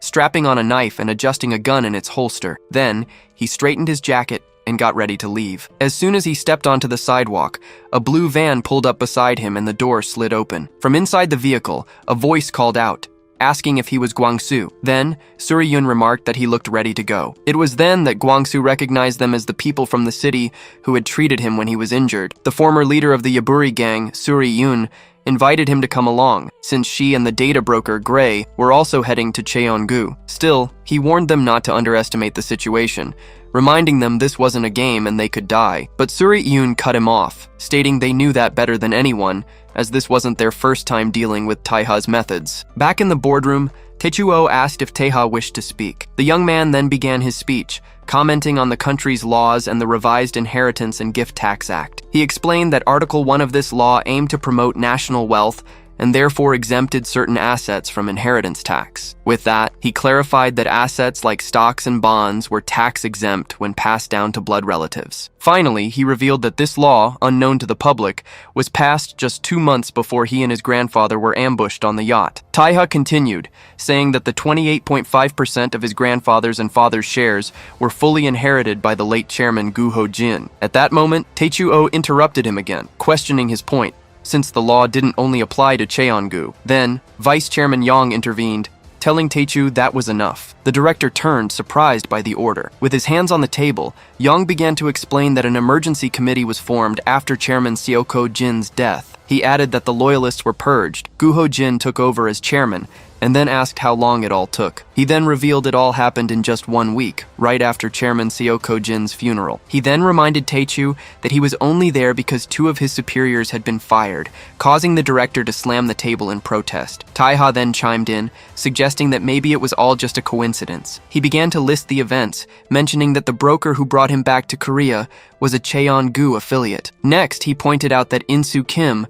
without any bodyguards, just happened to be the first to die. Then he highlighted that the Jin family held a meeting in the same village as his childhood home. Furthermore, he noted that when he arrived, everyone except for Cheong was dead. Finally, he questioned how he ended up finding Huimin from the Oseong faction by mere coincidence. The mention of the name made the directors whisper among themselves, questioning Oseong's involvement in the matter. Director Harin Yeon leaned over the table, watching the situation with interest. Confused, Director Taechu-oh turned to the young Cheong Jin and repeated Huimin's name. However, the other man just sat there with his arms crossed, remaining silent. Then, a memory showed Taiha asking Huimin if he was with Cheon-gu. In the flashback, the young man explained that he had overheard the call and was just helping out temporarily. Soon, Taiha revealed he'd heard from Cheong that Junsu had taken care of him, questioning how he was still alive and who he really was. Back in the present, he explained to the board that Huimin was hired by Cheong to track the attacker behind In-soo Kim's death. He then questioned why Cheong would give such an order to the Oseong faction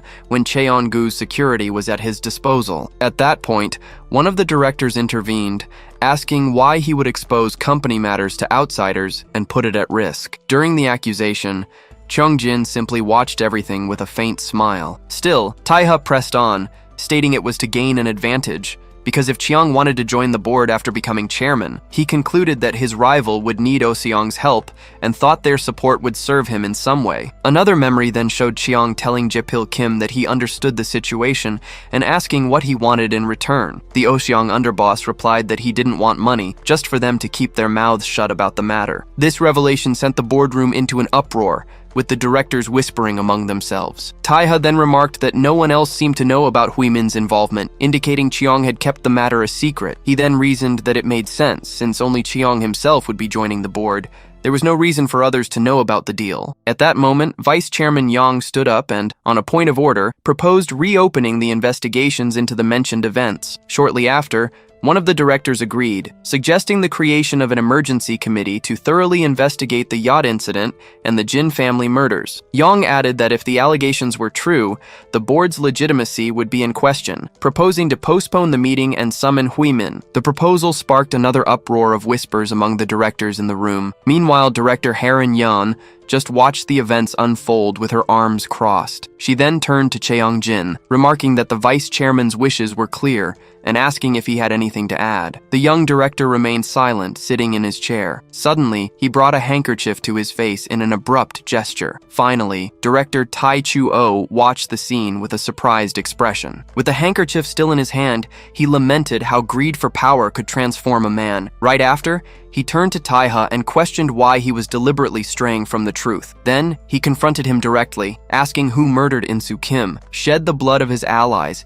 and ambushed the village. Clutching his cane tightly, he continued, demanding to know who killed his father, who injured him, and ultimately, who was truly responsible. With a hand on his chest, Cheong-jin turned to the vice chairman, questioning why he was ignoring his truth, even after all he had done for Cheon-gu. The other directors watched the scene in absolute silence. To one of them, It was unclear what he hoped to achieve, but his presence at that meeting seemed to be a grave mistake. The same director then reflected that the young master couldn't possibly know certain details unless he was intimately connected to Cheong. It was at that moment that an intense aura began to emanate from Cheongjin's hand as he held the cane. Without hesitation, he confirmed the accusation of killing his own father to inherit the Cheongu shares, agreeing with the gravity of the situation. With his arm raised, he declared that he would return all the inherited shares to the state. He further clarified that this return also included the portion belonging to his grandfather, a detail that, according to him, the young master could never know. The sudden declaration left Vice Chairman Yang completely stunned, and then Vice President Yang loudly questioned if he would really donate all his inherited shares to the state. With a smile, the heir confirmed that since the legal formalities were still in progress, he would renounce his inheritance to the state. He then detailed that the funds would be directed to the Ministry of Health and Welfare and absorbed into the National Pension Reserve. By doing this, he hoped to prevent the devaluation of the shares and allow the pension fund to support more beneficiaries. Furthermore, he declared he only aspired to create a happy future for Cheongu, without coveting power at the expense of others' misfortune. However, the proposal to donate nearly 30% of Cheongu's shares raised questions about what he was really planning. Then, doubts arose as to whether the move was a threat or if there were other ways for him to retain power. A possible connection to the Eternal Life sect was even considered as the reason for his confidence. After a moment, Vice President Yang simply told him to do as he pleased. However, the unexpected response left him silent. Taeha then intervened, agreeing he could do what he wanted with the shares, but demanding the reopening of the investigations into the incidents. At that moment, the accused just stared at him without a word. Hearing this, Director Jaisu Cheon slammed his hand on the table and agreed, demanding the cases be prioritized. He also stated they first needed to determine if the heir was even eligible to receive the shares. Following this, another director asked Jaisu Cheon to watch his words, as this was still a board meeting. The accused then questioned if the director truly believed those accusations, asking if he saw him as a monster who would kill his own family. In response, Director Cheon called him shameless, stating he knew exactly what he did last month. He then revealed that, under the pretext of having caught the culprit behind the massacre, he had lured the families of his deceased uncles to a restaurant. There, the family members were all tied up and gagged on the floor. Shortly after, several shots were fired through the door of the room where they were being held. Everyone was murdered, but a janitor hidden in a storage room witnessed the entire scene. Back in the present,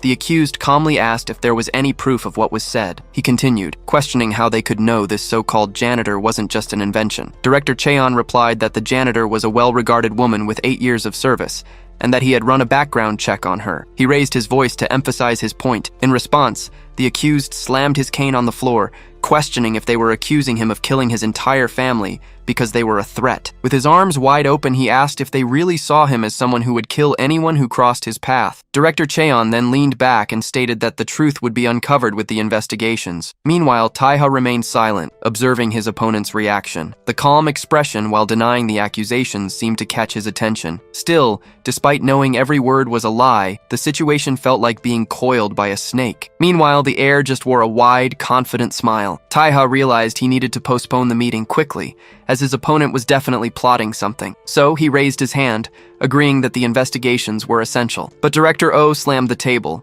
complaining that the agenda was already set and they couldn't postpone. Director Cheon then warned that electing a president today, only to expose him as a criminal, later would cause Cheongu's stock to plummet. So Taeha addressed the vice president, suggesting they postpone the meeting right then. However, the accused raised his hand and offered a new proposal. He acknowledged both directors' points, admitting that ending the meeting would leave the position vacant and that their concerns were valid. For that reason, he suggested being elected that day, but postponing his formal inauguration for 1 month to conclude the investigations. However, Vice President Yang countered that a month was impossible, as a full reinvestigation would take at least 6 months. At this, the proponent questioned how they could guarantee he wouldn't use his authority to influence the election. So, he proposed they proceed with the election, reminding the vice president that withdrawal was always an option if he felt dissatisfied. The vice president just stared at him in silence. Meanwhile, Director Yeon observed the scene, questioning the reason for such a rush as he was acting so openly suspicious. Faced with the impasse,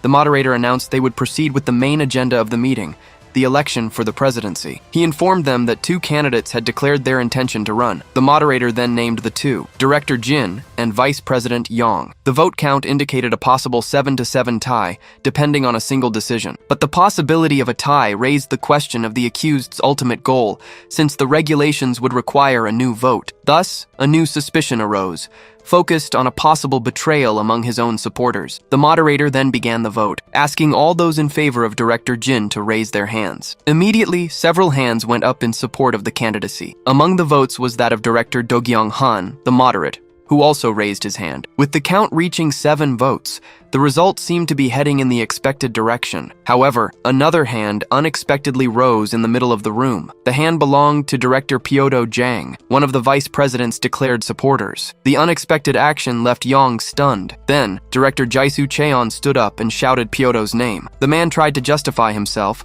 but his voice failed at first. While holding a small detonator, he explained he was compelled to act after discovering the vice president's true nature. Upon seeing this, Yang reacted, recognizing the object and realizing the terrible truth behind the situation. Then, a memory showed the order to detonate an explosive that violently destroyed a mannequin in a test. At that moment, it was explained to the vice president that the explosive was designed to direct shrapnel and would be ready to be triggered by a signal. Back at the meeting, the vice president questioned why Pyodo had the switch, which was a measure intended only in case the opponent used violence. It was then revealed that explosives had been installed in each of the seats designated for the heir's supporters. Unable to believe it, he turned to the director and asked if a fellow loyalist had really betrayed him and sided with the rival. The scene then recalled the accused's words when he asked if they saw him as a man who would kill anyone who crossed his path. Yang finally understood that those words were a direct threat to Pyodo, who repeatedly apologized while holding the detonator. Realizing the imminent danger,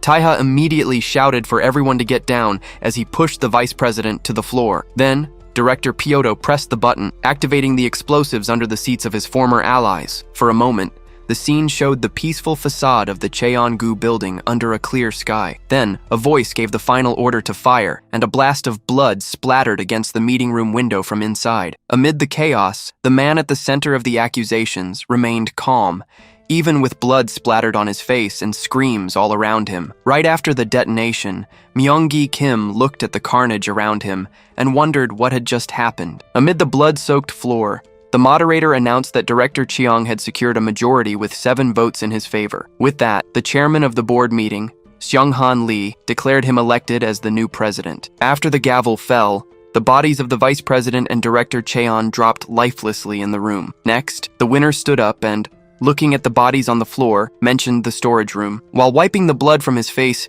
he commented that cockroaches really do seem to hide anywhere. His face covered in blood, Taiha turned and screamed the new president's name. So, Taiha stood up and faced his rival from across the blood-soaked room. He then questioned how he could kill so many people in broad daylight. With a mocking tone, the accused feigned ignorance, saying that Director Pyodo had his reasons. He then commented on the foolishness of those who dare to provoke a sleeping bear. Then, Taiha gave the order to stand up. Instantly, Director Yeon charged towards him. As she ran, she furiously screamed about being dragged into this situation. The target, however, simply watched the attack approach with a confident smile. Suddenly, Do-kyung-han appeared and grabbed the director's wrist, stopping the blow mid-air. She then ordered him to let go, calling him a dog without a leash. Right after, the accused addressed Yeon, telling her she was mistaken about who activated the bombs. Taking advantage of the distraction, Taiha leaped over the table in a surprise attack. The young master continued his mid-air advance towards the target. Without turning,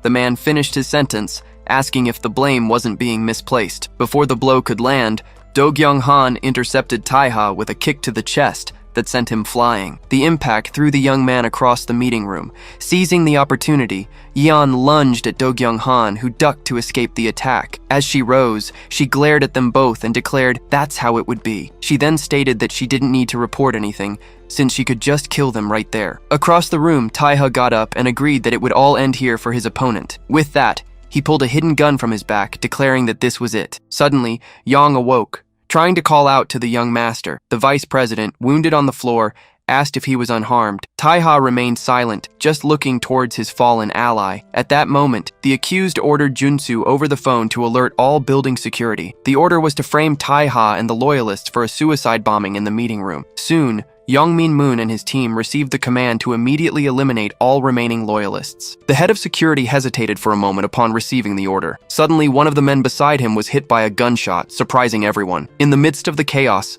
the security guard appeared with a gun in hand and declared that the war had begun. In the meeting room, Taiha just watched the scene in silence. As he looked at the fallen vice president, the young master pondered his next move. He then realized the adversary must have an escape plan and that more reinforcements would arrive soon. On the other side, the accused waved with a mocking smile. Despite the situation, Taiha tightened his grip on his gun. The target simply watched him, anticipating his move. With that, he decided he had to kill him that day, or he might never get another chance. At that moment, a series of memories flashed through his mind. The first memory was of being asked to take over the presidency of the Cheongu group. The second was the promise he made to his grandfather that he would inherit the company no matter what. Finally, the image of the loyalists awaiting his return as the young master came to mind. As the memories faded, his decision became final. Just as he was about to act, the vice president grabbed him and told him to escape while they still could. The man then pulled him close and repeated that they should leave the area immediately. His ally looked at Taiha with wide eyes. He said the young master's smile brought him to his senses,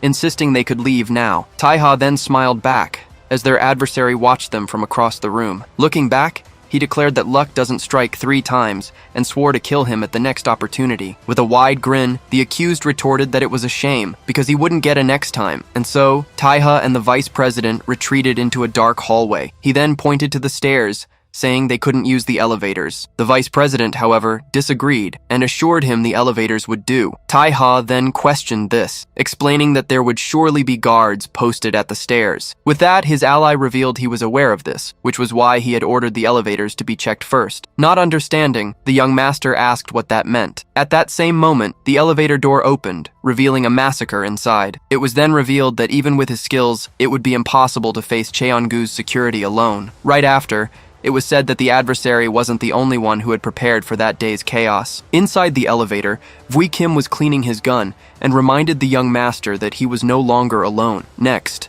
the head of the American branch's black team introduced himself and apologized for the delay. Vui Kim then told the young master it was time to go, but he just watched him in silence. Outside, the police began to disperse the reporters, announcing the event was over. As they were leaving, one of the journalists complained about the excessive security that had closed off the main entrance. Suddenly, a noise from inside the building caught young Min-moon's attention. One of his men beside him turned and asked if he had heard it too. In the main lobby, a full-blown battle had erupted between the 2 security factions. With that, young Min-moon ordered his men to spread out. Then, the gunfire intensified, with the Cheongu team trading shots with the black team. Asura, the leader of black team's group 2, lamented that they were too slow and ordered his men not to let the enemy get any closer. He then questioned how they could declare war right in the company's headquarters. At the same time, the bodyguard Junyuk Hwang fired into the air, yelling about where they thought they were going. Amid the shootout, one of the black team members was shot in the hand. The bullet tore through his fingers,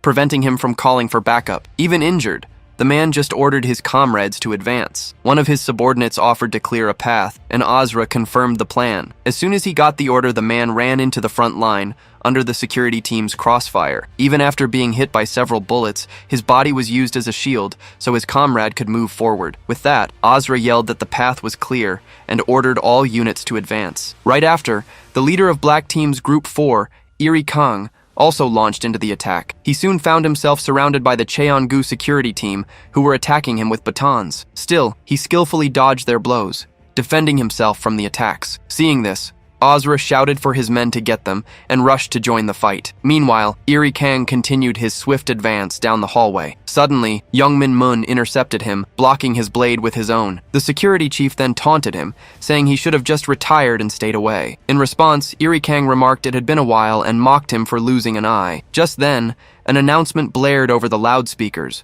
warning of a large-scale terrorist attack in the building. The message instructed all employees to get to the safe rooms as quickly as possible. Far away on another floor, a weapon sliced through the air and fatally struck the Cheongu guards. As the bodies hit the floor, the vice president appeared on the scene with Gray and Suri Yoon. Vui Kim explained that since the employees were at home, the announcement was just a trap to lure them out. Hearing this, Taiha questioned the lack of security for such a bold attempt. The vice president then deduced that most of the security forces were stationed on the first floor to contain the media. Vui Kim added that by using the board's private elevator, they were able to reach the executive lobby on the 11th floor. So, the plan was to use the 2 emergency stairwells on opposite sides of the building to go down and catch the enemy by surprise. Taiha then reflected that under normal circumstances, using the elevator would have been a death sentence. Vice President Yang agreed, stating that Cheongjin wouldn't have planned a war here if he had thought of everything. With the plan set, the young master opened the door to the emergency stairwell, leading the group. As they descended, he remarked that the pieces of the situation were starting to fall into place now that his head was clearer. The vice president explained that Cheong would have already had the 8 votes to become president, even without Pyoto's betrayal. He also mentioned that everything their rival said in the meeting was to provoke and threaten Pyoto into pressing the detonator. The scene flashed back to the memory of the man apologizing as he held the device in his hand. Thus, the vice president concluded that Cheong likely exploited the fact that Pyoto was a family man. He then revealed that eliminating the loyalists was necessary to prevent the reopening of investigations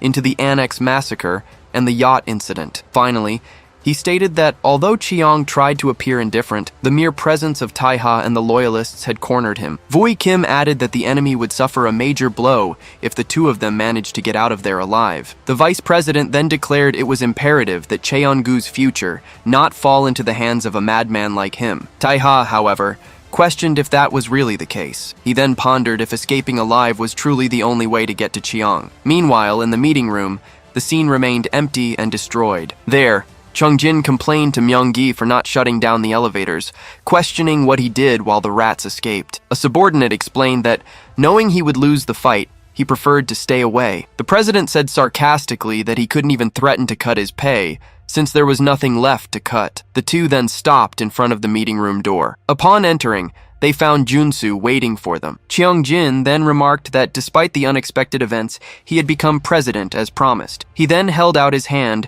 and demanded the key to the 36th floor. Without hesitation, Junsu held up a set of keys. He then handed them to the president, congratulating him on his achievement. Finally, he warned him not to disappoint him or Cheon-gu. As Junsu's assistant watched, Cheongjin clutched the keys and declared he had finally done it. He then turned to Junsu and asked if they should go take a look at the famous president's office. His ally, however, warned that the area was still dangerous and suggested they evacuate using the prepared helicopter. Without turning around, the president bluntly refused the offer. At that, Junsu and his assistant just watched him in silence. He then turned back and questioned why he should run away like last time, stating that the building was now his. Right after, he announced that his first orders as the newest leader of Cheon-gu were for Junsu to kill Taiha and all the other loyalists. To finish, he demanded he wanted the head of every single one of them by the end of the day. Meanwhile, Asura, the leader of Black Team's Group 2, ordered them to close in, claiming their opponents were weak up close. He then charged forward, shouting that he'd show the rookies what a real fight looked like. At the same time, Iri Kang, leader of Group 4, taunted his opponent, asking why he was still so weak. With a strike, he reminded Youngmin Moon of the high hopes he once had for him, asking if he'd stopped training since joining the Jin family. But the young man shouted back that if his opponent cared so much, he should have been the one to stay. He revealed he knew the man's skills well, as he had been his mentor, and that he himself had been trained by Junsu to capture Taiha. Still, the Group 4 leader questioned why there was such a huge gap between their abilities. Then, his weapon clashed violently with his former apprentices. With a single blow, the younger man was thrown back by the impact. The veteran's superiority made the combat experience Black Team had gained a broad clear. From the ground, the wounded disciple raised his weapon, facing what seemed to be the wall Junsu had spoken of. The scene then shifted to an earlier moment, where a subordinate was asking Junsu what he meant. There, the man argued they hadn't made any tactical errors in the village operation, questioning why they were being punished for a lack of information on Taiha. Calmly, the leader explained he wasn't blaming anyone. The demotion was just to keep them out of harm's way. Confused, the subordinate questioned the decision, arguing that no one in Cheon-gu posed a threat to their team. With a firm gaze, Junsu asked if he'd rather try again then. He then asked if the young man was confident he could win if he were to fight the young master Taiha again. The question caught him by surprise, and he could only ask him to repeat it. Unfazed, Junsu repeated the question about his confidence in facing Taiha in a new fight. Faced with this insistence, he couldn't answer right away. After a moment of hesitation, he finally declared that he would need more time. In a disapproving tone, the master remarked that even after so many years of training, he was still asking for more time. He then took the blame, saying he had protected him too much, and perhaps that had stopped him from overcoming that wall on his own. Back in the present, the memory of Junsu's words about how those who retreat before a wall fall into despair paralyzed him. In the midst of the confrontation, Junhyo Kwang desperately screamed for everyone to get down. Suddenly, a heavy machine gun mounted on a tripod began to fire at the invaders. The one firing called them useless for not being able to handle a bunch of guys with knives. Right after,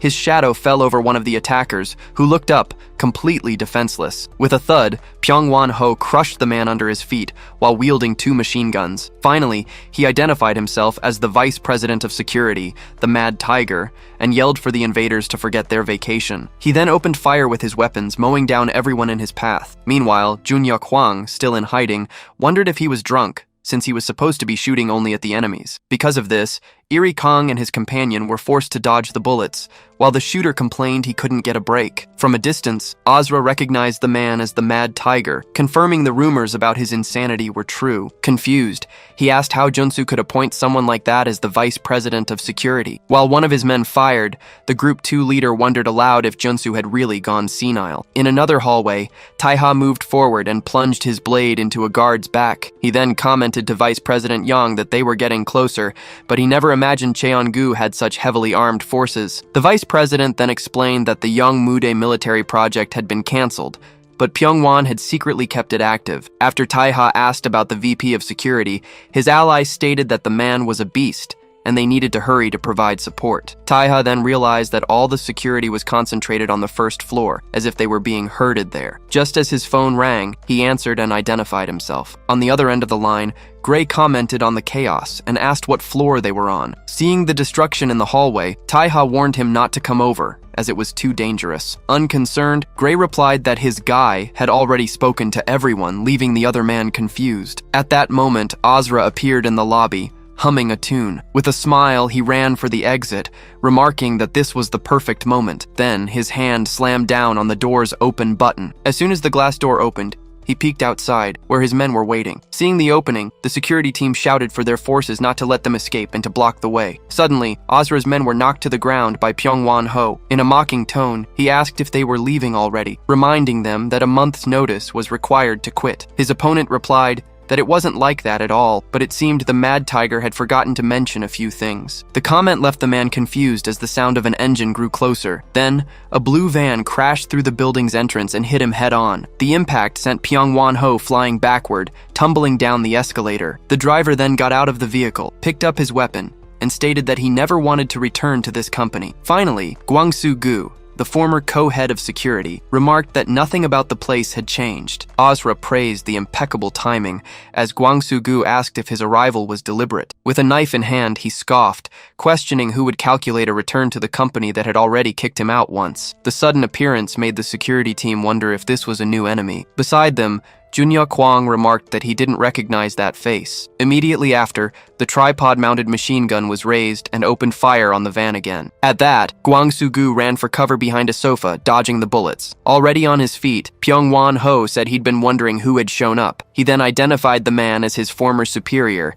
who was fired for backing the wrong people. The visitor corrected him, stating he preferred to be remembered as the loyalist who resigned. The revelation left Young Min-mun frozen, unable to believe that man was Gwangsu. He then recognized the legend who built the building's entire security system with Junsu. Just then, Vui Kim and his men entered the lobby, commenting on the commotion and the mess. One of the newcomers then turned to Asura and asked if the control room was secure. Ignoring the question, he looked at the group and asked who these brats were. Gwangsu-gu assured him they could be trusted, revealing that one was a data broker. He then added that the other had been trained to be a successor to the Yan family. The information left Asura speechless at the revelation. As Vui Kim reported that the control room was in the basement, the leader of Group 2 claimed to know the way and prepared to go. Watching the scene, Pyong-won-ho questioned where these rookies came from and ordered his men to kill everyone. As soon as the security team raised their weapons, Gwangsu-gu intervened, grabbing one of the guards' hands. With a push, he corrected the man's stance,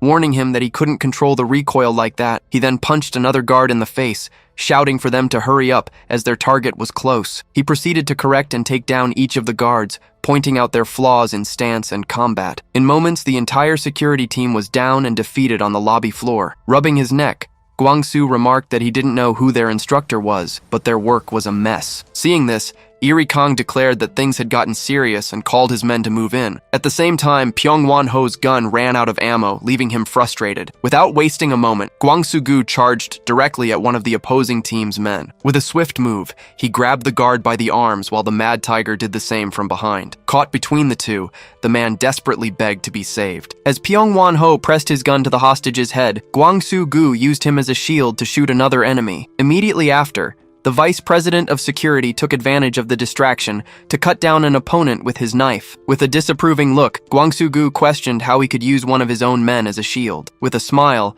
Pyong Wan-ho replied that it was only fair to take the useless ones off the payroll. The veteran then dodged the knife attack, and the two exchanged a quick series of blows. Even so, the Mad Tiger's blade managed to strike his opponent's arm during the fight. Then, the scene shifted to 2 days earlier, as Guangsu sat at a table with Asura. Straight to the point, the leader of Group 2 recognized him as his former supervisor, but questioned if it was safe to meet so openly. The visitor replied that it was better this way, as he doubted he was being followed with Cheon-gu so busy. He then asked who the biggest threat was among the men he didn't know at the last board meeting. Curious, Asura wanted to know why, asking if he was planning a direct confrontation. The ex-supervisor held his glass and replied that of course, that wasn't his intention. Despite the denial, he quickly added that he wouldn't rule out the possibility. Unfazed, Asura asked to be notified in advance if that were to happen. Guangsu then asked if the other knew Pyong-wan, and was told only that he had taken over his old position at Cheon-gu. With that, he asked if he remembered the incident in the Middle East where 16 tourists were taken hostage. The other man confirmed he did, as all the hostages died at the end of that event. Without hesitation, Asura revealed that Pyong-wan was behind it all. The revelation left the veteran completely shocked and speechless. The leader of Group 2 then explained that the Mad Tiger killed everyone, including hostages and terrorists, and then disappeared with the ransom money. Back in the present, Guangsu attacked, unable to believe Junsu had brought such a man into the group. While dodging, Pyong-wan confirmed that Junsu had brought him back from Oman, where he had been hiding. He went on to say that when questioned, the leader gave a reason for his decision. The answer was that what Cheon-gu needed right then was absolute power, as their weapons clashed. The impact of the blow was so strong that the Mad Tiger's knife shattered into pieces. With the broken blade in his hand, he asked how his opponent managed to do that. Sitting on the floor, Guangsu admitted his plan was to avoid unnecessary confrontations. He then got up and declared that, unfortunately, Pyong-wan would have to die. The story then returns to the past, in a Middle Eastern country where terrorists were holding a camp. Through a computer, the group's leader announced that the Korean government had failed to meet their demands. He then raised the ransom to $50 million for the release of the 16 hostages. As a threat, he declared that one hostage would be executed every hour if the new demand was refused. The proposal shocked the government negotiators, who remembered the previous demand of only $10 million. Suddenly, a shot was fired inside the negotiation room, startling the two men. After the shot, the leader's partner took over, demanding $50 million for the remaining 15 hostages. The whole situation began when Korean missionaries were kidnapped in a restricted zone, forcing the government to act. The negotiation team was accompanied by the Special Forces Unit Red Team, of which Pyong-wan was a member. Unsure of what to do, one of the negotiators commented that his superiors would never approve an amount over $20 million. Even so, the partner insisted it was their duty to persuade the government to bring the civilians back home. From the back of the room, the soldier showed complete contempt for the conversation. The interruption made the negotiators turn around, asking who was there. Without hiding, Pyong-wan raised his weapon, saying he couldn't believe they were going to waste taxpayer money. He then pointed the gun at the terrorist, stating that everyone there was a waste of oxygen. News reports at the time stated that the high tension during the negotiation resulted in a fatal shootout. All hostages, terrorists, and negotiators were found dead, with the exception of a single member of the Red Team. Furthermore, the account with the $20 million prepared for the negotiation had disappeared from the scene. 6 months later, in a luxurious house in Oman, the survivor was enjoying his new life. Then, Pyong-wan commented that he was sure everything had been forgotten. Right after, he came face to face with Junsu and Asura, questioning why Cheongu was visiting him and if they wanted the money back. In a mocking tone, he said that not even a hideout full of terrorists could defeat him and doubted that Cheongu's men could handle him. The leader of Group 2 offered to handle the situation, but Junsu stopped him, saying it was fine. As soon as the fight began, the two men clashed with a force that shattered the windows. Even with the Mad Tiger proving stronger than the rumors suggested, Asura perceived the true intention behind the combat. In a swift move, Junsu grabbed his opponent by the neck, clearly assessing his skills. Surprised, the man questioned what kind of person he was, since his breathing hadn't changed even after the fight. Calmly, Junsu asked why he had ruined the negotiation on purpose. The question left Pyongwon confused in the middle of the destroyed room. The leader stated that if his goal had been the 20 million, he could have just taken the money before the negotiations started. Not understanding, the Mad Tiger questioned what Junsu was saying, justifying that he couldn't stand the way those clowns negotiated. With a laugh, he called them idiots who believed money could solve everything, claiming he only saved Korea from becoming a laughingstock. The justification was met with a slight smile. With a gesture, Junsu declared that, in that case, he was there to recruit him. Then, the scene returned to the present, where Taiha and his companions were in the hallway with the guards' bodies. Vice President Yang explained that when the late chairman Seoko Jin brought Junsu to Cheongu,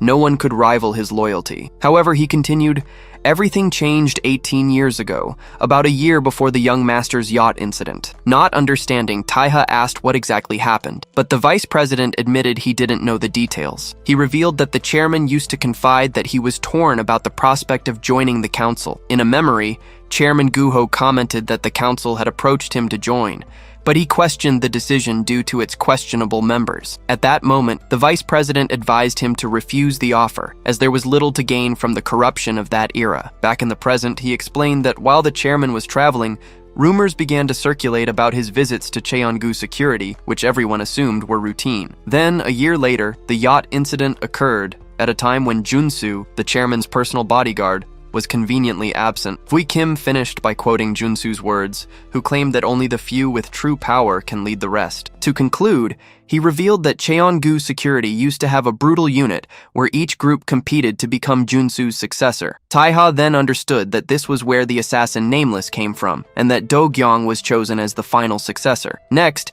Fui Kim revealed that he and other leaders of the Black Team were members of that unit who had been discarded overseas. The man assured them they knew the real Yunsu, who on the outside might have been a dedicated mentor. That mentor trained them both physically and mentally. With this, he earned the loyalty of everyone in a security unit that not even the chairman could control. Because of this, the blind faith everyone placed in him ran very deep. However, Fui Kim revealed the truth, stating that Junsu never saw them as human beings. According to him, Cheongu security was just a ranch where Junsu raised his flock to find the best warhorse. The scene then shifted to Jaepil Kim, who explained that the phrase Cheongu has Junsu was used to acknowledge the company's great power. Furthermore, he continued, clarifying that the Cheongu chairmanship itself existed because of that man, who first emerged through a coup. The revelation left Taiha completely speechless. Then, Fui Kim compared the former bodyguard to a wild beast, capable of sacrificing its own life for its cub's young master. However,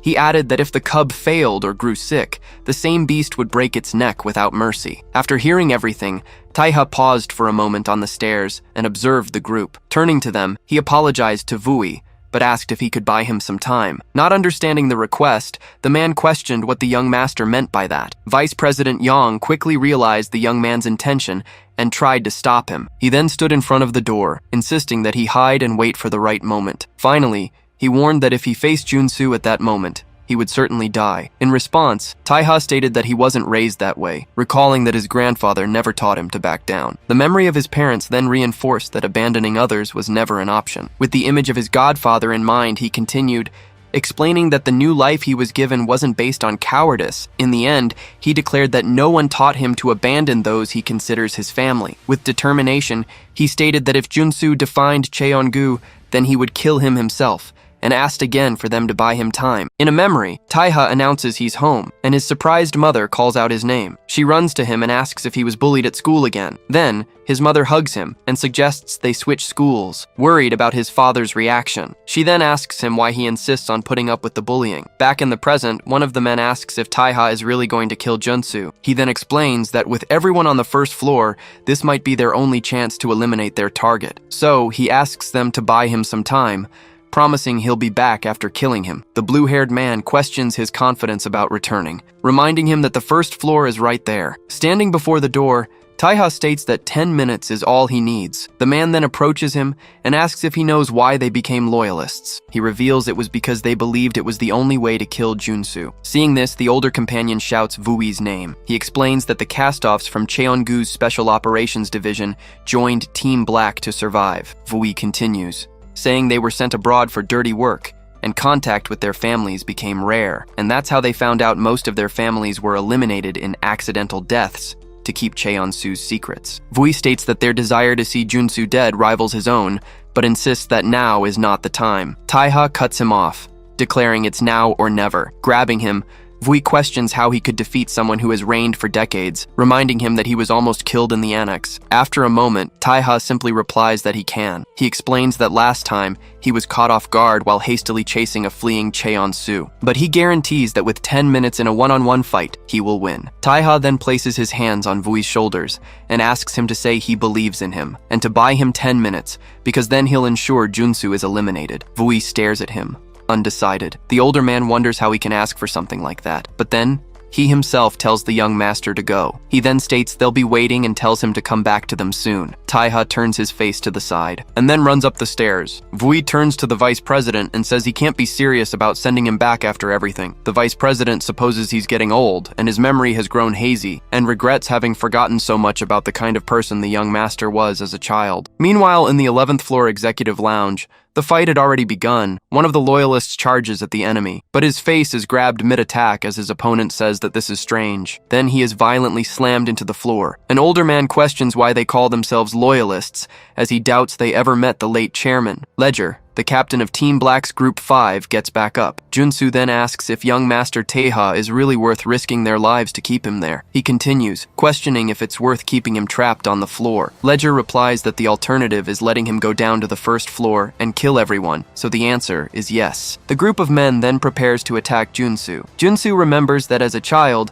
the young master used to get bullied at school. Back on the staircase, the vice president explains that his parents didn't send him to a private school, insisting he be raised normally. He continues, saying that when the young master was in the 3rd grade, a 6th grader stole his money. Realizing the young master had more money than the others, the aggressor started bullying him every day, and the more the young master fought back, the worse the bullying became. Until one day he drew a large circle in the schoolyard where everyone could see. He then started calling out the 6th grade bully for a one-on-one fight every day. Vui asks if the young master won, but the vice president explains that the bully never even showed up. Instead, he would call him to another place and continue the violence. And the young master never fought back, just taking the attacks without complaining. The vice president then asks if they know what Taiha said back then. Back in the lounge fight, one of Ledger's blades shatters on the floor. He then prepares to attack with the broken weapons. Junsu lunges at him. In a memory, his godfather says that's enough, and begs for them to change schools. His mother also asks him why he insists on enduring the bullying. Taiha replies that the aggressor cursed him and his friends with words he can't repeat, but he assures his mother he can handle it and asks her to let him try. He then just asks them to say they believe in him. In the present, Junsu looks back in Ledger's direction. Then, he steps away from the men still standing. Taiha's voice echoes with a promise that if they did, he would deliver, and swears he will always win, no matter who he's fighting. Junsu stands still, waiting in the middle of the lobby. Taiha then appears, wielding a blade. Ledger turns around, shouting that this wasn't part of the plan. He runs toward the young master, questioning what he's doing there, since the mission was to keep him away. But as he tries to send him away, Taiha charges forward in the blink of an eye. Ledger watches him pass, stunned. Taiha focuses his gaze on the opponent before him. Junsu stares back. Then, Junsu intercepts Taiha's attack with a hand to his face. Holding him, Junsu states he was waiting for him and calls him young master Taiha. Ledger can hardly believe it, saying he didn't even see him move. He then wonders how a human can be so fast. Taiha strikes Junsu with several blows and tells them to go to the first floor, as he'll take over from here. Ledger looks back one last time. Taiha states that he'll be the one to deal with this man. Junsu then attacks him with a powerful kick. He falls to the ground and looks up. Taiha gets back up and prepares to fight. Junsu asks if he's really going to face him, assuming he has a plan. Taiha rushes toward him, but Junsu stops the attack, grabbing his face with one hand. He then throws him far away and comments that, as far as he can see, his plan is nothing special. Then, Taiha is pushed back with great force. Junsu reminds him they say no one stands a chance against him. Revered in the age of chaos and bloodshed, he stands at the top of Cheongu's security forces. Those who know his name would never dare challenge Cheongu, as he was the only one who survived the Oseong boss. A memory shows Taiha sitting in a bar. In it, a man claims you should never say never, and that as long as he's human, he can be defeated. The man says that's the spirit, and explains that those who claim fighting Junsu is a lost cause speak from self-preservation, not fact. He recalls that, in the fight at the mansion, Taiha said Junsu shattered his knife with his bare hands. This technique, weapon break, borders on the impossible, as it shatters the blade by striking the angle of the bevel, requiring monstrous strength and grip. He then reveals that this is also a technique of his own creation. In the present, Taiha moves forward and attacks with his weapon. Junsu's abilities come from his physique and an innate talent for copying any move he sees. In other words, he'll only use techniques he's familiar with. Junsu then demonstrates this by breaking Taiha's blade with his fingers and lunges forward in a swift move to counterattack. Taiha dodges the blow, slipping under it. Junsu looks back and questions him about the new blade. Taiha crouches with another weapon, and his opponent asks if he really thinks that will be enough. In a flashback, a man asks young Taiha if he's okay. He pushes him on the swing and mentions his mother seems very worried about the 6th grader who bullies him. Then, he offers to step in and help if he wants. Taiha refuses the help, saying it's fine, but he asks the man to stop by his school at noon when he's not busy. He then explains that he needs him to tell his mother how he wins. Back in the present, Taiha faces Junsu with 2 blades in hand. Junsu comments that he shatters any blade he can get his hands on. Taiha charges,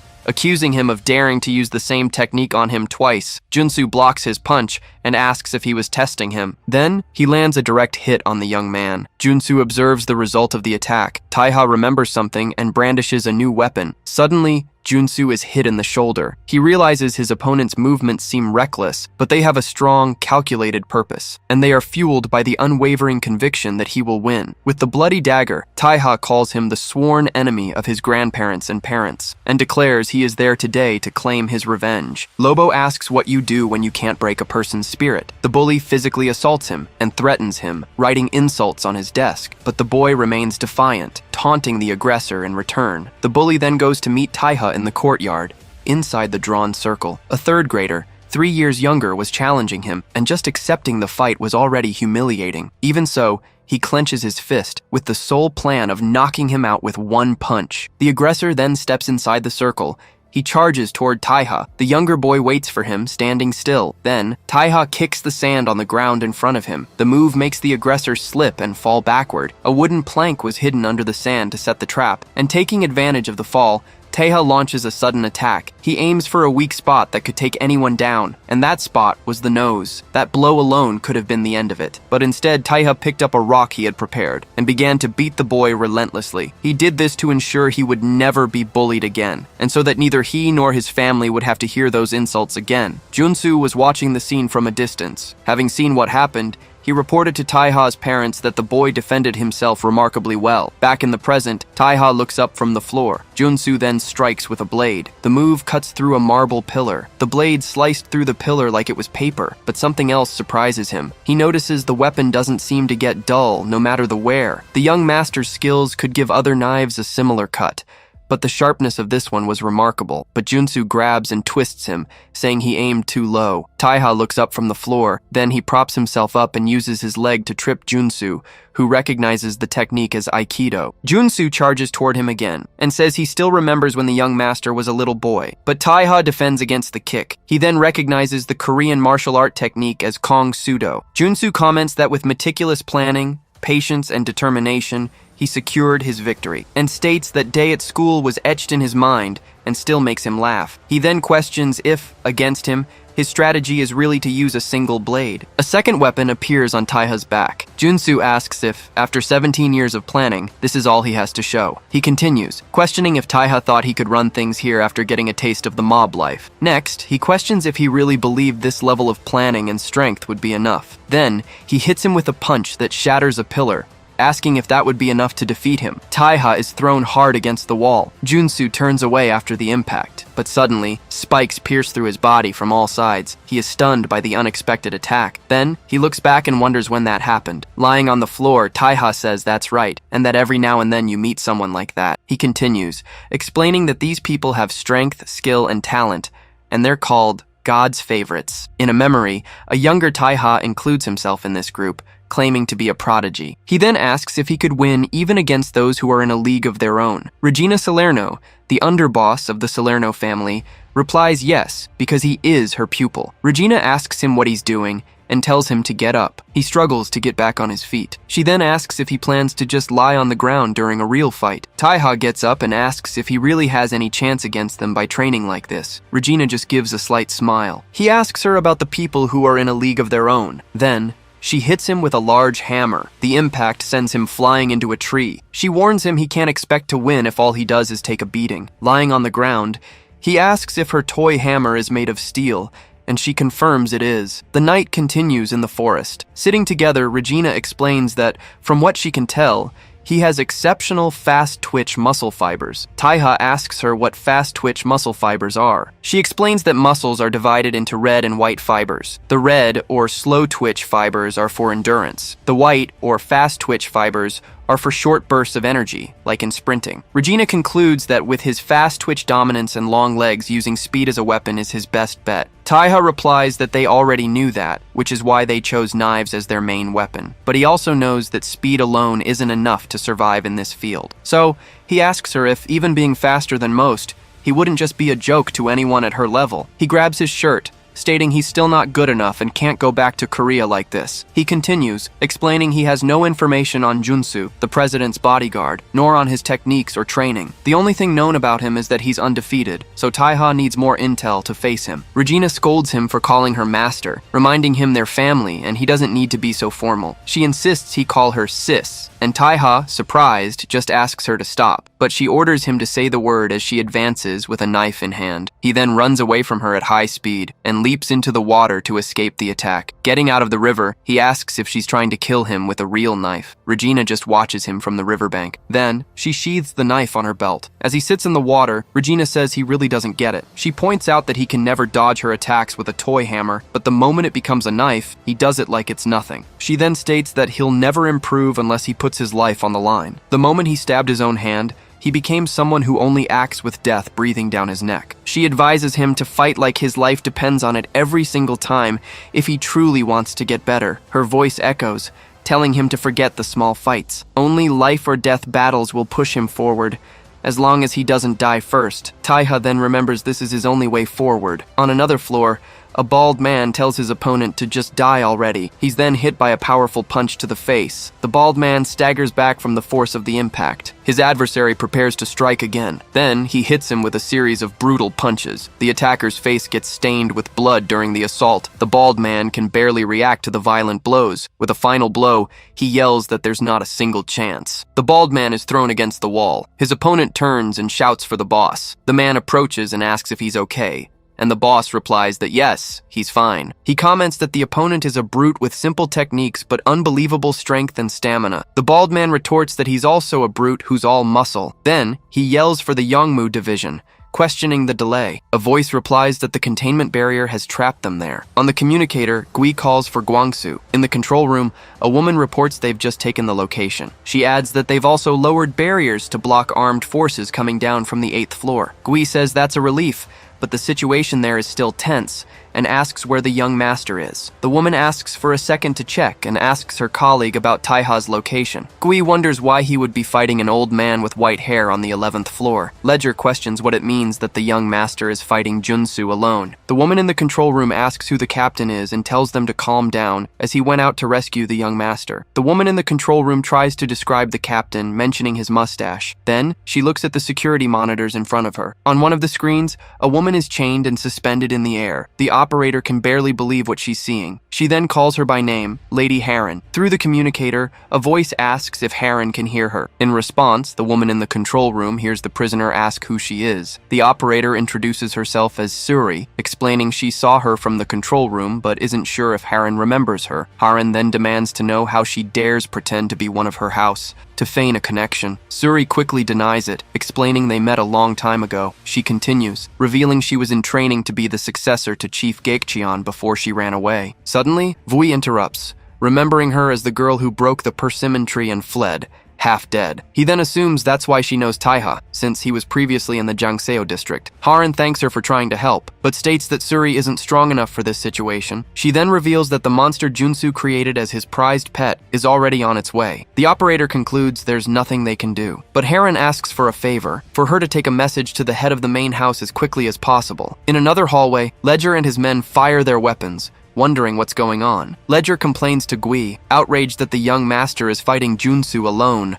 After all their efforts, Gui just stares down the hallway in front of him. Gui states this isn't about victory or defeat, but a long overdue settling of scores, and he didn't expect the young master would actually face Junsu alone. Suddenly, one of his men is hit. Another warns of an attack from behind. Then, Vui moves forward and neutralizes the attackers with his blade. He walks through the hall filled with bodies, holding one of the fallen men. Ledger and Gui gather around their wounded captain on the floor. He asks about the situation, but the man replies, they're outnumbered and won't last much longer. An older man approaches Guangsu, thanking him for his service so far. Gui turns to the newcomer and says their patience has finally paid off. Ledger then asks him what happened, and if the young master is really with Junsu. He confirms it, saying he'd handle it in 10 minutes. But Vui interferes, ordering a retreat if he doesn't return in 5 minutes. The order leaves Ledger speechless. More men are cut down by gunfire. Gui and Ledger watch the scene. Guangsu appears and asks why they took so long to arrive. One of the newcomers approaches, explaining they were delayed by barrier walls that appeared. Then,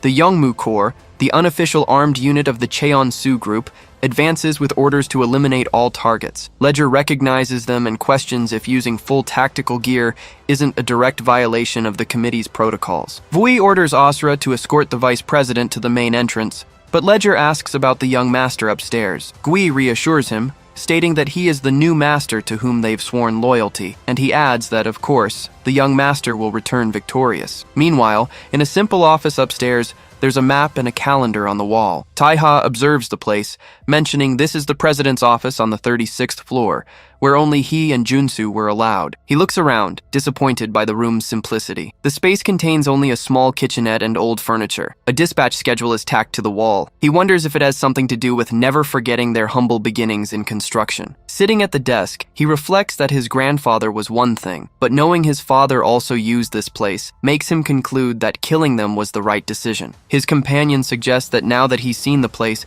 they should evacuate. Taiha states the situation is too dangerous, as the black team has joined the loyalists. His companion warns him that he won't be able to protect him alone if he makes it upstairs. Elsewhere, Junsu questions how Taiha could possibly get up to him. One of his men reports that Heron has already been subdued and is being brought to him, doubting Taiha can do anything. Back in the office, Taiha asks if the implication is that he will defeat Junsu. The companion doubts that will happen, but suggests the young master could bypass the fight and go straight to the location. Taiha says that's impossible. As long as Junsu controls the 11th floor lobby, not even his grandfather could get through. He then picks up a red phone, remembering his grandfather is dead and that it doesn't matter. Taiha sits at the desk with the device in his hand. He asks his companion if he's ever seen a phone like that, and the man says no. Taiha explains it's a rotary phone, the kind old-timers used back in the day, and he reveals that this specific one puts him in direct contact with the 4 remaining emperors on the council. The companion watches him. Then, he asks what Taiha's intentions are now that he has become the president. Taiha tells him to think, explaining that his father eliminated his grandfather, and then he eliminated his own father. Taiha puts the phone on the desk and asks what has changed now that he's the president. He answers his own question. Nothing. At best, they'll just continue to divide the country with the other 4 council members. The companion then asks if this means he won't join the council, but will do something else instead. He explains that to rule a country, you need wealth, knowledge, and power. For the initial negotiations, he needs two key pieces. The two pieces are Huimin, son of Oseong's former second-in-command, and Junsu, the man who earned the faction's trust by confronting their boss head-on. Taiha claims that once he secures the loyalty of Oseong, which is pure power, the rest of the council will become irrelevant. His plan is to merge with Oseong, dismantle the council, and take full control of the country as its sole emperor. In a flashback, a young, injured Taiha appears with a knife in his hand. Junsu then declares that this is the pact between him and the boy. His companion asks if the plan is to join the Oseong faction and abolish the council. She doubts they would agree, since they were the ones who assassinated the president to usher in the era of the deep state. On the phone, Taiha claims they are like beasts who follow whoever hits them the hardest. He then dials, suggesting that to rule such beasts, one must take their leader's head. His companion stares at him, beginning to realize his true intention. Taiha explains that Junsu never left the shadows and questions why he would use special operations to create a successor. In a past fight, severing a pillar brings the structure down on the men. The young Taiha charges at Junsu, both armed. They face each other, wounded and ready for combat. Junsu unleashes a series of blows, knocking the boy to the ground. Taiha falls as his opponent stands over him. In the present, Junsu recalls the confrontation. He acknowledges that in technique, strength, and endurance, the young master falls short, but he states that in one specific aspect, the boy consistently surpasses him. The young Taiha then shoots forward in an instant burst, or, as Junsu prefers to call it, an extraordinary speed. He admits it's an innate talent,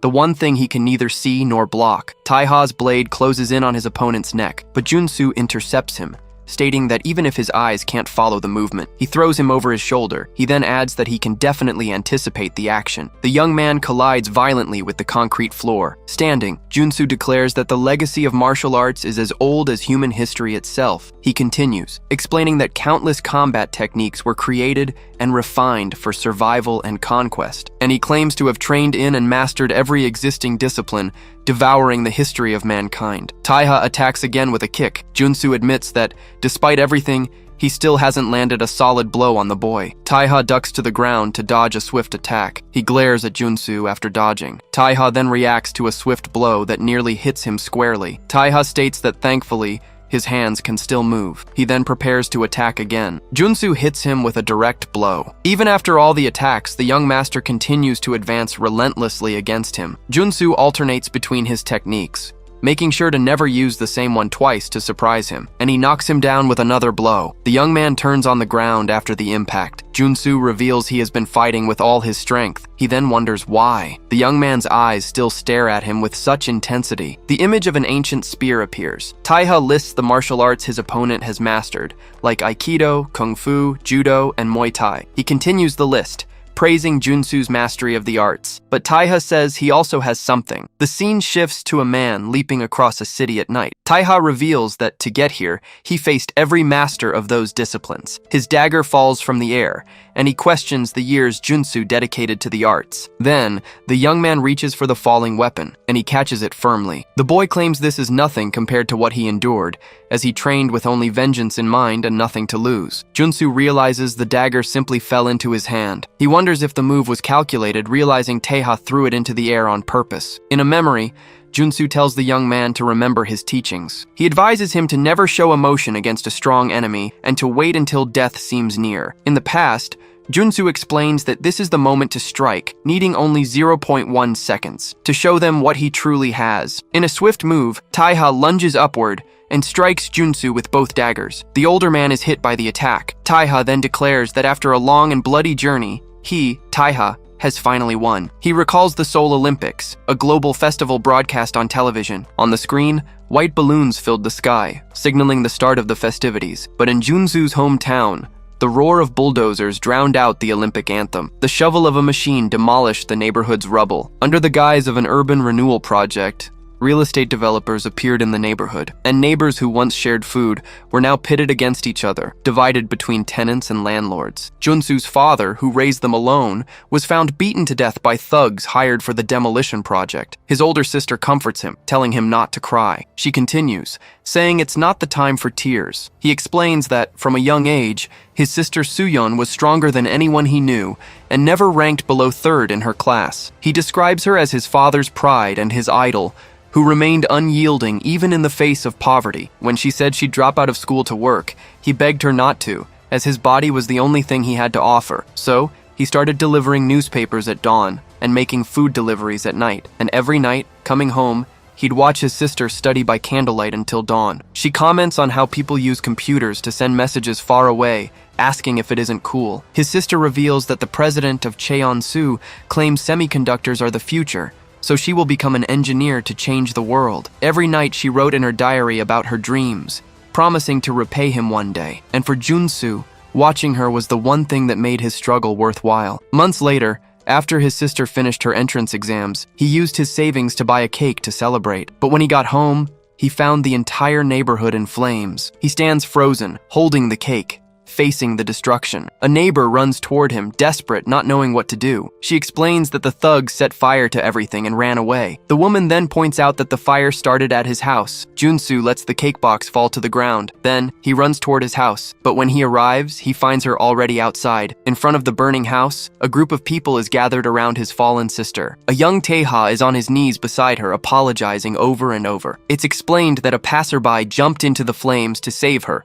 pulling her out with a burned back. And what he pulled out wasn't his sister, but her charred body. Then Junsu holds her body in his arms. The truth is, he knew what was happening. He knew that while he was away, thugs and landlords harassed his sister after school, and he also knew she cried alone, held together only by her determination. His sister had scored high enough on the college entrance exam to get into Seoul National University. The next day, when the thugs returned with riot police, a single man charged at them. 8 thugs and 3 police officers died, while another 23 were injured. That same night, 3 real estate offices and 1 landlord were found dead and burned. To avoid tarnishing the Olympic glory, the government covered up the incident, erasing the perpetrator's identity and records. And so the young man prepared to accept his death. In an interrogation room, he sits across from a woman. She then asks if he's awake. The woman comments that he killed all those men without formal training and without a single scratch. In response, he simply asks who she is. The woman introduces herself as his savior, the person who just saved his life. Junsu asks if she's a victim's relative seeking revenge, and tells her to do what she wants. He states he has nothing left and asks her to just kill him. The woman lifts his chin, questioning his certainty, and reminds him he still hasn't caught those responsible for the fire. Junsu reacts to her words. She then states that was exactly the reaction she was hoping for. The woman laments he isn't a girl, but explains the Olympics have her working globally. She reveals she's a scout and offers him a new beginning, working abroad for 10 years. It's revealed that he was thus sold abroad, joining an organization of elite assassins. The organization was called Ordo Nox, a syndicate of master assassins considered one of the most dangerous in the world. There, he worked his way up to executive before giving up everything he owned and retiring. He returned to Korea on the condition that he would never leave again, and erased his alias and all other records. 10 years had passed, and he had only one reason to return, and that reason was revenge. He discovered who partnered with the government to evict them and build those new apartments. The building's facade displays the name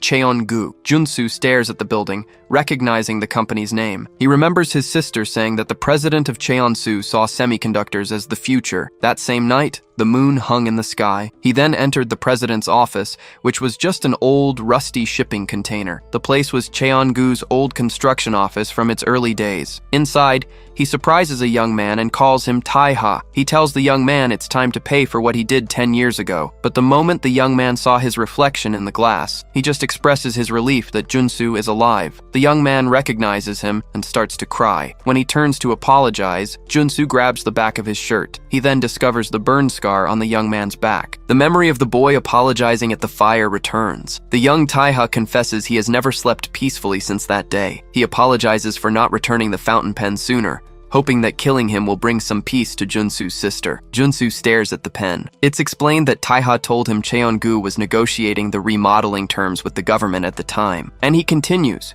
saying that when he visited the area, he saw the fire and was the one who pulled Junsu's sister from the flames. Taeha knows that nothing he says can change what happened. He apologizes, admitting his ambition to change the world is what caused all of it. The memory of his sister's words about becoming an engineer who changes the world comes to mind. Junsu clenches the pen tightly. He then tells Taeha to prove with that pen that he still intends to change the world. And it ends with Junsu in the past, stating that it's not the time for tears. Taeha accepts the pen as a sign of trust and promises he will build a company for the people. Junsu watches the scene in silence. With Taeha's promise hanging in the air, he simply leaves the place. The pen was the only remaining memento of his sister, but he couldn't take it back. The weight of all the blood spilled over the past 10 years was too heavy to ignore. He knew that the moment his fingers wrapped around that pen, his sister would reach for him in his dreams and drag him out. In a restaurant, Yunsu confirms with two men if they are Cheolmin and Hansik from the Insang gang. Before one of them can finish asking who he is, his head is slammed against the table. The man falls unconscious to the floor as others around them wonder what's happening. Other gang members stand up, one holding a knife, demanding to know who he is. After 10 years of training fueled by rage, he feels surprisingly empty. He then challenges them all to attack, claiming that when he's done, it will be as if they were never there. Junsu remains standing amidst the chaos, all his opponents down on the floor. One of the men lies defeated beside an overturned table. He then turns his face to the side. A man enters the room, explaining that he stopped by because of all the commotion. He turns to Junsu and remarks that it's a surprise to find someone who knows how to fight. The newcomer turns completely to face him. Junsu watches him in silence. The head of the Oseong faction, Ducheol Park, asks for his name. Junsu then asks if he is their boss. With a smirk, Ducheol answers with another question, wanting to know what he would do if the answer was yes. Then, Junsu lunges forward with a punch, but the boss simply catches his fist. It was the first time anyone had ever blocked his attack, forcing him to take a good look at his opponent. There was a wildness in his eyes he had never seen before, like a tiger in a man's body. Their fight dragged on for over 40 minutes, with the subordinates just watching in silence. And for the first time, he met a man who possessed so much power in his fists alone. Ducheol Park remarks that it wasn't half bad, and that it got his blood pumping again. Defeated on the floor, Junsu admits he lost and asks him to kill him. Before anything else, Ducheol Park says he'd love to hear his reason why. The man insisted on knowing the story, and, exhausted, Junsu eventually gave in and told him everything. The Insang gang, his sworn enemy, no longer existed, as most gangs had been absorbed by the Oseong faction. When he told Ducheol they were all just gangsters, no matter what they called themselves, the boss let out a huge laugh. Ducheol then declares that it doesn't matter what they're called. What matters is that they have the power to make a real change. He continues, questioning what the politicians did while people were being trafficked or kidnapped, while the president tried to restore a military regime. With their strength, they stopped him and dared anyone who had a problem with it. Ducheol's voice was so loud, Junsu thought his eardrums would burst,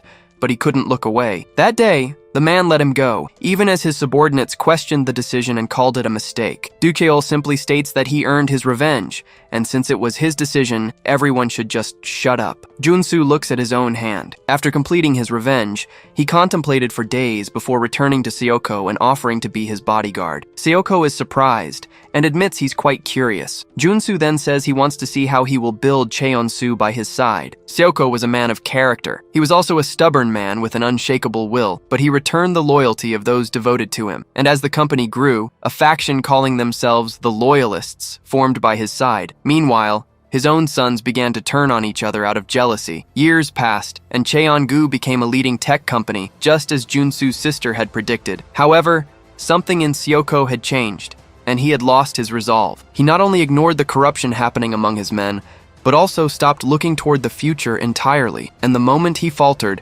those who held a grudge seized the opportunity. One of his sons then announces with a smile that the board has contacted them and invited them to join. Soko, however, reacts with fury and slaps his son. He then exclaims that the moment corporations meddle in national affairs, they collapse. The image of Junsu's sister being burned alive in the Insang district redevelopment incident possibly still haunted him. In secret, Junsu visited the hospital Seoko frequented, and it was there he discovered Seoko was dying from terminal bile duct cancer. Only then did he understand why Seoko had ignored the ongoing corruption. He didn't want to create trouble or enemies within his own ranks, all for the sake of the next successor. Sitting under a tree, Seoko laments an IMF bailout, saying they'll need to sell half the company. Junsu approaches, and when called by the president, he responds formally. With a smile, Seoko asks if he's disappointed, saying it's a shame this is all he could make of Cheonsu. Junsu then asks why he would say things that aren't true, stating that if this was all, he would have let him die years ago. Seoko replies that he's right, because if he gave up over a few politicians, he'd never be able to face his sister. He declares he has lost money, but not his faith in his people, and vows he will rebuild Cheonsu from scratch. True to his word,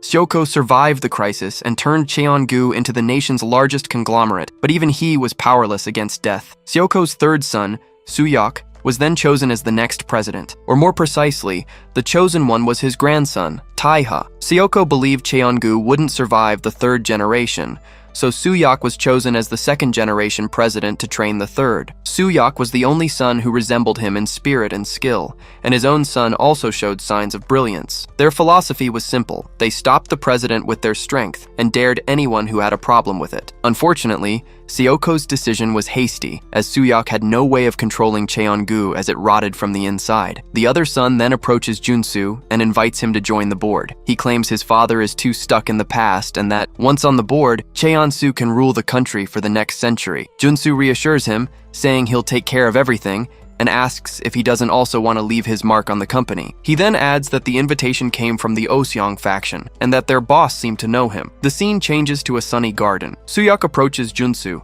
and asks if there's a problem. Junsu informs him that he won't be able to accompany him on the trip, and Suyok reminds him it was an important one. He explains that the date coincides with the anniversary of his sister's death. Suyok stares at him in silence for a moment. He then understands and, with a pat on the shoulder, wishes Junsu a safe trip. If hell truly existed, he knew there was a special place in it just for him. He had already made peace with that. Even if he had damned himself to eternal suffering, he would protect the Cheongu his sister and Seoko dreamed of, no matter the cost. He explains that it wasn't Seoko's fault. He simply weakened in the face of an incurable disease, but Cheongu would have crumbled. As everyone knows, there was no one to lead the company like Seoko did. His children and subordinates followed him loyally, but none of them ever sought to step out of his shadow. And that becomes a problem when a monster like Duckhill Park decides to swallow Cheongu whole with no one to stop him. The only way to protect the company was to join the council. It had to be protected until the day it finally gained the power to protect itself. Taiha watches the scene. Junsu then attacks him with a kick. The impact throws the young man against the wall. The blow breaks his ribs. Taiha spits blood. Junsu takes a fighting stance. The young man gets up, questioning what just happened. He thought he had blocked the attack. He then realizes that Junsu has gotten even faster. Taiha dodges his opponent's next kick. Speed was the only thing Taiha had in his favor, but Junsu had caught up to him. With a single blow, Junsu hits him in the face. He then holds him firmly. Taiha retaliates by thrusting his hand into his opponent's abdomen. He spits blood from the force of the impact. The young man then glares at him with determination, but Junsu slashes him with his knife. He then backs away as Taiha clutches the new wound. Junsu states that people who fear death are easy to control. The reason he appointed Guho as chairman was not because he was worthy, but rather because he needed to buy time until the true successor of Cheongu was found, and until someone with greater power than his own finally appeared. Taiha's broken ribs make it hard for him to breathe, and he fears his organs might spill out if the wound opens. But he ignores the pain, as this is the moment he has been waiting for. It is time to destroy his family's sworn enemy with his own hands. Taiha charges forward to attack. Junsu watches him, and a laugh escapes his lips. In a memory, Guho's eldest son, Cheong, questions Junsu about why he betrayed his grandfather, since it didn't seem to be for power. He then asks if just joining the council is enough, and suggests they could devour all their enemies together. Cheong was as cunning as a snake and a madman who had killed his own brother. The reason Junsu found him intriguing was because he saw a hunger in him that wouldn't be satisfied just by joining the council. Cheong's ambitious proposal made him wonder if he might be the necessary evil Cheongu needed. He then turns a laptop towards Junsu, saying he found something interesting. Thanks to the yacht incident where his father sent him to die, he managed to obtain valuable information. A recording from an armed helicopter shows that Taiha appears to be alive. Cheong reveals that, according to rumors, the Salerno family, the Italian mafia, rescued him. He then suggests that Junsu might want to take care of the kid,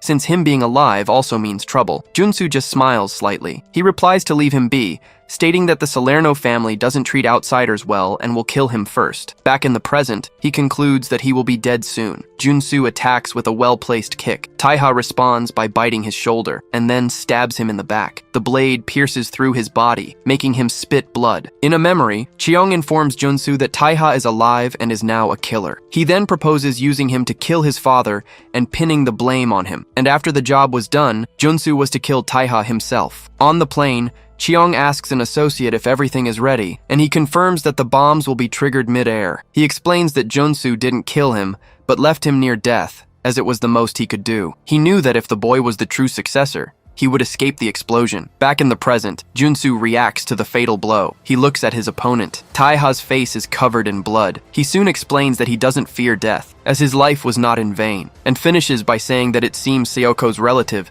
has inherited all of his brilliance. With a determination for revenge far greater than his own, he endured hell in a distant land before finding his way back. Now, no force in this world can stop him as he moves forward without fear. Junsu then tells Sayoko that he has won. He has created something his old master never could. In a memory, he stands among the trees. He then looks up and smiles slightly. A child carrying Sayoko's brilliance has walked a path similar to his own, and with both of their deaths, Cheon-gu is finally complete. Blood spreads across the floor, concluding that his time has come to finally face it and seek redemption. It's revealed that Junsu finally understood Sayoko at the moment of his death. The day his sister was consumed by the flames marked a turning point for them both, but the silent promises they made to themselves couldn't have been more different. The memory of Junsu saying it was the anniversary of his sister's death comes to mind. He then wonders if Suyok knew about the lie, or if he was genuinely fooled. If he knew, his weakness is to blame. But if he was caught off guard, the fault is his alone for becoming complacent. At a meeting, Taiha holds up a fountain pen and asks if anyone recognizes it. Whoever inherited the chairman's pen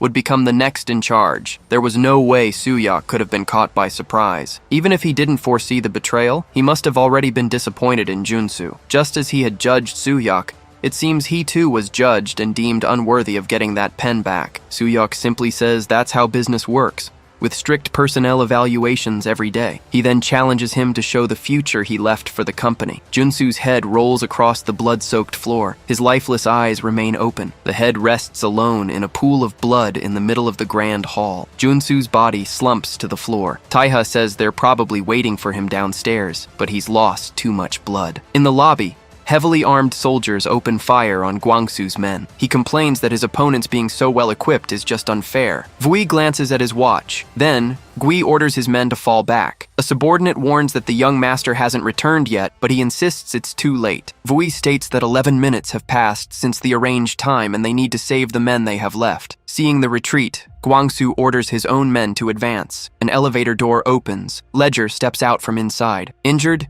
Taiha senses someone approaching and tries to force his body to move. A shadow looms over him. He looks up at the figure and starts to say who he is. One of Gui's men grabs Vui, insisting they hold their position, but he shouts that it's enough. Vui screams that the mission has failed, that he's dead, and that the moment Junsu passes through those doors. A red-haired man carries Ledger, complaining about the chaotic situation. Gui is surprised to see Vui, asking when he got there. Ledger calls for help, claiming he saw everything from start to finish. He then announces to everyone that Junsu is dead and that Taiha was the one who killed him. Gui and Vui react to the news. Guangsu also shows his disbelief. Gui's men cry out in despair at their master's death. Taiha remains standing in the bloody hall, near Junsu's body. Ledger watches him from a distance. Junsu's head lies on the floor, his eyes still open. Ledger looks confused for a moment. With his face obscured, he straightens his tie and wonders if he's free. He continues the motion, questioning if he's finally free. Junsu's eyes finally close. Ledger then stomps hard on Junsu's head. Blood splatters onto his face. He then bites his thumb and grins. In the lobby, Suri meets up with the others near a van and tells them to go. She asks if the man being carried is dead, and her companion confirms he's still breathing, but they need to get out of there. Vui then tells them to go on ahead,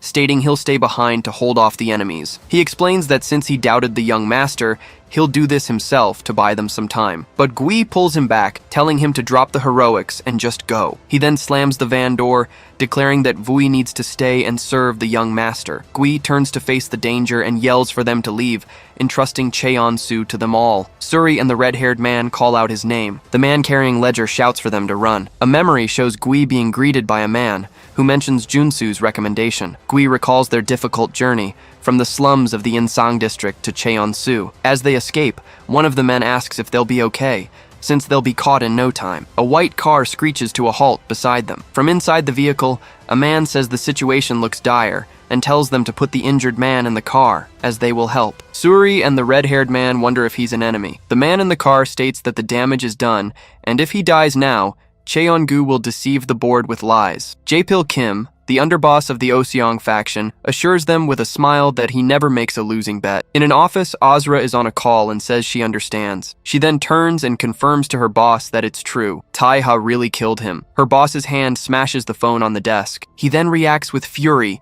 screaming Taiha's name. Elsewhere, the facade of a restaurant called Bomungukbap is shown. Inside, a voice states that, for now, they've done what they could. Taiha is lying in a bed, recovering. A rib fragment pierced his intestine, but his life is not in danger. A man in a suit expresses his relief, while the doctor remarks that it hasn't been long since his last visit. He then suggests they take the patient to a real hospital, instead of leaving him with an underground doctor. But Jae-pil Kim explains that's not possible, as the Oseong faction could be accused of involvement in the Cheonsu coup. The doctor scoffs at the situation, asking since when do thugs care about politics. Jae-pil replies that if they don't use their brains, they'll lose a lot of blood, which is why he came to the lion's den. He then offers him the position of chief professor of surgery at Gashin University, which will soon be vacant. The doctor tells him to leave, stating that he prefers saving lives as a hobby. Jae-pil Kim simply adjusts his glasses and tells him to take care. Then, he turns and walks out the door. Outside, Soo-yok and his men ask how the patient is doing. He informs them that, fortunately, his condition isn't critical, and Taiha just needs some rest. Jae-pil says his goodbyes, telling them to go inside as he's about to leave. Before leaving, Jae-pil Kim asks them to tell Taiha to meet him for a smoke when he wakes up. Soo-yok and his men watch his car drive away down the street. One of them asks if Taiha has really woken up, but Soo-yok doesn't answer. Inside the car, Jae-pil Kim gathers his thoughts on the recent events. He remembers Taiha mentioning the upcoming Cheon-gu board meeting. After all, Taiha is the rightful heir to Cheon-gu and the grandson of the late chairman Seoko Jin. Jae-pil knew he was an extraordinary assassin from abroad, but not that he was Cheon-gu royalty. His remarkable eloquence and negotiation skills are clearly in his blood. Now, Taiha not only has the loyalists on his side, but also the man who defeated Pitcher and Gwang-hu. And on top of all that, there's one more crucial factor. He killed Junsu in the heart of Cheon-gu's territory. Taiha is not only a skilled martial artist, but also intelligent. If he decides to take down Chiang for the presidency, he'll swallow everything whole. With that in mind, he wonders if they should just kill him. He then picks up his phone, identifies himself as the boss, and demands an immediate meeting with the executives. Back at the restaurant, Soo-yok tells his men they need to get out of there as soon as possible. One of the men asks what Soo-yok is talking about, pointing to the young master's condition. He explains that Oseong runs 30 hospitals in Seoul and asks why they brought him to a restaurant that serves blood sausage. Suddenly, one of his companions punches him in the face. Soo-yok then states they are in a gray area and will be eliminated the moment they're deemed useless. The man who was hit asks what he's getting at, and if the plan is to carry an unconscious Taiha around. But Soo-yok says that Vice President Yang will contact them soon and suggests they wait until then. He then holds up a flash drive and asks if they know what it is. He reveals that it's security footage from the control room on the first basement level of Cheonsu. The device contains all recordings from the last month, from the 38th floor down to the 6th basement level. His companion still questions him about what he can do with it. Soo-yok reveals himself to be a data broker who sells raw information, which can be traded for anything. Elsewhere, a train moves along the tracks. Inside a crowded car, a young man is standing. Gwang-hu Yang, the vice president of Cheon-gu, tells a man to straighten up as they are in public. The man just laughs and asks if Gwang-hu's legs are already giving him trouble. Min Chang-heo, the vice president of the Dobang Association, teases Gwang-hu, asking if it's his first time on the subway since he always sees him in luxury cars. Gwang-hu tells him to just say what he wants and leave, as the next stop is Sindarim. He then begs for help, insisting that the young master needs to take over as chairman. Min Chang scoffs, asking if he's really the Gwang-hu he knows, or if he's just gotten too old to think straight. He adds that if he came to beg for favors, the least he could do is compensate pitcher and batter first. Gwang-hu offers 300 million won for each of them, plus $1 billion to cover the commission fee. But Min Chang simply tells him to get lost, saying he's going to take a nap. Gwang-hu then offers to help eliminate his chairman, reminding him that Min Chang still covets the position. Suddenly, Gwang-hu's men and other passengers in the car draw their weapons. He then asks Min Chang not to say such scary things. Min Chang lowers his glasses and questions what the hell is making them so brave. The scene shifts to a rural area in North Gyeongsang province at night. A young woman in glasses prepares for action. Suspended by wires, a council member of the Yeon clan wonders who would have the audacity to seek her out. On the roof, Baek Chong-yeon, the clan's chief, says that her dear former disciple has returned to die for her past mistakes. The suspended woman tells the crazy old hag to stop messing around and open the door. The scene is set in Wanwado, the foundational training ground of the Yan clan. A voice offers a tea made from tukujan leaves, harvested in early spring in Hadong, claiming it to be of the finest taste. Baekjeong assures her that after one sip, Suri will never go back to the cheap coffee found on the streets. But Suri Yoon, the former head of Yabri Sang, says there's no time, and she needs to speak with the clan leader, as Lady Heron specifically instructed her. The head of the Yan clan, Baekjeong Yeon, finds it hard to believe that a third-rank officer like Heron was defeated and imprisoned by Cheon-su. She then speculates that perhaps Heron didn't take her sword because of the board meeting, since the young woman can barely live without it. Suri replies that she wouldn't know, as she only saw her through the control room's camera feed. Baekjeong puts down her cup and calls the mission to help a man named Taiha foolish. A young officer then says he will hear the message and judge whether to deliver it to the clan leader, and tells her to speak. Suri cuts him off, saying she was clear that she was to speak personally with the chief. He warns her he's in no mood for games and tells her to speak before he rips out her tongue. The officer explains that if she were truly under Heron's orders, she would know that protocol requires her to speak with him first. He accuses her of lying and demands she stop rambling and speak at once. Suri Yoon stares at him in silence. In a flashback, she asks if she should really speak with the clan leader, and the answer she gets is a simple yes. Heron instructed her that the matter was of utmost importance, and not to speak with anyone below the third rank on the main property. She also told her to ask for Baekjeong,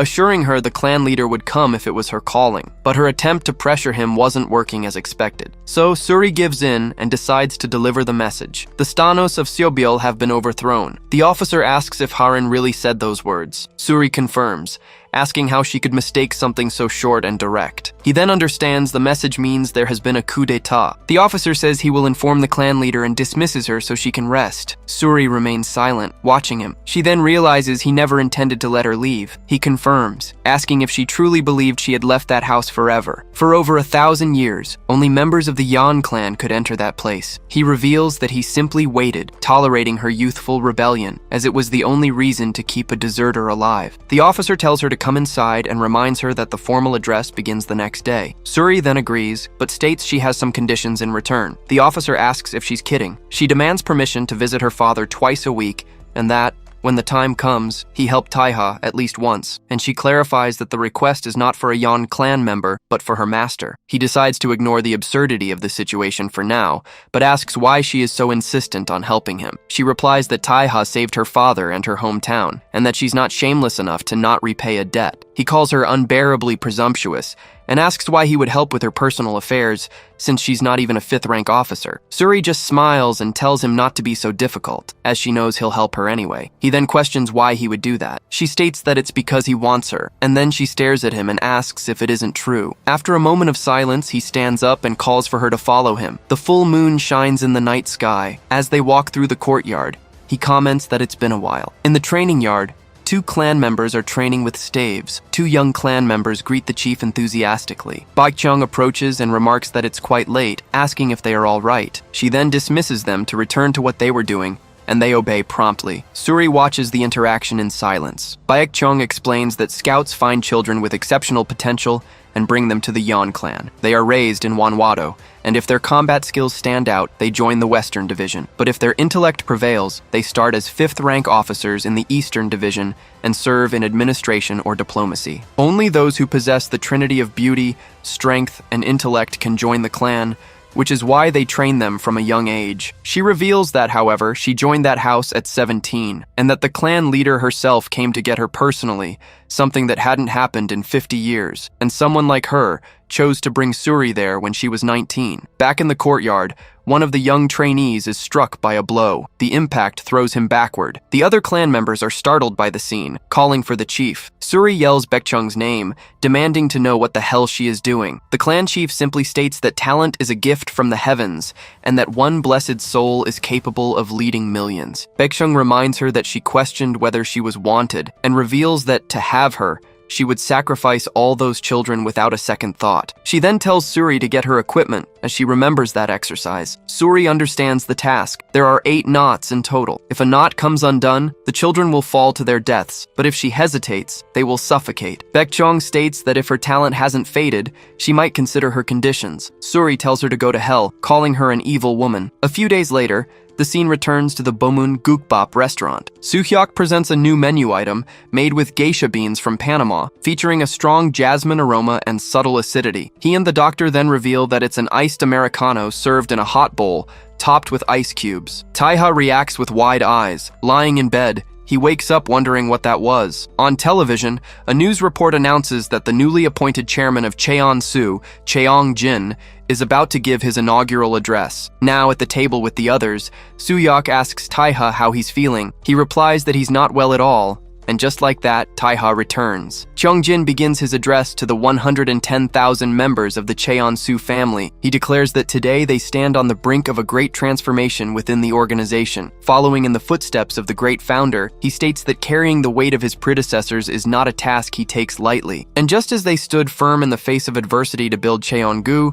so will he. With his youthful vigor, he vows to lead the company into a new era. Until Cheon-su becomes a leading company on the global stage, he and his family will never waver in the face of threats and acts of terrorism, for no matter how deep the darkness becomes, the light of Cheon-gu will never be extinguished. Back at the restaurant, one of the men comments that it sounds more like a war speech than a corporate one. Vui explains that Cheong is trying to unite them, since the key executives are gone and Junsu is dead. Taiha then asks about Gwangsu. He wants to know if there are any updates on him. Soo-hyuk reports they are still searching, but his whereabouts are unknown. Taiha demands that, at the very least, they find his body. Soo-hyuk then reveals that while he was recovering, Vice Chairman Yang issued a directive. The order was clear. To make the young master chairman, they need the board's support. Without the backing of those who control the country, taking the chairmanship means nothing. The vice chairman went personally to ask for help from the Dobang Association, with whom he had personal ties, and Suri went to the Yan clan of Changju to seek their support. Taiha asks if Suri really went to the Yan clan,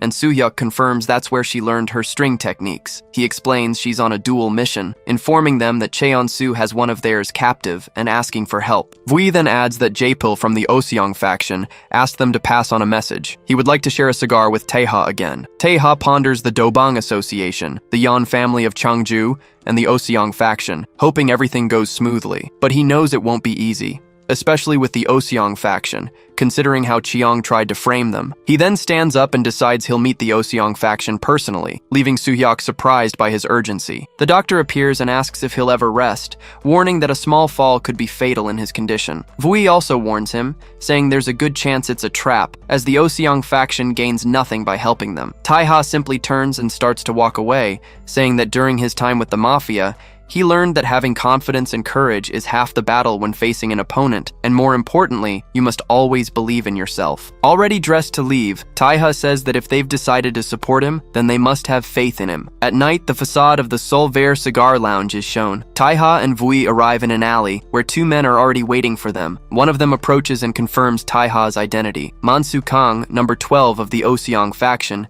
introduces himself and asks them to follow him, but Taiha states that he was supposed to meet someone here. Suddenly, several men surround them, and Mansu informs them there's been a change of location. He then suggests that Taeha listen while they're still being nice, as he'd hate to rough up someone in his condition. Jingu Yang, number 19 of the faction, warns that if they resist, the order is to kill them. Taiha merely observes that the 2 of them are strong opponents. Through the lounge doors, cigar smoke is visible. He then comments that someone is already inside. He asks Vui to wait a moment, as he'd like to have a brief discussion with them. He flexes his gloved hand and says he seriously hates people who don't respect others. Mansu stretches and asks if he heard what was said. Mansu reacts with surprise as someone rushes past him. Suddenly, one of Taiha's men restrains him with a knife to his neck and yells for him not to move. He warns him not to move, as the blade is coated with poison and it's going to hurt a lot. Mansu wonders when he got there. Meanwhile, Vui digs his feet into the ground, getting ready. Jingu Yang says that if this is his choice, so be it,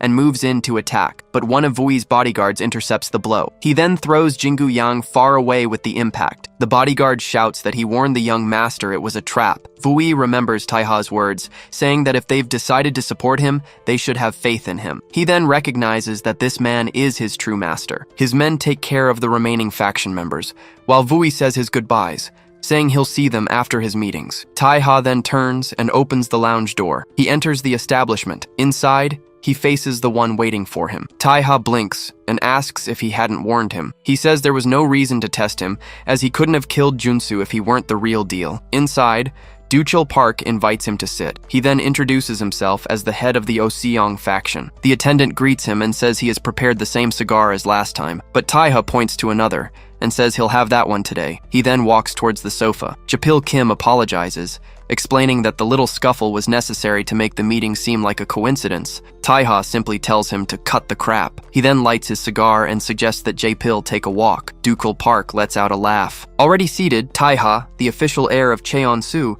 says that the adults would like to have a little chat. Asking him to leave, the man warns that the adults want to have a little chat alone. Being the underboss of the Oseong faction, Japil Kim, he reacts with a certain surprise. But the boss, Ducal Park, says it's all good and asks him to simply stay there. Saying he'll check on the men, he taps his cigar to prevent them from causing trouble. He then stands up and wishes that their conversation be quite fruitful and bear good results. Alone in the room, Dukiol comments that the other remains as arrogant as he always was in the past. He reveals that the guy was a prosecutor until his men ended up killing his family. He tells how the righteous prosecutor fell and swore revenge, or at least, that's how the story went. In this, he sought revenge and blew up the former underboss's car in a massive explosion. Bringing up a memory, he asks if the other knows what he said when he was finally caught. Arrested and all beaten up, he screamed that if he couldn't control his men, he'd take care of them himself. He continued saying he'd show a world where beasts like him simply can't survive. Back to the present, he says the guy is interesting, and that's why he took him in. In silence, he continues smoking his cigar while listening to the story about his past. Putting out the cigar, he asks why his group seems to be out of control now. Saying it's the ambition of youth, he gives a smile while relaxing on the room's sofa. He comments that the thought of world domination simply makes his blood boil. Asking if not, he calls him Mr. Air while the other slams the table. Changing scenes, the story shows the outside of a cigar lounge called Solvere. There, outside, Japil Kim keeps waiting with a somewhat serious expression. In the middle of a group, one of the guys asks for a cigarette and the other offers what he was smoking. Looking at a blade,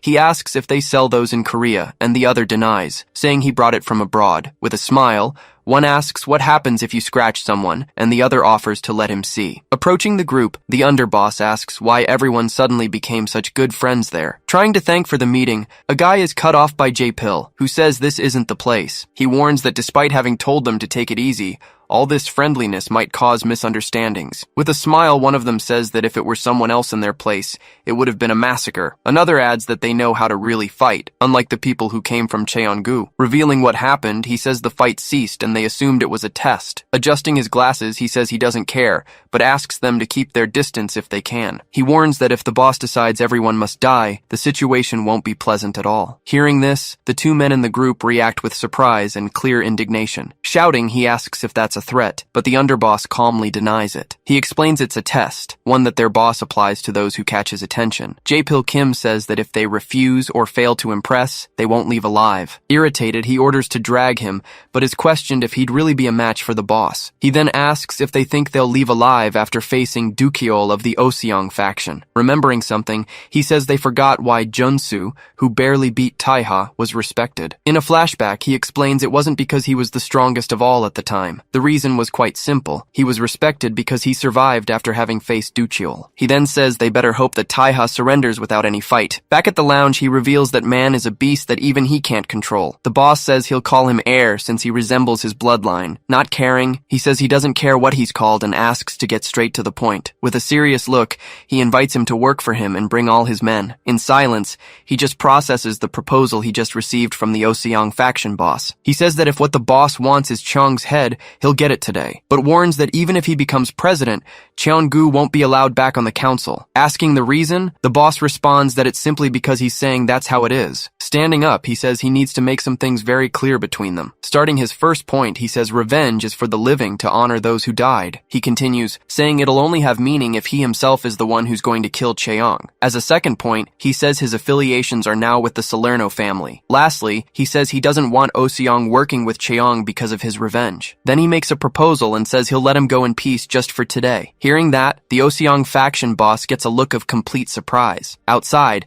the underboss and the others hear a loud noise coming from inside the lounge. The table is thrown with force, showing that the calm conversation between the two is over. Irritated, he shouts that the other is an arrogant bastard and asks if he has any chance. He responds that they're not boxers and that their work doesn't depend on the state. Asking not to make a mess, he finishes saying they're not monkeys. Entering the room, an older man observes the scene without understanding what's happening there. Apologizing to the master, Dukiel says he got a bit more excited than he should have. Saying it's interesting, he reveals he planned to kill him if he refused or was arrogant, but he adds that the young man seems genuine because he can see it in his eyes. Putting out the cigar, he asks him to relay a message to his esteemed council. He tells him to warn that Chiang set up a coup and that they already know what needs to be done. He then warns that if anyone gets in the way of his revenge, he'll kill everyone. Shifting scenes, a funeral portrait is displayed on an altar with white flowers. The memorial is complete with many flowers, food, and candles in honor of the deceased. Someone then approaches and places incense sticks,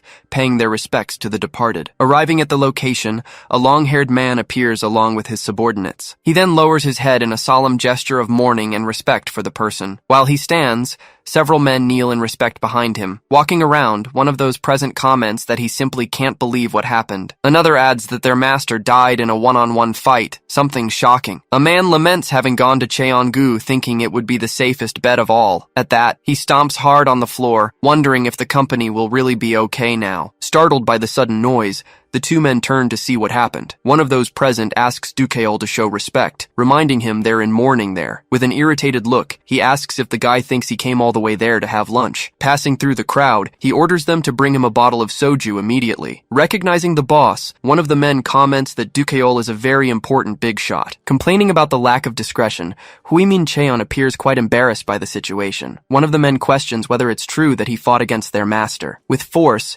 Dukeol sits on the floor right in front of the deceased's memorial. Holding his cigar, he observes the altar with a very serious and focused look. Respectfully, he uses his own cigar as one of the memorial's incense sticks. Running, one of the subordinates arrives in a hurry, bringing the bottle of liquor he requested. Without ceremony, he breaks the neck of the soju bottle using only his hand. Sitting there, he begins drinking the soju directly from the bottle he just broke. Raising the bottle, he says the deceased doesn't need to be ashamed of having lost. Approaching the altar, he kneels and pours the drink in a final gesture. Near the entrance, Deputy Chief Jae-pil Kim comments that the place is quite crowded today. With a smile on his face, Dukshul turns and faces the men who are there. Standing up, he shouts for all the idiots of Cheongu to pay close attention. He warns that they've all crossed the line and orders them to never show their faces again. Shouting, he tells them to hide and live like rats in their little building. He warns that until further notice, killing trash like them won't be a punishable crime in the country. Calling to leave,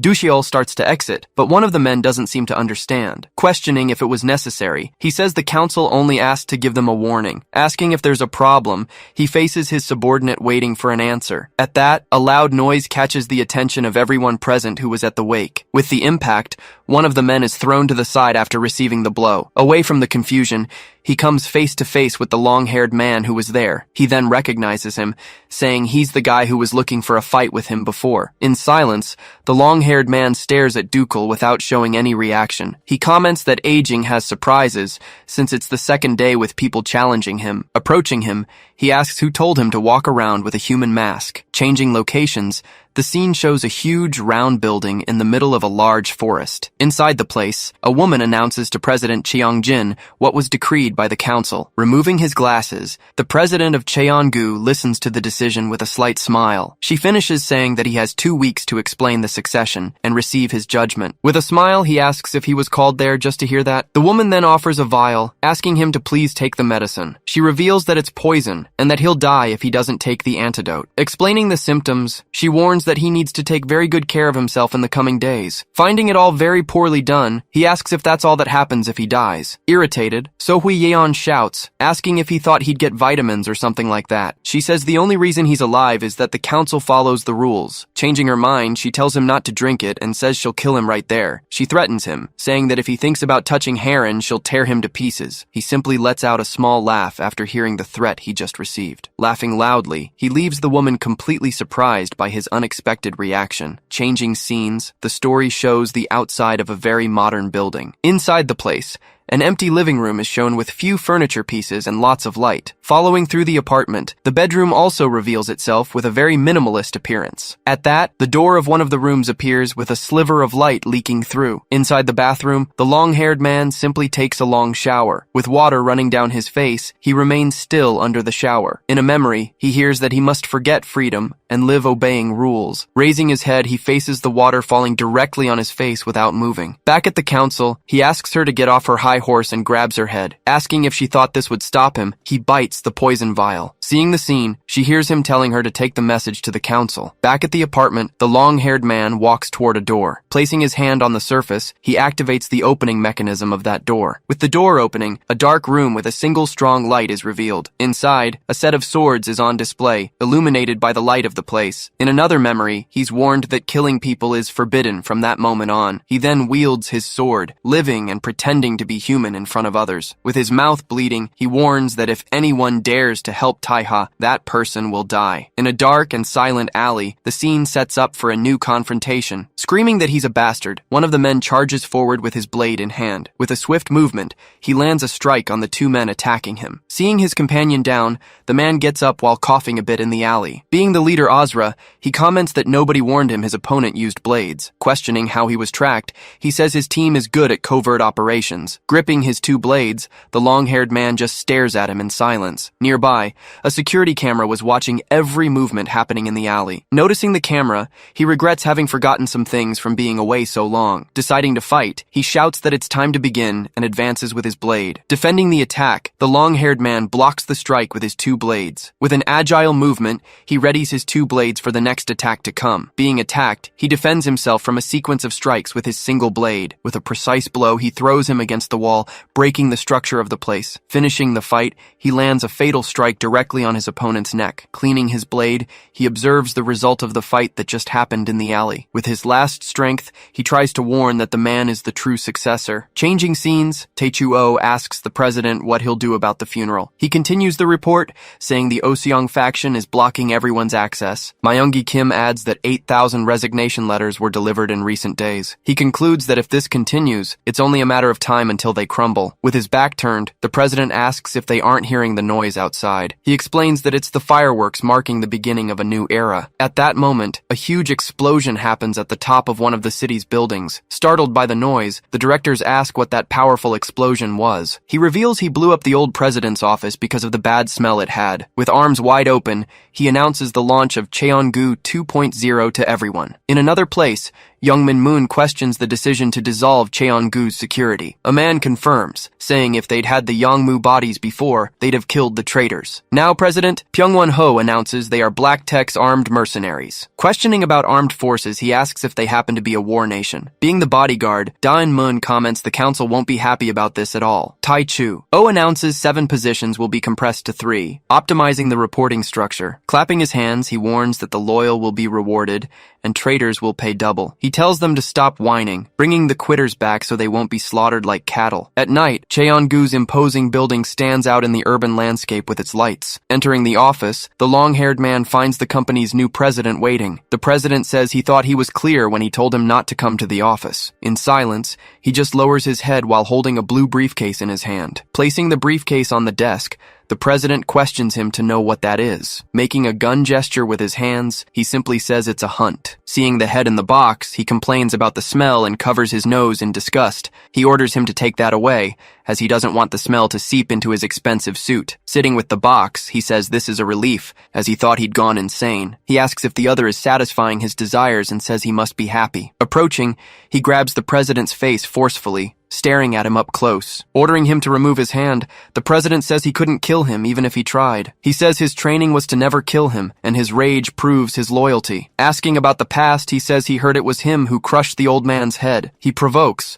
asking if he got angry because Teha stole his opportunity. Gripping his own neck, he reveals he really wants to kill him at that exact moment. Clenching his fists hard, he emphasizes that he wants to do that right now. Irritated, the president says he can't, and asks how many times he'll have to repeat it. He warns that attacking the Jangseo district now would result in a war with the Oseong faction. He continues, saying just Duchiol showing up would be enough to finish them all off. Hearing the orders, he remains silent, just processing the entire current situation. Giving an order, he commands to keep eliminating anyone who leaves the district and doesn't return to the office. Asking him to hang on tight, the president says everything will be over in 2 weeks, but he says if he insists, drag him outside and kill him openly. Alone in the office, he stands still thinking about the difficult decision he needs to make. With a smile, he states that everything is just a simple matter of time. Changing scenes, he reacts with an expression of complete surprise at what happened. There, he finds a body sitting in a chair with flowers and a tablet in place of the head. Recognizing the body,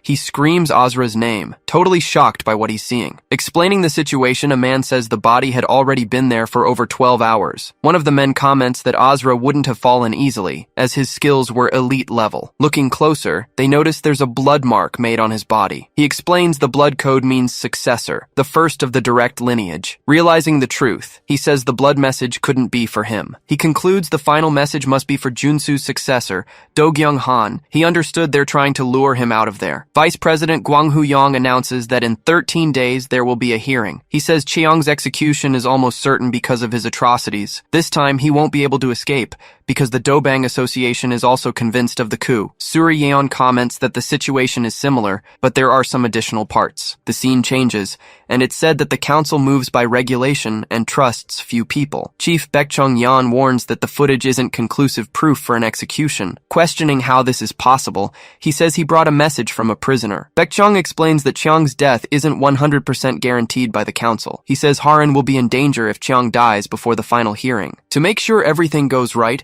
he suggests that Haran testify as an eyewitness. Revealing the stipulation, Suri says the chief will help if they rescue Haran in 13 days. With a smile, one of the men praises the excellent connections she's shown she has. Curious, he asks if this Baekchung guy is really that incredible and powerful. Yong explains that he's one of the strongest in the Yan clan and quite different. Recalling an incident, he tells how he executed 80 leaders to punish a betrayal. He concludes that this incident secured the Yan clan's acceptance as the new leader. Hearing the whole story, he processes the information with a very serious expression. In a memory, he adds the condition that leadership of the Yaburi gang be transferred. In that room, he asks what the reason behind that new imposed condition would be. The official answer is that it would facilitate communication, but there was an unofficial reason. Revealing it's a precaution, he says only one person in Korea uses that type of weapon. Understanding the earlier reaction, he wonders if she reached that level with silver threads. Looking at the imprisoned man, he warns that now it's his turn to finally talk. The prisoner is Ingyu Hong, a former executive who supported President Chiang. With a trembling voice, he asks what they want now that they've captured him. He explains that Chiang will keep him busy for 2 weeks using 2 people, one being Haran. The other, he reveals, was like a mentor, the former Vice President Gwang Soo-gu. He believes the plan is to keep them in separate locations to buy time and distract him. Demanding to know the secrets, he asks for all the hideouts where the two could be imprisoned. In a panic, he shouts that Cheon-gu will kill him because Cheong is ruthless with traitors. Calling him a fool, Yang reminds him that as an executive, he should understand what's happening. He shouts that Do-gyung raised his blade, questioning if his head will really stay safe. Reacting in desperation, he laments that Junsu could barely control that unbalanced bastard, saying that if he wants to live, he'll have to prove his worth by telling everything he knows. Another man warns that all the district residents are eager for him to lose. Screaming, he begs them to stop and says he'll finally tell them everything they want. Leaving the place, he makes a hand signal to his companion who was waiting. Not understanding, the guy is confused by the signal he just received from his friend. Outside, he greets the other one, who was waiting for him on the street. Recalling the past, he says that last time he invited him to work together. To test his abilities, he asks him to find the prisons using Ingyu's information. He responds that the hideouts can wait, because that's not the priority at the moment. Warning about the deadline, he says they'll die if the search isn't thorough. With apprehension, he says it's not easy, and worries if the information is wrong. Placing his hand on his shoulder, he says he'll take care of it, and that he trusts him. Reminding him that he's the first member, he warns him not to forget that. Night falls, and the scene shifts to the rooftops of a dark and silent city. Walking through an alley, one of them warns to be careful with Do-gyung at any moment. He then laments that, unfortunately, he won't be of much help on this important rescue mission. Revealing that his wounds haven't healed, he says he's inexperienced at saving people. Because of this, he says he's thinking of calling in backup to help with the mission. At that moment, a mysterious man suddenly appears, jumping and attacking one of them in the alley. With his blade, the man manages to block the strike that came from above with great force. He reacts with surprise and effort, trying to resist the powerful attack he received. Seeing the figure, he seems to recognize him with a somewhat surprised look. With a quick leap, the newcomer strikes another man who was trying to advance against him. Surprised, one of them asks what that is, wanting to know if he didn't come alone. Introducing himself as Aswang Jerome, he says he was called by someone who was ready to die. Calling him by name, he hires him as a mercenary through Ordo Knox. The scene shifts to a government building, the story showing a very imposing place. A man warns that the president can't just show up because of the reporters. Saying that's enough, the president asks him to act according to his position. Secretary Seongjae Choi says the cult leader asked him to take care of his well-being. Sitting in the room, the secretary asks directly what the president wants this time. With a smile, he says there's a person he would very much like to send. Security cameras are shown, indicating the kind of surveillance he's planning. Active surveillance is carried out by several men inside a black car on the street. Tracking everything, they monitor location, payments, and even internet activity. Under intense surveillance in the district, only 2 people came and went freely from the location. The first was the former vice president of Cheongu, the man called Gwanghu Yong. As a volunteer to testify, he received full protection from the powerful Yeon clan of Changju. Even removed, he knew many of the internal and dark affairs of the organization's council. The second man who walked freely there is introduced in a quite mysterious way. Being a red-haired guy, he appears walking calmly through the same watched alley. Being simply known by everyone, he was called only the Nameless One. Near the water, he sits on a bench to talk with another man. Being Junhyuk Hwang, he questions his reason for joining the company. Warning, he's one call away from being caught. He's ordered to shut his mouth. Saying it's not kinship that stops him, he talks about the lack of compensation. Responding to the provocation, he says if it were just that, he wouldn't have even shown up. Offering an envelope, he asks the other to simply take it and have a look. Surprised, he asks how fugitives managed to have so much money with them. Asking where they were taken, he requests just that information so he can leave. Saying he doesn't know, he has his arm grabbed and is questioned about his attitude. With force, he squeezes the money envelope that was being held by the other. Staring at the Nameless One, he waits for an honest answer to his question. Questioning the change of sides, he reminds that the other should be monitoring the legalists. Not wanting to be judged, he admits he only did it because of the money. Looking at the sky, he says he simply had nothing else to do besides that. Still thoughtful, he remains silent after hearing the other man's revelation. He says Haran seems to have been taken to some port, but doesn't know about Guangzhou. Not knowing which port, he says he only heard they would put her on a boat. With a serious look, he asks when exactly this would happen to her. Banging on the table, he gets irritated upon learning her transfer will be done today. The Nameless One confirms, revealing they already left for the port this morning. One of the men says if they send her overseas, it'll be impossible to find her. Asking for help, he asks the vice president if he has any idea where they are. Considering the council's control, he says traveling by water makes more sense. Looking at a map, he discards several ports that are controlled by other rival factions. Continuing the analysis, he comments that the remaining coastal ports belong to the Yan clan. Reflecting on the map, he concludes that only 2 viable options remain for them. He warns that the Cheongu dock has infiltrated people, and not even Cheong would dare use it. The most likely place, he suggests, would be a location not accessible to strangers. Completing the deduction, he says it would be a place with easy access to the exterior. Concluding the analysis, he says it's probably one of the commercial ports of the East Sea. In another place, a large white truck passes through a port security gate. Inside the truck, a narrow corridor reveals several containment cells lined up side by side. There, Haran is shown trapped and suspended by chains,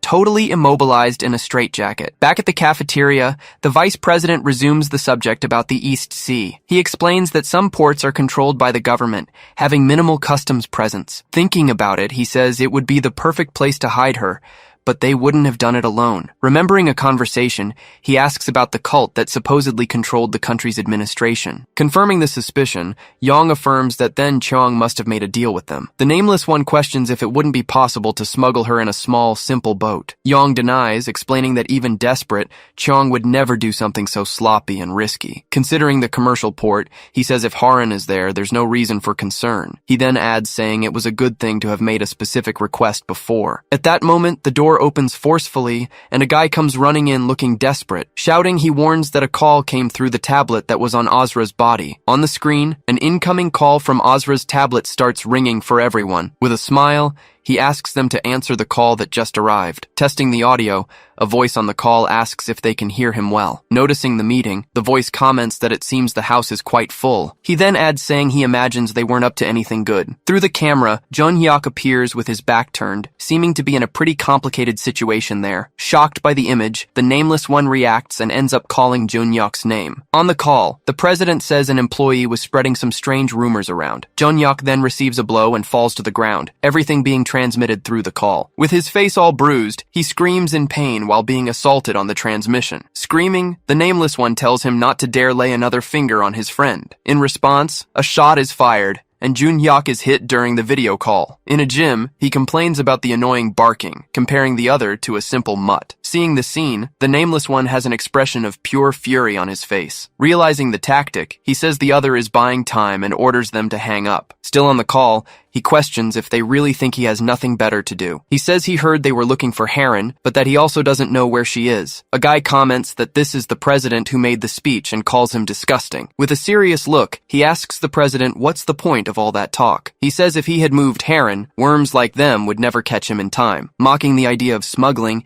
he says he would take her to an impossible place. He suggests he could have taken her to the depths of the sea, for example. The image of a Seohui-class submarine is shown to illustrate his point. Saying he'll let them waste their time, he ends the call with a serious look. On the screen, he calls for Taiha and says he wants to have a little word alone with him. Still in the cafeteria, the call for a private conversation remains active on the tablet screen. With a smile, the president says they're family after all, aren't they? The vice president warns he has no reason to pay attention to that lying bastard. Asking for a moment, he looks at the others and asks them to leave. Surprised by the request, one of them questions the decision to leave him alone in the cafeteria. Standing up, they begin to leave, but one still hesitates to leave him there with him. Whispering, he warns that everything is being recorded and to play it cool. From the call, he asks about the whispers and if the conversation is being recorded there. He tells them to continue to find out exactly how his father died, calling him a brat. Hearing the provocation, the young man's face shows pure rage and surprise. Asking him not to worry, he reassures him and tells him to just go. With a confident smile, he tells the other to trust him and that everything will work out. Alone in the gym, he says he's been thinking a lot about some things lately. Looking at his phone, he says he's been reflecting on how the other managed to survive. He finishes by saying he should have died in that village after all. He continues, saying he was nothing more than an unwanted guest at that meeting. Looking at his phone, he says he simply hates it when his plans go off the rails. He confesses he never expected Junsu's death, which was something totally unexpected. And he also didn't imagine so many loyalists were still out there, crawling around like cockroaches. Sitting in the cafeteria, he says he couldn't help but wonder one thing. He questions why the other wasn't acting as impulsively as before anymore. In silence, Taihu just listens to the provocations without showing any visible reaction. He then raises the hypothesis that Junsu might have gone easy on him. That would explain everything, including the fact that he came out of that village alive. Remembering the trap, he says that despite being lucky, his initial plan failed. He then questions if the other had any plan for after the village incident. Irritated, he asks the other to get straight to the point once and for all. He reveals that Guangsu is alive and that he kept him that way before losing his mind. Making a peace sign, he says he'll release him in 2 weeks. In exchange, he demands that Guanghu and his local team be taken abroad. Analyzing the situation, he says Chiang wants to eliminate the witness to avoid testimony. He questions how long the other thinks they'll be able to survive in that situation. With the remodeling, he says everyone will have to leave, and J-Pill will abandon him. He threatens to kill everyone the moment they leave, sparing no one in the process. In silence, he just listens to the threats without saying a single word in response. He asks if the other really thinks he'll fail to join the council. Saying that Cheon-gu controls everything, he questions if the loyalists will survive without protection. He orders them to hand over Guanghu, saying business was with his father, not with him. His subordinate then answers a call he just received in the middle of the conversation. With a satisfied look, he simply says the job he requested is already done. His subordinate calls him, wanting to know what they should do now in that situation. He warns it's the Secretary of Political Affairs and that the call seems urgent. Still in the gym, he receives the call on his phone and answers it promptly. Answering, he hears the secretary's voice shouting desperately on the other end of the line. The secretary shouts that's not what he said, and that the Yan clan wouldn't know. Shouting on the phone, he asks if the other knows who just called him. On the call, a voice says it's a pleasure, and that they'll have to speak in English. Surprised, the secretary asks who's speaking and how they got that phone number. Saying they won't meet, the voice says it's better to get straight to business. The voice reveals a ship is docked at the port, and is used for deals. He then adds that there are some weapons hidden in that ship's cargo hold. He lists the entire arsenal, which includes rifles, machine guns, grenades, and plenty of ammunition. Shocked by the information, the secretary doesn't understand why there are American weapons there. The voice then questions him, asking if he really didn't know about that situation. He reveals that all the country's trade ports have similar ships docked. These weapons, he explains, were secretly transferred to support covert operations of their assets. Cutting a tomato, he warns the secretary would be in a very delicate and complicated situation. In a panic, the secretary asks what he wants in exchange for all that information. The voice demands that the truck at the port not be transferred to any submarine. Grating cheese, he says Cheongu's business must be kept on solid ground. He finishes, guaranteeing that if he does this, his operations will continue without any problems. Still on the call, the secretary asks who he is, wanting to know who he was talking to. Eating pasta, the voice says he's just a father worried about his son. Introduced as Caesar Salerno, he says fathers worry about their sons near water. In the gym, he reveals the Salerno family is a major international arms dealer. On the call, he says he can't help with what happens after Oxeo Port. Still on the phone, he asks if the other happens to be familiar with hunts. He explains you first identify the prey's territory and prepare a barrier. After the prey is trapped, he says, time is on your side. Surprised, the president can't understand the analogy he just heard from him. He explains it wasn't he who jumped into his world, but rather the opposite. Showing his dagger, he reveals it was he who trapped him in his own world. Tai-Hu warns there will be no conversation, and the story only ends with Cheong's death. Until then, Tai-Hu promises he'll make every moment of his life a living hell. With the port information, he thanks him and prepares for the next step of his plan. The scene shifts to a restaurant called Bomun Guk Bap, where the story continues to unfold. In a dark room, a young man with white hair works in front of several computers. With multiple monitors on, he seems focused on a very important task. Confirming the information, he says that So Heron is at Oxeo Port, correct. He says they need to hurry before Cheong moves her to another location. Guanghu Yang says there's no need, since the port is managed by the sect. With all vehicles registered, he says the council can easily track them. He adds that he's already notified the Yan clan, making relocation difficult for Cheong. One of the men praises Guanghu Yang, saying he's always one step ahead. Worried, the white-haired young man wonders what they'll do about Guangsu. He regrets not being able to help, since even after finding the location, his hands are tied. Remembering the conversation, he recalls the words of trust that were told to him. Analyzing the information, he says that data always reveals a hidden order behind it. To understand the relationships, he explains that it's necessary to organize the information chronologically. He concludes that, frankly, he doesn't think he knows Taiha that well as a person. Remembering the threat, the taunt about his father's death echoes in his mind. However, he makes it clear that his desire for revenge against Cheon-gu is equally strong. Thinking calmly, he wonders what the intelligence he possesses reveals now. He analyzes the clues, considering the alliance with the sect and the need for reliable sources. To get what he needs, he decides he'll sell the data from his father's USB drive. The scene shifts to the restaurant, where the sun begins to rise, illuminating the place. Surprised by the information, Tai-Hu nearly chokes on the food he was about to eat. Extremely tired, the white-haired young man reveals that Guangsu is at the correctional facility. Shocked by his appearance, one of them asks how long he'd been awake working. Saying he's fine, he reveals he's been up for 61 hours, but that he's young. He then questions whether the information he got is really 100% positive. He explains that Guangsu was taken before the police, and that a nurse confirmed the entry. Despite this, he says there's no exact record of the location, just a visit. Drinking the soup, Guanghu Yang says that if the sect helped, this is the place. Curious, he asks if that correctional facility happens to be famous for some reason. The facility, he explains,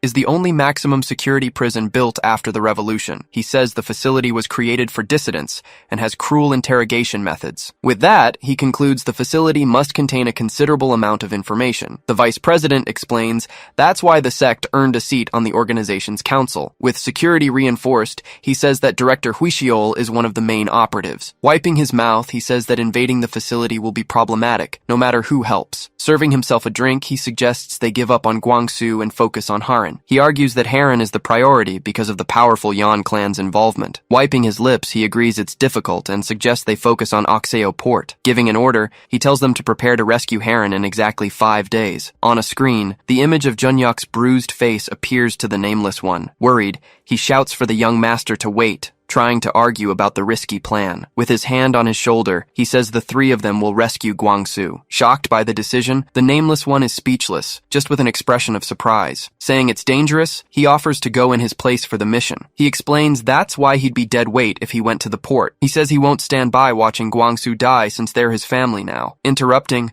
a voice says the timing is unfortunate and that she needs to apologize. Questioning the decision, she asks who in their right mind would put the Yan clan in second place. Being So Yeon, she asks if he's lost his mind or doesn't understand the gravity. She asks who the young man is, since he doesn't seem to be from that region. Greeting her, the vice president says he heard she became an officer recently. Curious about her appearance, he wonders if Sohue is also a member of the Yan clan. The vice president then asks what brings her there at that unexpected moment for everyone. She explains she received a report from Suri and asks if Harren is at the port. With her subordinates, she says they'd like to join their rescue mission. Surprised, they react to learning the Yan clan is getting involved in the mission. Relieved, the hooded young man says this is reinforcement that totally changes the game. Turning around, he comments he's sure this will also help their mission. With a serious look, the vice president says that unfortunately, he'll have to refuse the offer. Confused by the refusal, they can't understand the vice president's decision. Surprised, she questions why the refusal, unable to believe what she heard.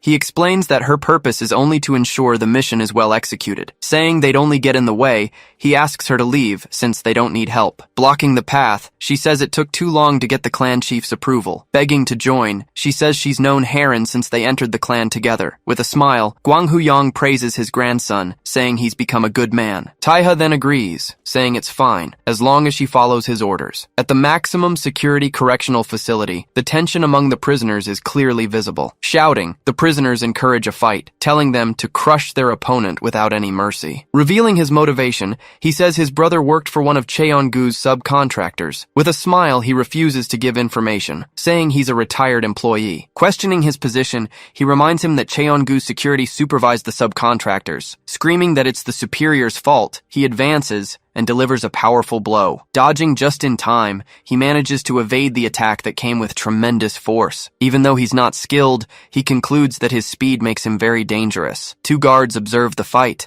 impressed that he can still fight even while injured. One of them comments that he lives up to being Junsu's right-hand man, the former boss. With a smile, he says there's no toy like him in a place full of people. Advancing, he hopes his opponent doesn't break too soon in the fight that just started. Changing scenes to a building, the view shows an imposing and modern skyscraper. Looking at a map, he says there's only one road leading to Oxio Port. In a room, he explains they'll form the first line of defense along the road. He finishes the order, telling them to avoid moving the target outside the port. As soon as they arrive, he instructs Team A to move the target to the location. Elsewhere, he asks for permission and says he needs to speak directly with the president. Telling him to get lost, she says the president is not in a good mood. Shouting that it's ridiculous, he says there's no way he hasn't noticed. In a flashback, it's revealed that all members of the Jin family were betrayed. With a hand over his mouth, he's prevented from continuing to talk about the coup. Pointing to the sides, she warns that the conversation is being wiretapped and tells him to think. With the warning, he realizes the gravity of the situation he's in now. She tells him to do his job and stop talking,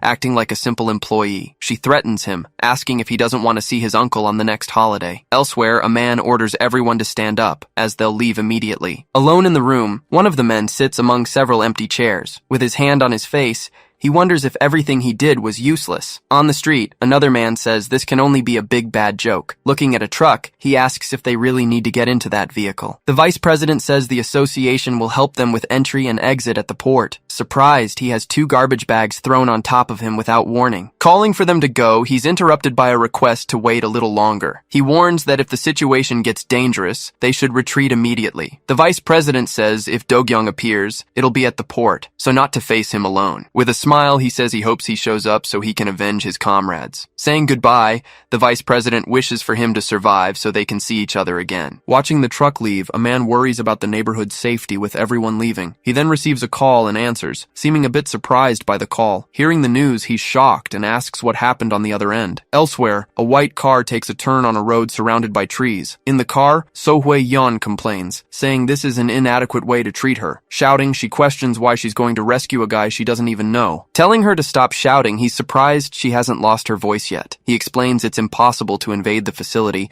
and it's better to use the clan's name. Threatening to back out, he says if she doesn't like the deal, they'll go back to the port. Worried, she says she's just afraid that Heron will end up getting hurt on the mission. He reminds her that Heron has her best weapon, and there won't be any problems. Announcing their arrival, he warns they're in front of Yangsheng Correctional Facility. With armed guards, the maximum security prison entrance looks quite intimidating. In the watchtowers, more armed guards ensure no one enters or leaves the place. Behind the bars, 2 other heavily armed guards secure the main entrance. Intimidated by the security, he asks if they'll make it out alive from that dangerous place. A guard approaches them, asking where they're from since the area is restricted. The nameless one says it's So Hui-yeon and that she has a meeting with the director. Hearing the name, the guard gets an expression of surprise and a bit of fear, asking them to wait a moment. The guard goes to verify the information with his superiors. In the car, they wonder what's happening and what they should do now. With a serious expression, she says she just received an important text message. She reveals that Chung Jin is asking for clemency and agreed to confess all charges. Apparently, she continues, the hearing was rescheduled for 10 o'clock tonight. Shocked, they ask what happened, since the hearing was supposed to be in 5 days. The prison gate opens, allowing their car to finally enter the facility. He says Cheong is up to something, and they need to focus on the rescue mission. With the gate open, Taiha tells them to move forward and enter the facility. Analyzing a blueprint, he says that Ingyu sent disobedient executives to the facility without proper procedures. With the blueprint, he deduces that Guangsu's cell is probably located at the end of the building. Impressed, he asks how the other managed to find the correctional facility's blueprint. He replies that buying it wasn't difficult, but the price was quite steep to get it. With a smile, he reveals that Ingyu happily covered all the costs for the blueprint. A food cart prepared by the association awaits them, with disguises for the mission. Questioning the plan, she wonders if the facility will actually allow them entry. He reassures her, saying everything will be fine since the association will cover them. Vice President Min Chang-heo guarantees that if they prepare the money, everything will be ready. He tells them to relax, as he's heard the rumors about the prison director, Hui Xiao. Explaining the culture, he says that school ties, hometown connections, and military bonds are strong. With a former military man there,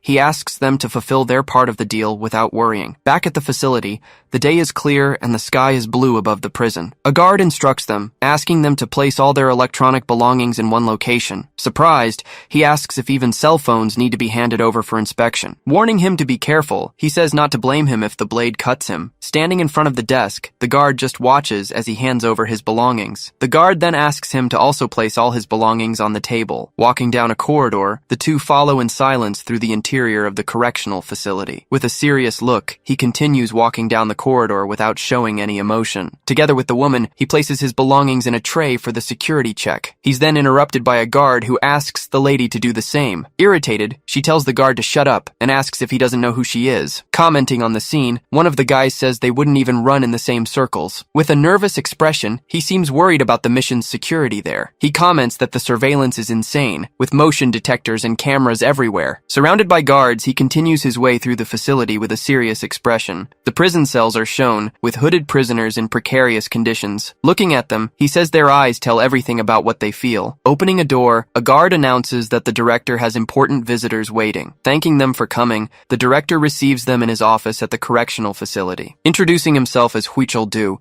he invites them to sit for the scheduled meeting. Thinking to himself, he recognizes him as one of the sect's main enforcers. Apologizing, he says he couldn't receive them personally because of security. She responds that he doesn't need to apologize, as he's done much to keep the council safe. With a smile, she says she's there to discuss an urgent matter with him. Feigning surprise, he asks if the hearing was rescheduled for tonight. The nameless one says yes, and that they learned there's a witness who can help. With his heart racing, he prepares to execute the plan as usual. In a quick motion, he hands a small package to her without anyone noticing. He knows the drug only keeps people sedated for 10 minutes at most. In the room, the director denies having the prisoner she's looking for and says it's a mistake. Trying to stay calm, he thinks he's never been caught and can't slip up now. At that moment, the director appears behind him, surprising him with his sudden presence. Shocked, he wonders what the director is doing and what will happen now. With a panicked expression, he realizes he's been caught and is in trouble. Shouting, the director asks what the hell he thinks he's doing in his office. With a quick movement, he bursts the package and releases the drug into the room's air. Covering his face,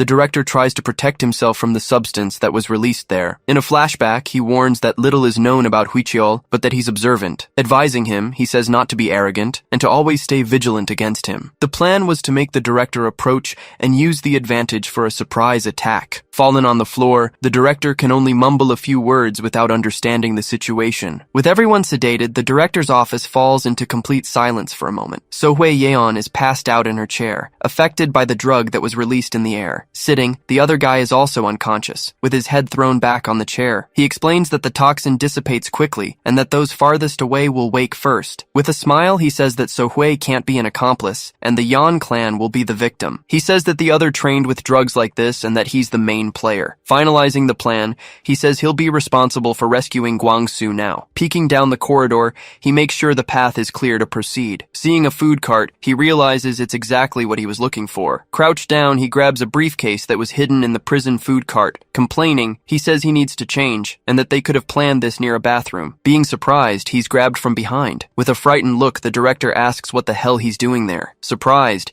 he can't believe the director managed to wake up so quickly from the drug. Shouting with rage, the director questions him about what he thinks he's doing. Asking what he's doing there, he questions him, saying he should be in the office. Confused, he wonders how the director woke up so fast, since he poisoned him earlier. With a sharp look, he notices an important detail that could explain the entire situation. Analyzing the director, he notices that his tie is different from the one he wore before. Shocked by the discovery, he realizes there are two Huicheols in the facility. With a quick strike, he's hit by the twin brother but blocks it with a tray. Fleeing down the corridor, Nameless tries to escape with the briefcase he grabbed from the food cart. Irritated, he complains that no one warned him about the twins, and that intelligence failed. In a flashback, it's revealed that Huicheol was sent to prison after a fight. With no choice, he realizes he needs to go to Plan B to manage to escape from there. With a swift move, the director intercepts him in the corridor, blocking his escape from the prison. Irritated, he complains that he dared to dirty the food cart that was there. He finishes, saying the cart belonged to his archangel, leaving him even more terrified. Screaming, the director hits him with a blow, saying he will be purged. Trying to defend himself, he's thrown far by the impact of the blow he received. Crashing through a wall, he's hurled into the outdoor area of the correctional facility. Seeing the scene, two prisoners wonder what's happening there at that moment. He realizes that no matter what he does, the director's eyes track his movements. Breaking through the wall, the director walks toward him with a determined and furious look. Facing the director, the other prisoners just watch the scene without saying a word. With an expression of fear, he freezes in the face of the situation he's in. With a war cry, the prisoners advance, declaring that liberation is theirs. Surprised, the director doesn't understand what's happening with the prisoners' rebellion. In a flashback, it's revealed that most prisoners oppose the organization's council. He then instructs that if things go wrong, he should pass himself off as one of them. In the courtyard, the prisoners gather, ready to fight for their freedom and revenge. Shouting their motto, they unite to face the director and the prison council. With a baton, he says they came prepared, using the sect's war cry. With expressions of rage, the prisoners prepare for the confrontation with the prison director. He questions whether they didn't learn their lesson and calls them unreformable beasts. Screaming for an execution, he prepares to attack the prisoners with his baton. Deciding to flee, he runs away from the confrontation, trying to escape the director's sight. Turning left, he slides down the corridor toward the other side of the gymnasium. A guard intercepts him midway, blocking his passage with a baton. With a serious expression, the guard stares at him, preventing him from continuing his escape. Irritated, he realizes he's cornered and has nowhere to run at that moment. Drawing his weapon, the guard prepares to shoot, showing he won't hesitate. With no time to lose, he flees at high speed while the guard fires. Over the radio, the guard warns that the target escaped and asks if he should sound the alarm. On his cell phone, the director says it won't be necessary, as he has everything under control. In the courtyard, he walks among the prisoners' bodies, calling the other one a rat. He finishes, saying that no one who enters there leaves alive without his permission. Fallen on the ground, the guard is unconscious after the confrontation with Nameless. Walking through a storage room, he searches for something he hid there some time ago. Finding his equipment, he's relieved to see that everything was still in place. Asking to be killed, he says there's no point in keeping him as a hostage. He warns that Junsu will kill them all anyway in a few days. In the conversation, he says he heard the other had a talent for forging blades. Laughing, he says it's ridiculous, and that a good blade won't be enough. With faith, he says he believes in the other, and asks him to give it a chance too. Remembering the past, he says the other dedicated himself wholeheartedly to learning to forge. Asking for help, he tells the other to decide for himself after seeing him. With a strong blow, one of the guards is hit and falls to the storage room floor. Fallen, he has to decide if he'll live as an assassin abandoned by security. Cutting a pipe, one of the guards is impressed. With the pipe, he attacks and hits the other guards who were there in the storage room. Or he would live as the best blacksmith in the game, going by the name of Hyunbin. Warning them to stay on guard, he prepares to invade the location. Bursting into the room, the soldiers ask if the sir is all right. Sitting on the floor, he questions why they took so long. Irritated by the situation, she complains that the handcuffs are way too tight. Giving a direct order, he tells them to remove the handcuffs and contact the control room. He shouts to initiate a maximum security lockdown, not letting anyone escape. Changing scenes, an alarm blares throughout the entire prison. At that moment, a warning is given for all inmates to return to their cells immediately. The order repeats, warning that anyone found outside will be executed. Receiving a warning, he says his promotion is coming his way. Then he asks about the direction, but they say it's right in front of him. Over the radio, they warn that the target just passed behind him. Surprised by the information,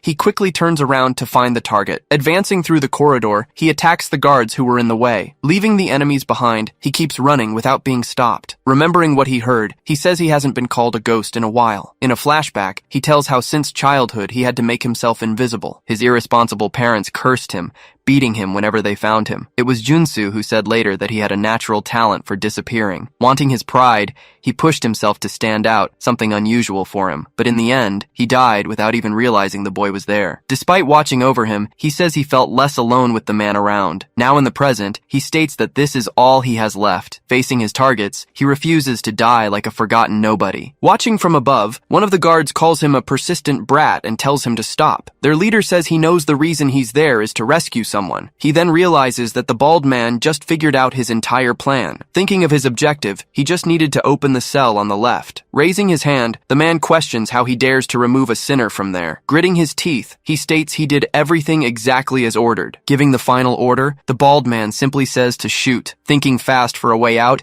he decides it's not over yet and yells for plan B. Suddenly a noise catches everyone's attention at the location. At that moment, the lights in the environment change completely. Not understanding what happened, the guards question if those were the emergency lights. Receiving a call, he hears the control room trying to make contact. Inside the room, a voice apologizes, saying he hoped it wouldn't come to this. Then he realizes the control room has been compromised and wonders what's happening. He remembers that place is filled with the best guards from Block B. Sitting calmly, the man explains he used a device to fry all the electronics. As a cell opens, a guard says everything burned out and suggests relocating the inmates. Hearing this, the leader questions what he meant by remaining inmates. Pointing the weapon, the guard makes an oath saying by the blade they resist. Shouting for the men to go, he says it's time to reclaim their freedom. Looking up, he's informed that all the cells opened in a mass escape. Surprised, he questions himself about a mass escape right in the correctional facility. Meanwhile, the last remaining cell finally opens. Making a decision, he says in that case he'll solve it with his own hands. Leaping toward the prisoners, he charges forward to stop their escape. From up there, the guards shout that he escaped and give the order to shoot. Smiling at the situation, he says he had already made peace with death. He then admits that, despite everything, this is a good day to be alive. Desperate, the boy yells a warning for Guangsu to watch his back. Behind the prisoner, the prison warden appears by surprise for an attack. Screaming with all his hatred, he says none of those cockroaches will escape. Running, he realizes he won't make it in time to stop it. When a step is taken,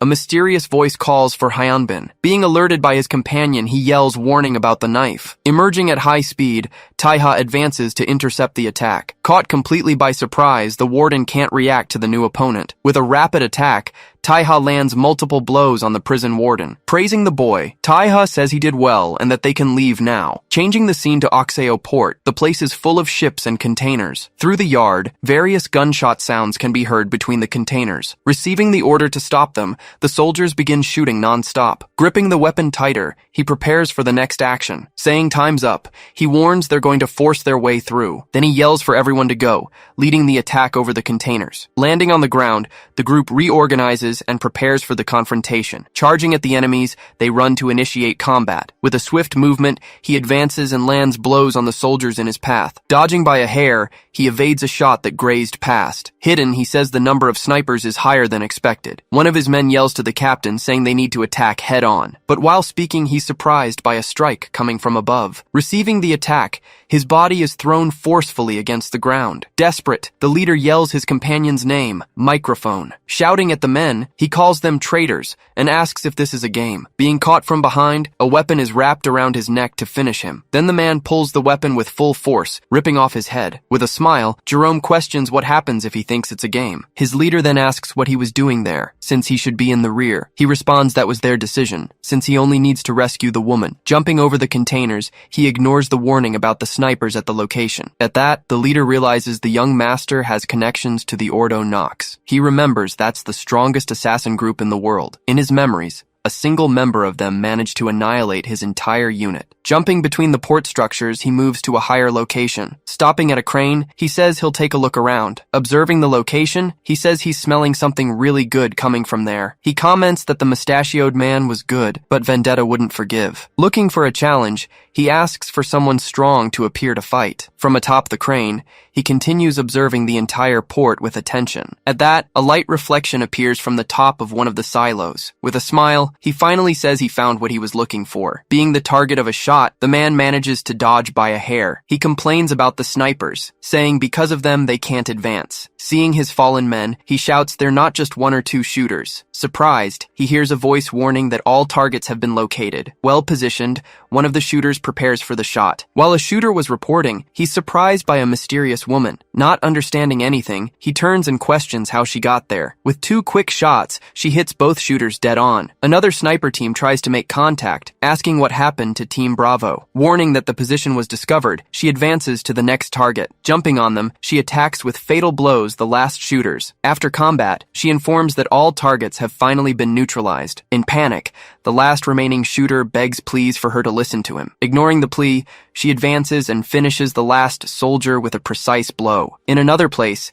she reports in a call that there were 8 snipers total. A man is warned that the area is secure and that he can move now. Relieved, he thanks, saying the Yan clan saved them once again. When he starts running, he's interrupted by an unexpected figure. Standing in front of him, a man holds a helmet amid the bodies. Facing the newcomer, he calls him annoying for being there. He then reveals the port is full of bombs, but he can help them escape. Switching to another location, the woman walks through a corridor of containers. Arriving in front of a cell, she finally finds who she was looking for. Through the communicator, she warns she found Lady Heron and sends the location. Inside the cell, Heron is tied up and immobilized by a straitjacket. Apologizing for the delay, she says she'll get her out of there immediately. Destroying the cell door, he invades the location and interrupts the rescue. She says she knew something smelled good but didn't expect this surprise. With a smile on his face, Jerome comments about the delicious smell of death, saying he's happy he went after her. He calls her a delicious meal. Inside the cell, she just stares at him with a serious and determined look. With a smile on his face, he asks if she was referring to him. Grabbing his weapon, he notices the other woman is still breathing after the strike. He then attacks with a powerful blow toward the cell wall. Pulling the weapon with force,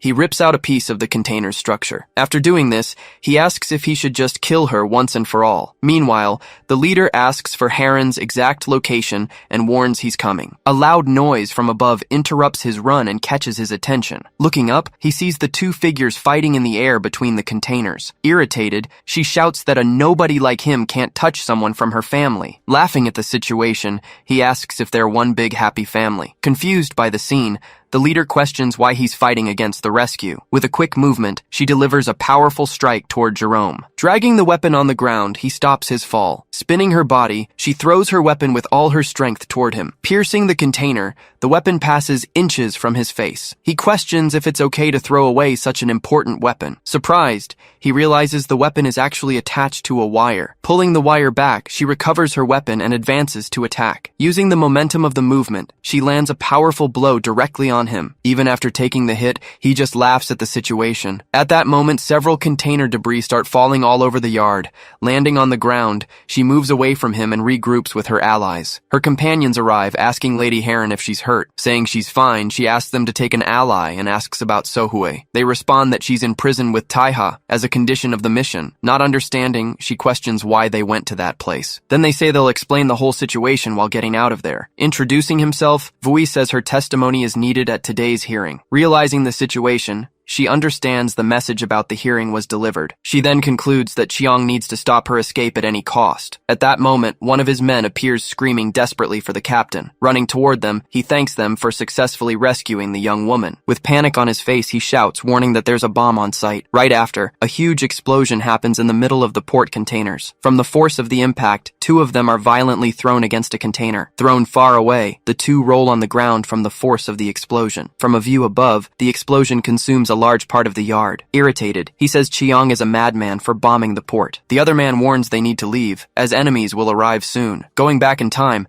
the man doesn't believe the story about the bomb on site. He then reveals that a container with explosives will be detonated during the rescue. He says he'll try to buy time, but they need to escape through the planned route. Running to the main gate, he shouts that the operation was a success. Shouting to her captain, she warns there's a vehicle at the gate. Looking at the gate, he stops surprised by what he's seeing. Seeing the enemy soldiers, he realizes the escape route is blocked. With targets in sight, they receive the order to open fire. Running over the soldiers, an armored vehicle invades the site for the rescue. Making a maneuver, the armored vehicle stops right in front of the group. Confused by the arrival, he just stands watching the truck approach. Smiling at the group, the driver says he's there to save them. Pointing to the ramp, the leader shouts for everyone to get in the truck. Helping Lady Heron, one of her allies, guides her inside. Questioning where they're going, a soldier aims a launcher at the truck, but before he could shoot, he's hit and defeated by a strike. Inside the truck, she says things were just getting started. Provoking the woman, he invites her to a dance next time. Calling him crazy, she tells him to go mix with other beasts. Celebrating the mission's success, the armored truck departs at high speed. Leaving the port behind,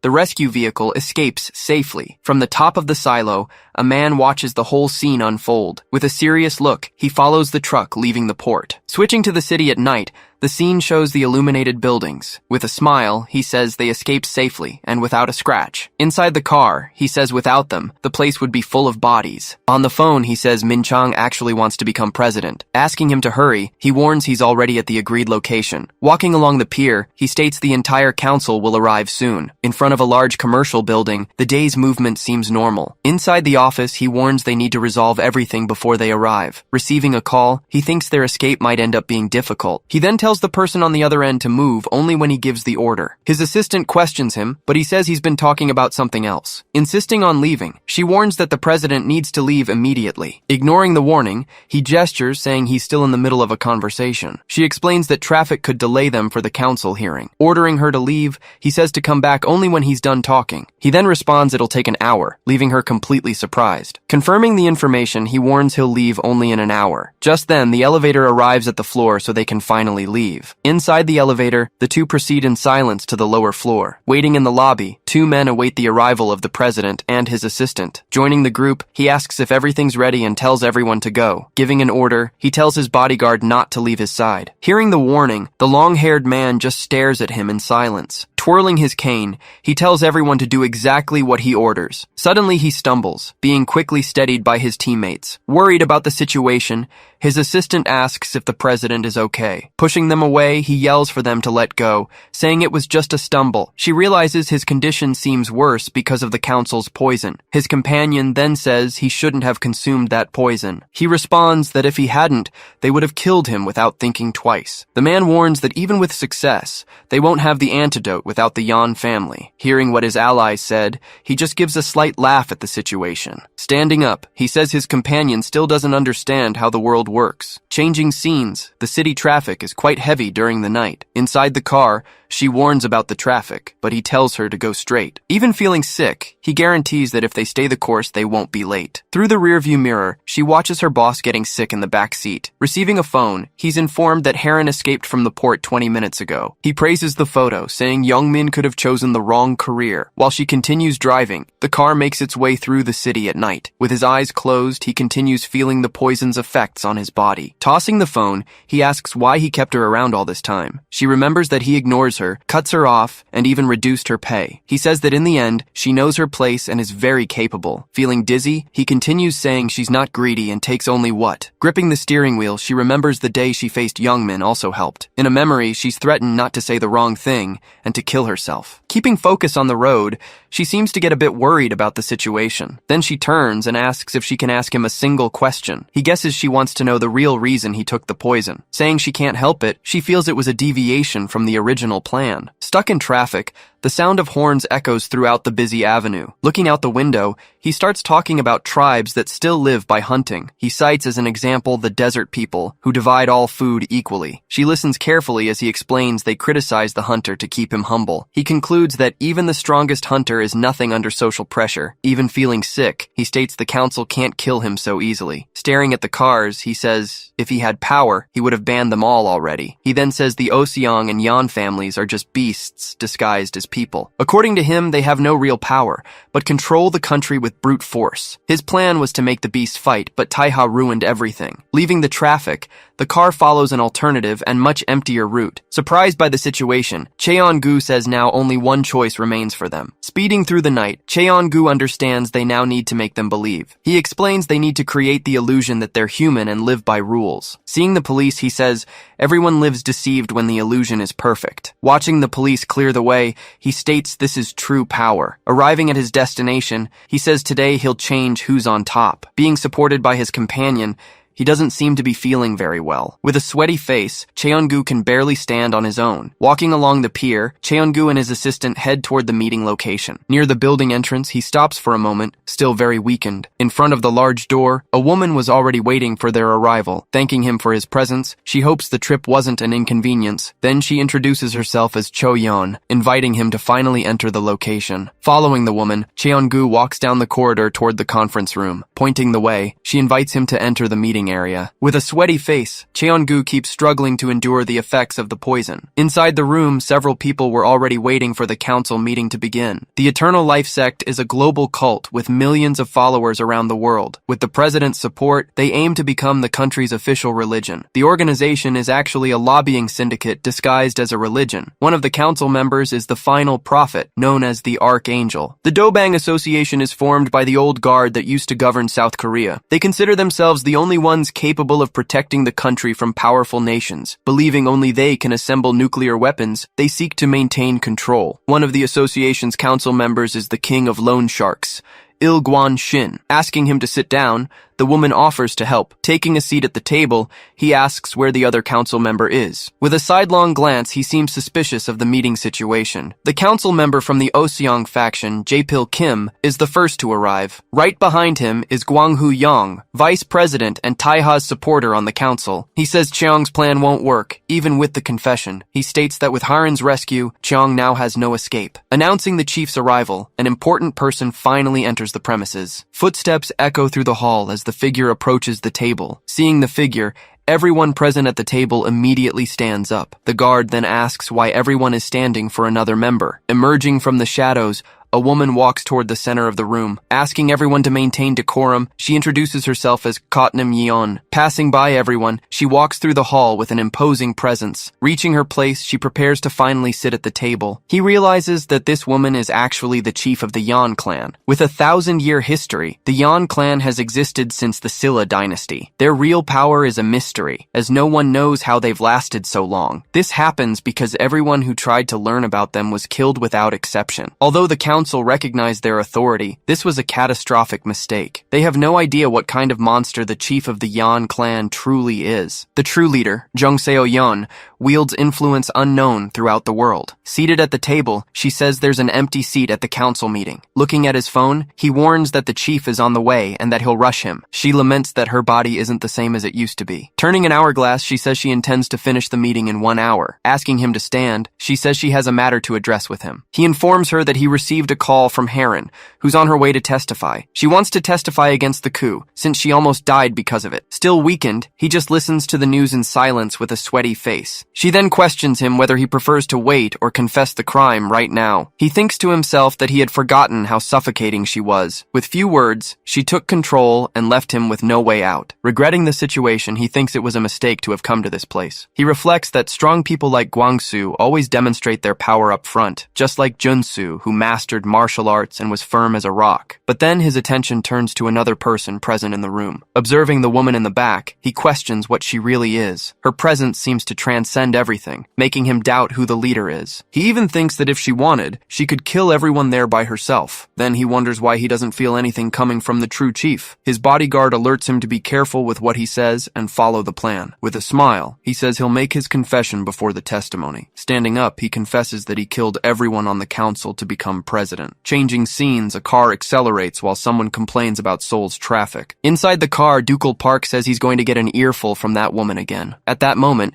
he notices strange movement on the road right ahead. His car's driver makes a sharp maneuver, cutting off the passage and stopping on the lane. Giving an order, Dukal Park tells his driver to follow that car immediately. He just reinforces the order, telling the driver to follow the car without complaining. At high speed, the armored truck crosses a bridge during the night. Thanking him for the help, he promises young Master Taiha he'll return the favor. On a call, she asks how they managed to escape from that prison. With the group celebrating, he explains that the Dobang Association helped them. In a flashback, it's shown they used explosives to damage the wall. She tells them they cut the power, causing chaos with the inmates escaping. Listening to the entire explanation in silence, she continues the call attentively. One of the men comments they were more savage than people said. The driver says they should be grateful, since they got them out of a tight spot. Asking for a moment of privacy, she asks Taiha to turn off the speakerphone. With a premonition, she says the real battle is only just beginning. Back at the meeting, he confesses to killing everyone to become president. Completely shocked by the confession,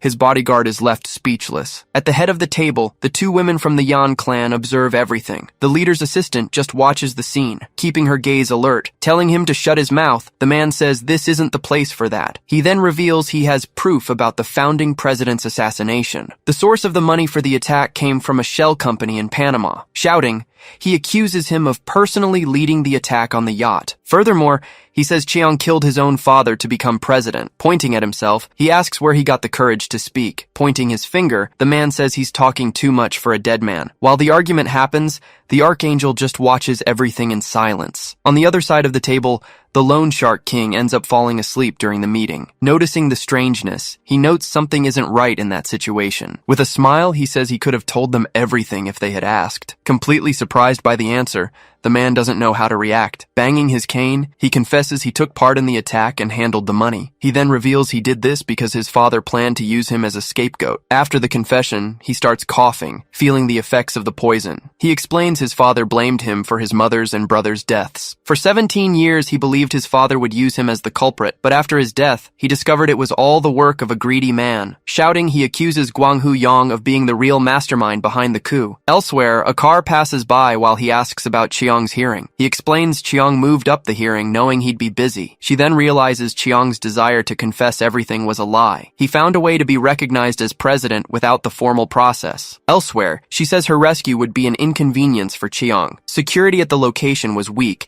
and the explosives weren't that powerful. And most important of all, Do-gyong wasn't present at the location. Young Master Taiha just listens to the whole situation in silence. Thoughtful. She says if he had been guarding the port, she wouldn't have escaped. Asked if Cheong let her escape, he says there's no reason for that. She then suggests Cheong couldn't have done this without the sect's approval. She says if everything was planned, The ease of the escape makes sense. He then questions if Yang contacted the Dobang Association directly for help. She asks if he knows with whom or what the terms of the deal were, and if this cooperation wasn't something the association really wanted. Falling silent for a moment, he just asks her to explain better. She reveals the final verdict is decided by majority vote of the 5 members. The lone Shark King, Ilgwon Shin, is one of the association's council members. Waking up, he says he got a call from President Jin a little while ago. The call came through the red phone, a direct and secure line between them. He tells them Jin said Minchang and Yang were plotting something, but since Minchang is his right-hand man, he asked for concrete proof. However, he realizes that in the end, President Jin was right. Elsewhere, the Archangel says he also got a call before arriving. He was informed about the prison infiltration and the rescue of an inmate. Questioning Yang, he confronts him about the man he serves, Taiha Jin. Confused, he wonders why they did this without his authorization. Hearing the conversation, he finally understands what's happening at the meeting. He then realizes all of that was what Chiang had been planning all along. Showing his phone,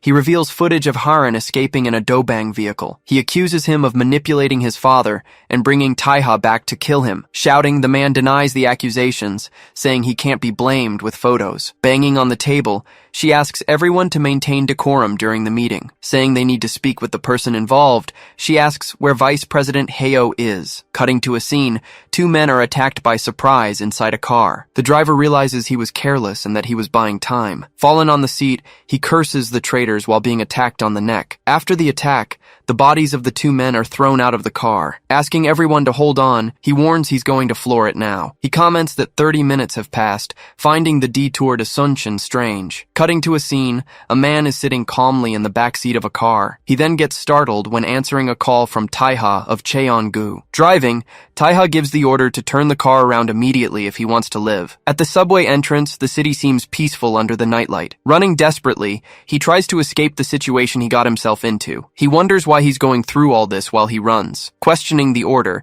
he asks what it means to turn the car around to survive. He starts questioning why he has to obey the order he received, but he's interrupted by a voice, saying he's done enough. Lighting a cigarette, the man says he's not young enough to run anymore. Walking down a corridor, he sees a familiar figure standing at the end of the path. Desperate, he wonders why the Oseong faction would be in that place. The man says that doesn't matter, since the council is waiting for him. What really matters is that he secretly helped Taiha with his plans. Shouting, he denies the accusation, saying his men acted on their own. The man then tells him to just let the council know the truth. He warns he's only there to escort him safely to the room, but he can't guarantee what the others will do if they receive different orders. Getting ready for action, the men draw their swords and advance. Terrified, he recognizes the assassin squad and the president's personal guards. Lamenting the situation, he says Minchang was a good and loyal guy. He wonders why his right-hand man would do something so out of character. One of the council members suggests maybe he made the wrong friends. Speaking to the leader,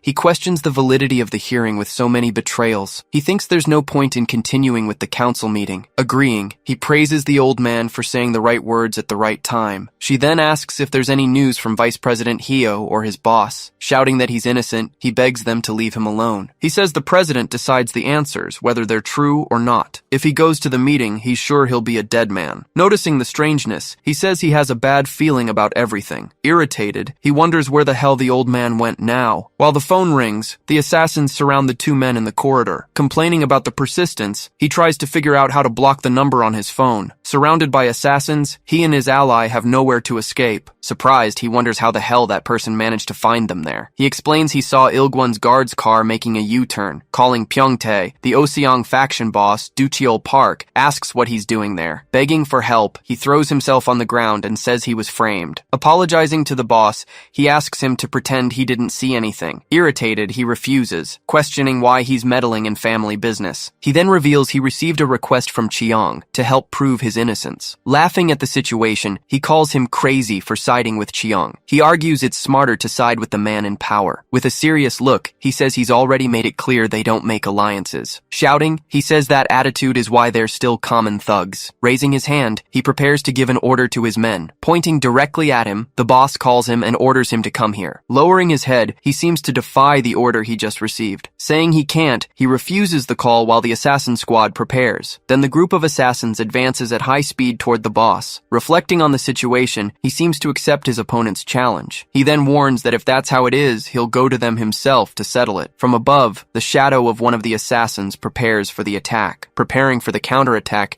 he clenches his fist with all his strength. With a single blow, he hits the ground and throws all the enemies away. Defeated on the ground, the assassins are neutralized without any chance to fight back. Observing the scene, he wonders how many years it's been since he saw that happen. He remembers that overwhelming force that solves everything with just fists. Then he realizes he's witnessing the vision of the martial god once again. They say the core of a fight is strength, technique, and speed. Considered the strongest in the nation, he's already turned the country upside down. With a quick movement, he lands a fatal blow on his opponent. Fighting like a god of war, he continues to impress despite his advanced age, but even he ends up being hit by an unexpected blow from behind. Watching from afar, someone comments that his best days are over. On the phone, Jae-pil Kim confirms the orders and asks for detailed reports. He reports that the boss saw an ambush and went after it because it seemed suspicious. Surprised by the news, he then asks whose car it was. Ruling Tai-ha out of the equation, he says there's only one possibility left. Finding the whole situation a mess, she comments on the chaos. She then orders them to call President Park, saying he'll answer. Worried, he wonders if the person in the ambush might be Min Chang. Advancing down the corridor, several men rush to attack all at once. Seeing the wound, he complains that it's a nuisance. He says these are the assassins personally trained by President Shin. Thoughtfully,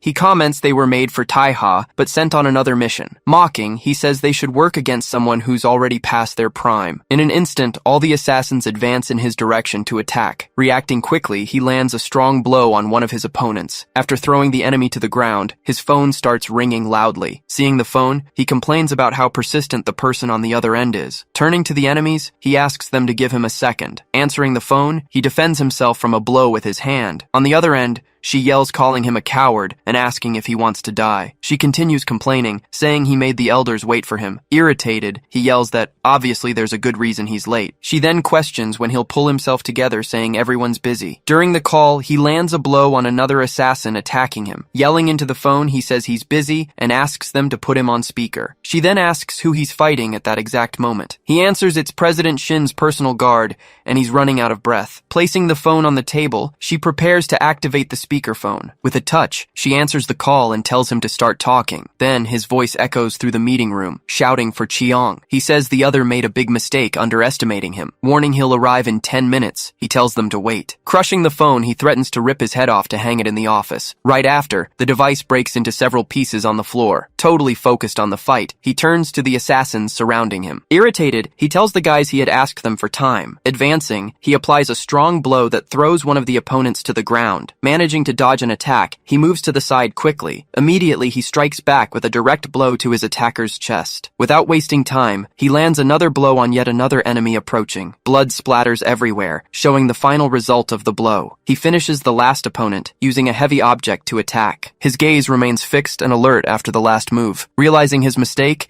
he admits he was completely wrong about the fighter. Seeing his movements, he says there's no difference from his prime. He then says the only thing that got weaker was his heart. Back in the room, she comments the hearing will get quite messy. She explains that just a few photos can't prove the accusation. Frustrated, he wonders why it had to be Dukeal and who leaked the information. Speaking to Do-gyeong, he tells him to keep an eye on that beast. Smiling, he says the fact he hasn't arrived means he followed orders. Startled, he looks up as pieces of something fall around. He also looks up, reacting to the sudden interruption of the fight. A wide smile spreads across the newcomer's face. Do-gyeong appears in the middle of the fight, impressing them both. Completely shocked, the other man questions what just happened there. Looking at the newcomer, the older man recognizes him right away. Keeping a smile on his face, he stares fixedly at his next target. Unexpectedly, he turns and rushes forward to land a strike on Dukeal Park. Dukeal Park dodges and prepares a powerful kick. With the impact of the blow, the hallway floor ends up breaking. Dukeal Park turns and realizes his opponent has evaded. Sliding through the hallway,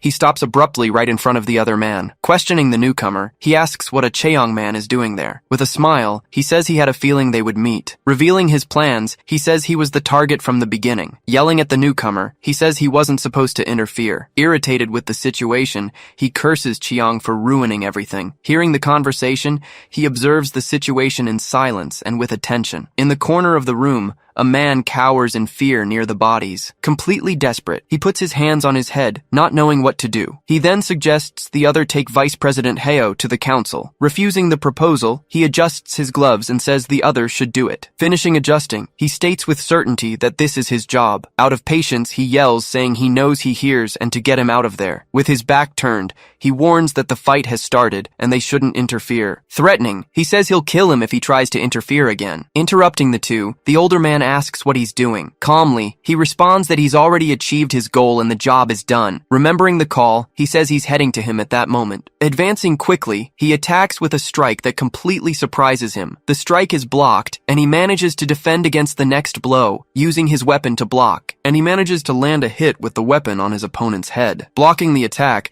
he tries to counterattack with a quick and precise movement. Dodging the blow, Dukal Park barely manages to escape the attack. He then retaliates by landing a strong hit on his adversary's face. Advancing, he says he thought the other was old and finished. With a powerful strike, he hits the older man's face dead on. He continues saying he found him too exhausted to do anything. Admitting his mistake, he says it seems he was completely wrong. Spinning his weapon, he remembers the other unified the country's gangs. Holding the attack, he continues saying, the other dreamed of a new world. Questioning his former master, he asks why he stopped everything. Delivering several blows, he yells that gangsters like them die if they stop. Continuously landing more strikes, he keeps asking the reason for his stopping. Screaming desperately, he demands to know why he gave up on everything. Defending himself from the last blow, he blocks the attack coming from above. He then says a man doesn't die just when he stops fighting. With a smile, he says a man disappears when he can't change. Retaliating with everything, he lands a devastating blow on the opponent's face. Being thrown far, his body breaks the floor with the force. After the dust settles, he stands still observing the result of the fight. In a flashback, a man wonders if he's finally free now. Another face then appears in his vision, answering yes, for sure. Going back to the past, it's revealed he was attacked by a treacherous blow. Back to the hallway, he approaches the man who was cowering in the corner. Desperate, the man asks if he's gone crazy and why he's coming after him. He still questions if the other didn't have orders to take him back alive. Adjusting his tie, he explains his only order was to protect him from Dukil. Begging for his life, the man panics seeing the weapon rise. With a smile, he says that after fulfilling the order, he has freedom. Rising from the rubble, the other fighter observes the scene from a distance. He then carefully follows what's happening in the middle of the hallway. In a shocking scene, he ends up landing a blow on his own boss. With disdain, Dukil Park calls him an arrogant youngster for his attitude. He then raises the weapon again, preparing to deliver the final blow. With a quick movement, he advances to try to finish Dukil Park for good. But incredibly, he manages to stop the blow by punching the blade. Completely surprised, he stares at the scene, not believing what he's seeing. Even with his injured hand, he continues holding the weapon with great force. With a mocking look, he prepares for the next move. With a strike, Dukil Park throws the opponent high up with force. He then leaps toward his enemy, preparing to attack. Landing on the ground, he says he finally had the chance to meet. Complaining, he says the other had to ruin everything and attacks. With a strike coming from above, he hits the ground with a great impact. Amid the dust, he stands up, facing his opponent. His face appears in the smoke, looking at his target fixedly. Turning surprised, he realizes his enemy's quick approach. With a quick blow, he hits him in an unexpected way. The strike hits squarely, making him impressed. Watching the fight, the other man prepares to enter the combat. Totally shocked, he can't believe what just happened. The boss then comments that his subordinate is quite sharp. He responds that the boss's eyes are sharper than his mouth. With a smile, he says it's been a while since he had to think during a fight. Right after, the two advance together toward the enemy to attack. Surprised by the attitude, the boss yells, trying to get his attention. He then warns that Mincheng has already been defeated and everything went wrong. Saying there's no time, he says the boss can't handle 80 men. Asking him to listen, the two begin to attack the enemy together. The exchange of blows continues, with him defending the adversary's attacks. Agreeing with the strategy,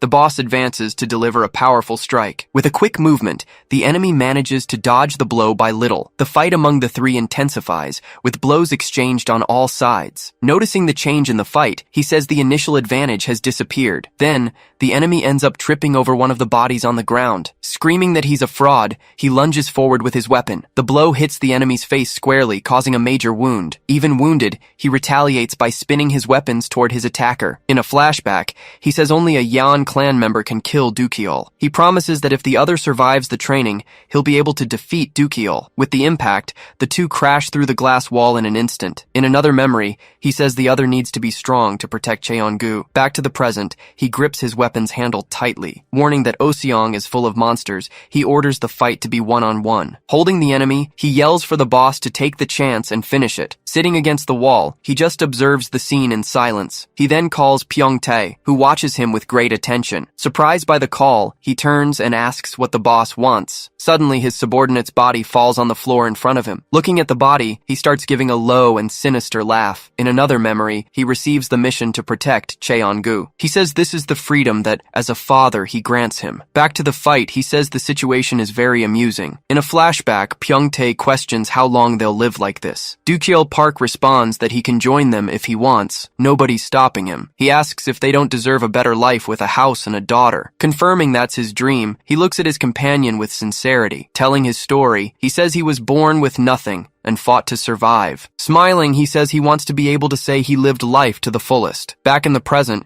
he asks the boss if he doesn't feel the same. With a bloodied smile, the enemy stares at him with one injured eye. He realizes his opponent sacrificed an eye just to create an opening. Tearing his own clothes, he prepares for the next phase of the fight. Taking off his shirt, he recognizes him as the killing machine made for him. With a quick strike, the enemy advances to try to finish the fight. He then attacks with a kick, trying to land it, but Duckle Park is hit in the chest. In another memory, he's instructed not to attack too openly. Throwing short strikes, he's told to aim for his opponent's wrists. Without blocking the blows, he's guided to just redirect them away. Landing several hits, the plan is to attack the monster little by little until he dies. Smiling, he finally realizes these are his opponent's true skills. Dukiol Park understands that the earlier bravado-filled entrance was just an act. With a powerful blow, Dukiol Park tries to land a hit, but misses. Realizing he has a counterattack, he wonders how long he's been training. Expressing his disappointment, he says he's very disappointed in Junsu. With a quick movement, he then grabs his opponent's head. Throwing him down the corridor, he hurls him far away with force. He asks why he studied him if he passed the task to someone else. In a memory, he's told he was worthy of challenging the organization's leader. Saying he should have come,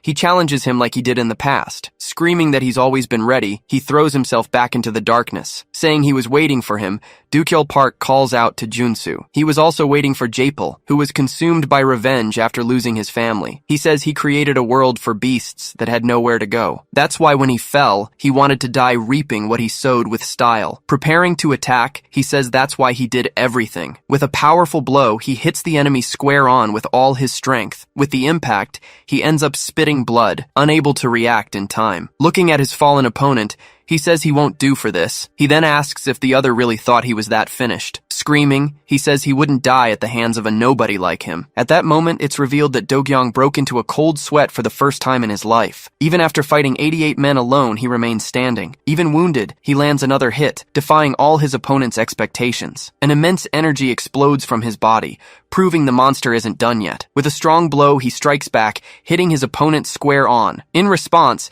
the enemy manages to land a hit on his leg with the weapon. Dukiol Park then delivers another blow, throwing his opponent far down the corridor. With the impact, his body is hurled to the end of the hallway. Fallen on the ground, he raises the weapon, preparing for the final blow. Screaming that he won, he says the other's head is now his. His opponent remains on the ground, unable to move after the blow. Motionless, he continues staring at the enemy, who repeats for him to die. At that, his eye opens, showing he hasn't been defeated yet. Screaming with everything, he demands the other die once and for all. Throwing the weapon into the air, he prepares to deliver the final blow. The weapon descends rapidly toward Dukiol Park, who's lying on the ground, but suddenly, Taeha appears and blocks the strike at the last second. Searching for the location, one of them announces he finally found the right place. Stepping out of the car, he runs in a hurry, being called Young Master. Noticing the blood on the floor, he warns he's going in first. Shouting from the window, the other says the doctor forbade him from fighting. Inside the car, she complains he drives her completely crazy. Climbing the stairs, he runs, thinking there's still time to arrive. He then stops suddenly, hearing a noise coming from the hallway. Arriving just in time, he blocks the strike that was about to hit the fallen man. With his weapons in hand,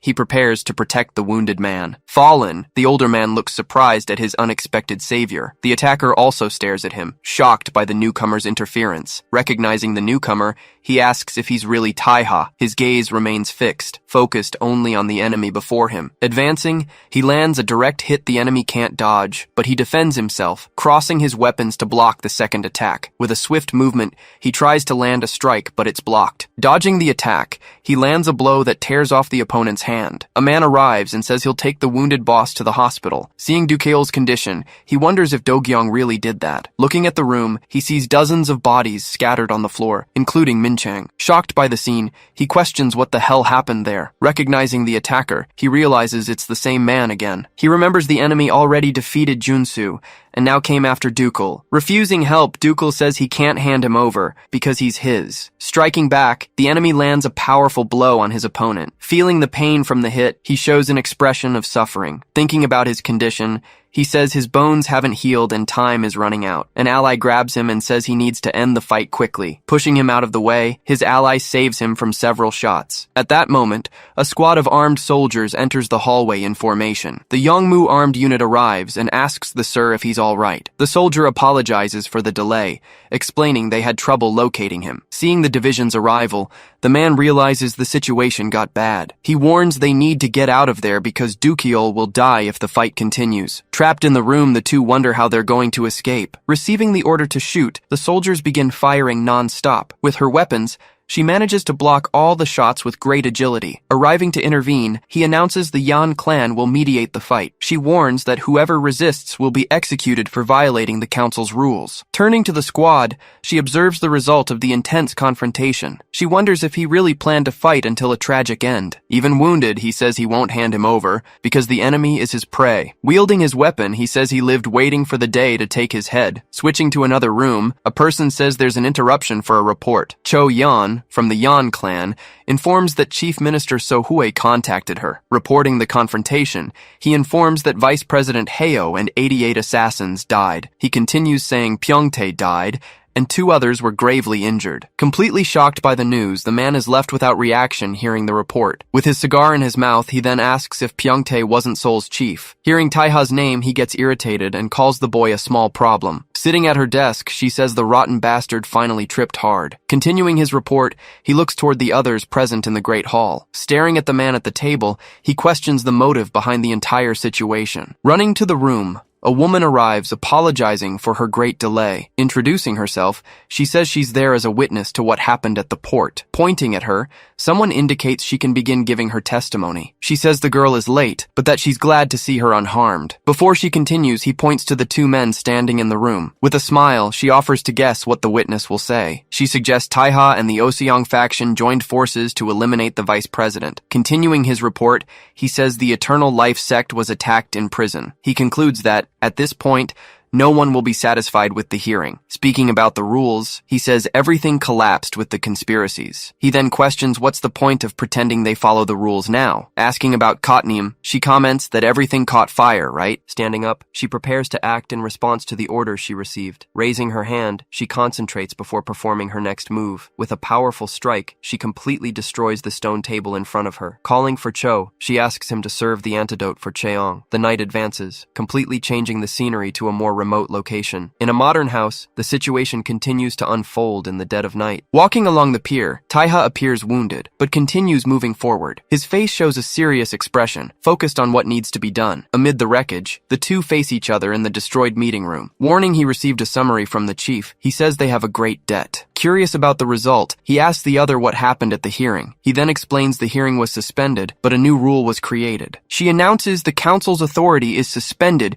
so they can resolve the conflicts. Declaring the right of war, she says everyone can spill blood as they wish. Crushing his glasses, Japal Kim says the Oseong faction will kill Cheong and makes an invitation. As the turbulent day drew to a close, the city seemed calm and quiet. The world was once again preparing to be turned upside down. Announcing the arrest of everyone, the police invade the location with full force. Shouting at the officer, a man asks if he's lost his mind. With the faction's businesses being raided, there was no peaceful night. As the Oseong faction fought back, they found themselves unexpectedly cornered. Internet and cell communications were suspended, isolating the entire group. Even bank accounts were suspended, cutting off access to any money. A new law was announced, with sanctions for companies affiliated with criminal groups. That morning, President Zhang declared the rebirth of the war on crime. The legal system and media were used to completely isolate the Oseong faction. Drones fly over the city, warning not to join criminal organizations. The messages continue, warning about credit penalties and service restrictions. Various factions mobilized their wealth to eliminate Oseong's massive force. They thought that to protect the country, there was no need for brute force. In a church, a funeral ceremony takes place with few people present. The photo of a smiling man is prominently displayed on the altar, surrounded by candles. Looking at the photo, the situation is described as utterly humiliating. A man complains that they couldn't even hold a decent funeral for Pyeongtae. In a meeting, he asks the others what they'll do now. Adjusting his glasses, Jae-pil Kim asks for a moment, as they're still waiting for people. Changbong Park questions whether waiting for everyone will really solve this mess. Huimin Cheon then asks the others how the boss is feeling. He reports that the boss is in the ICU, but fortunately regained consciousness. Desperate, Jung Cheol-cha laments what happened to his beloved boss. One of those present mocks him, asking why he isn't crying for Pyeongtae. Jung Seo-jang observes the scene in silence, without expressing any reaction. The meeting room door opens, and more people begin to arrive. With a smile, a man with missing teeth asks if everyone has arrived. He then scolds him, saying he's late to the meeting, Tai-soo. Commenting that the situation outside is a disaster, Tai-soo says he was busy. Walking through the room, he calls the others fools for getting into this mess. He then sits in the chair at the head of the table, ready for the meeting. Tossing his coat, he settles comfortably into his place at the table. With a smile, he asks the others if they can finally begin. A man slams the table, grabbing everyone's attention in the meeting room. He warns him that seat already belongs to someone else and tells him to get out. Mockingly, he asks who else the seat would belong to, if not him. He tells him to go to his place, reminding him the boss is still alive. He questions whether a gangster without an arm and a leg is still alive. The other meeting members just watch the argument in silence. Showing his rings, he says the seat would have been his a long time ago. He accuses him of being afraid his dirty secret will be exposed if he takes over. He responds that he's always ready for a challenge, but leadership isn't just about strength. Reminding everyone, he says the boss is only second in their rankings. Hearing the challenge, he just observes the scene in silence for a moment. Adjusting his glasses, he tells the other to claim the top spot first. He then stands up, facing the other standing in the meeting room. With a serious look, he orders the other to return to his seat. He just stares back at him, with an expression of disdain on his face. With a strike, he kicks the empty chair, which flies across the room. Sitting elsewhere, he settles in to continue the discussion. One of the members suggests they should just negotiate with the enemies. Jae-pil Kim observes the discussion, listening carefully to the proposal made. Questioning the idea, he asks what they could possibly negotiate in that situation. He continues explaining that the situation won't be solved just by eliminating one president. With a smile, he says the others are attacking like there's no tomorrow. With conviction, he states that the enemies need them so they don't dirty their own hands. He then proposes they offer to leave the council in exchange for their territories. Shocked by the proposal, one of the members shouts and stands up from his chair. Screaming, he says they created the council and they'll be finished if they leave. Outraged,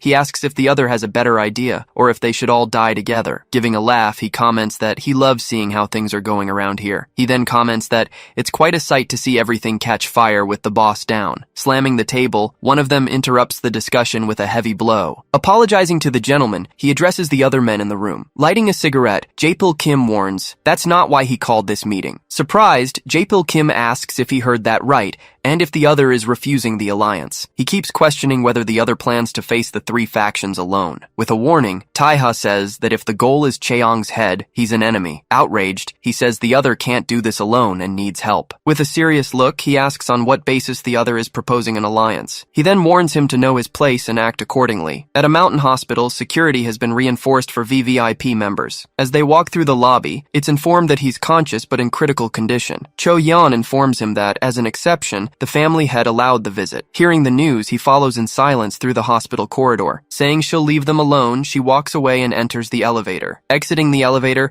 a man greets him, confirming he's arrived at the location. Lying in bed, Dukshul Park says he thought they were abandoning him there. Sitting in the armchair, he comments that he heard the other was badly injured. He replies that he feels better after eating some meat. He then reveals that J-Pill offered him the chance to form an alliance. Explaining the situation, he says 3 factions declared war at the same time. He proposes they become allies, but the Oseong faction must accept his conditions. Smiling, he asks why the other came to him, an old man without power. He responds that, despite everything, the other is still the elder of the house. Hearing the words, he stares at him with a serious and thoughtful expression. Looking out the window, he warns that by nightfall the streets will be painted red. He then asks if the other expected the situation to escalate this much. With sincerity, he replies no, and that his plan was just to get out of there. Agreeing, he comments that life is full of unexpected surprises. The two continue the conversation in the hospital room, with a tense atmosphere in the air. Telling his story, he says his first strike was to defend himself from death. He continues saying he ran non-stop just to see how far he could get. Smiling, he says he'd be #1 in a song about gangsters. He then tosses the empty medicine box into the trash,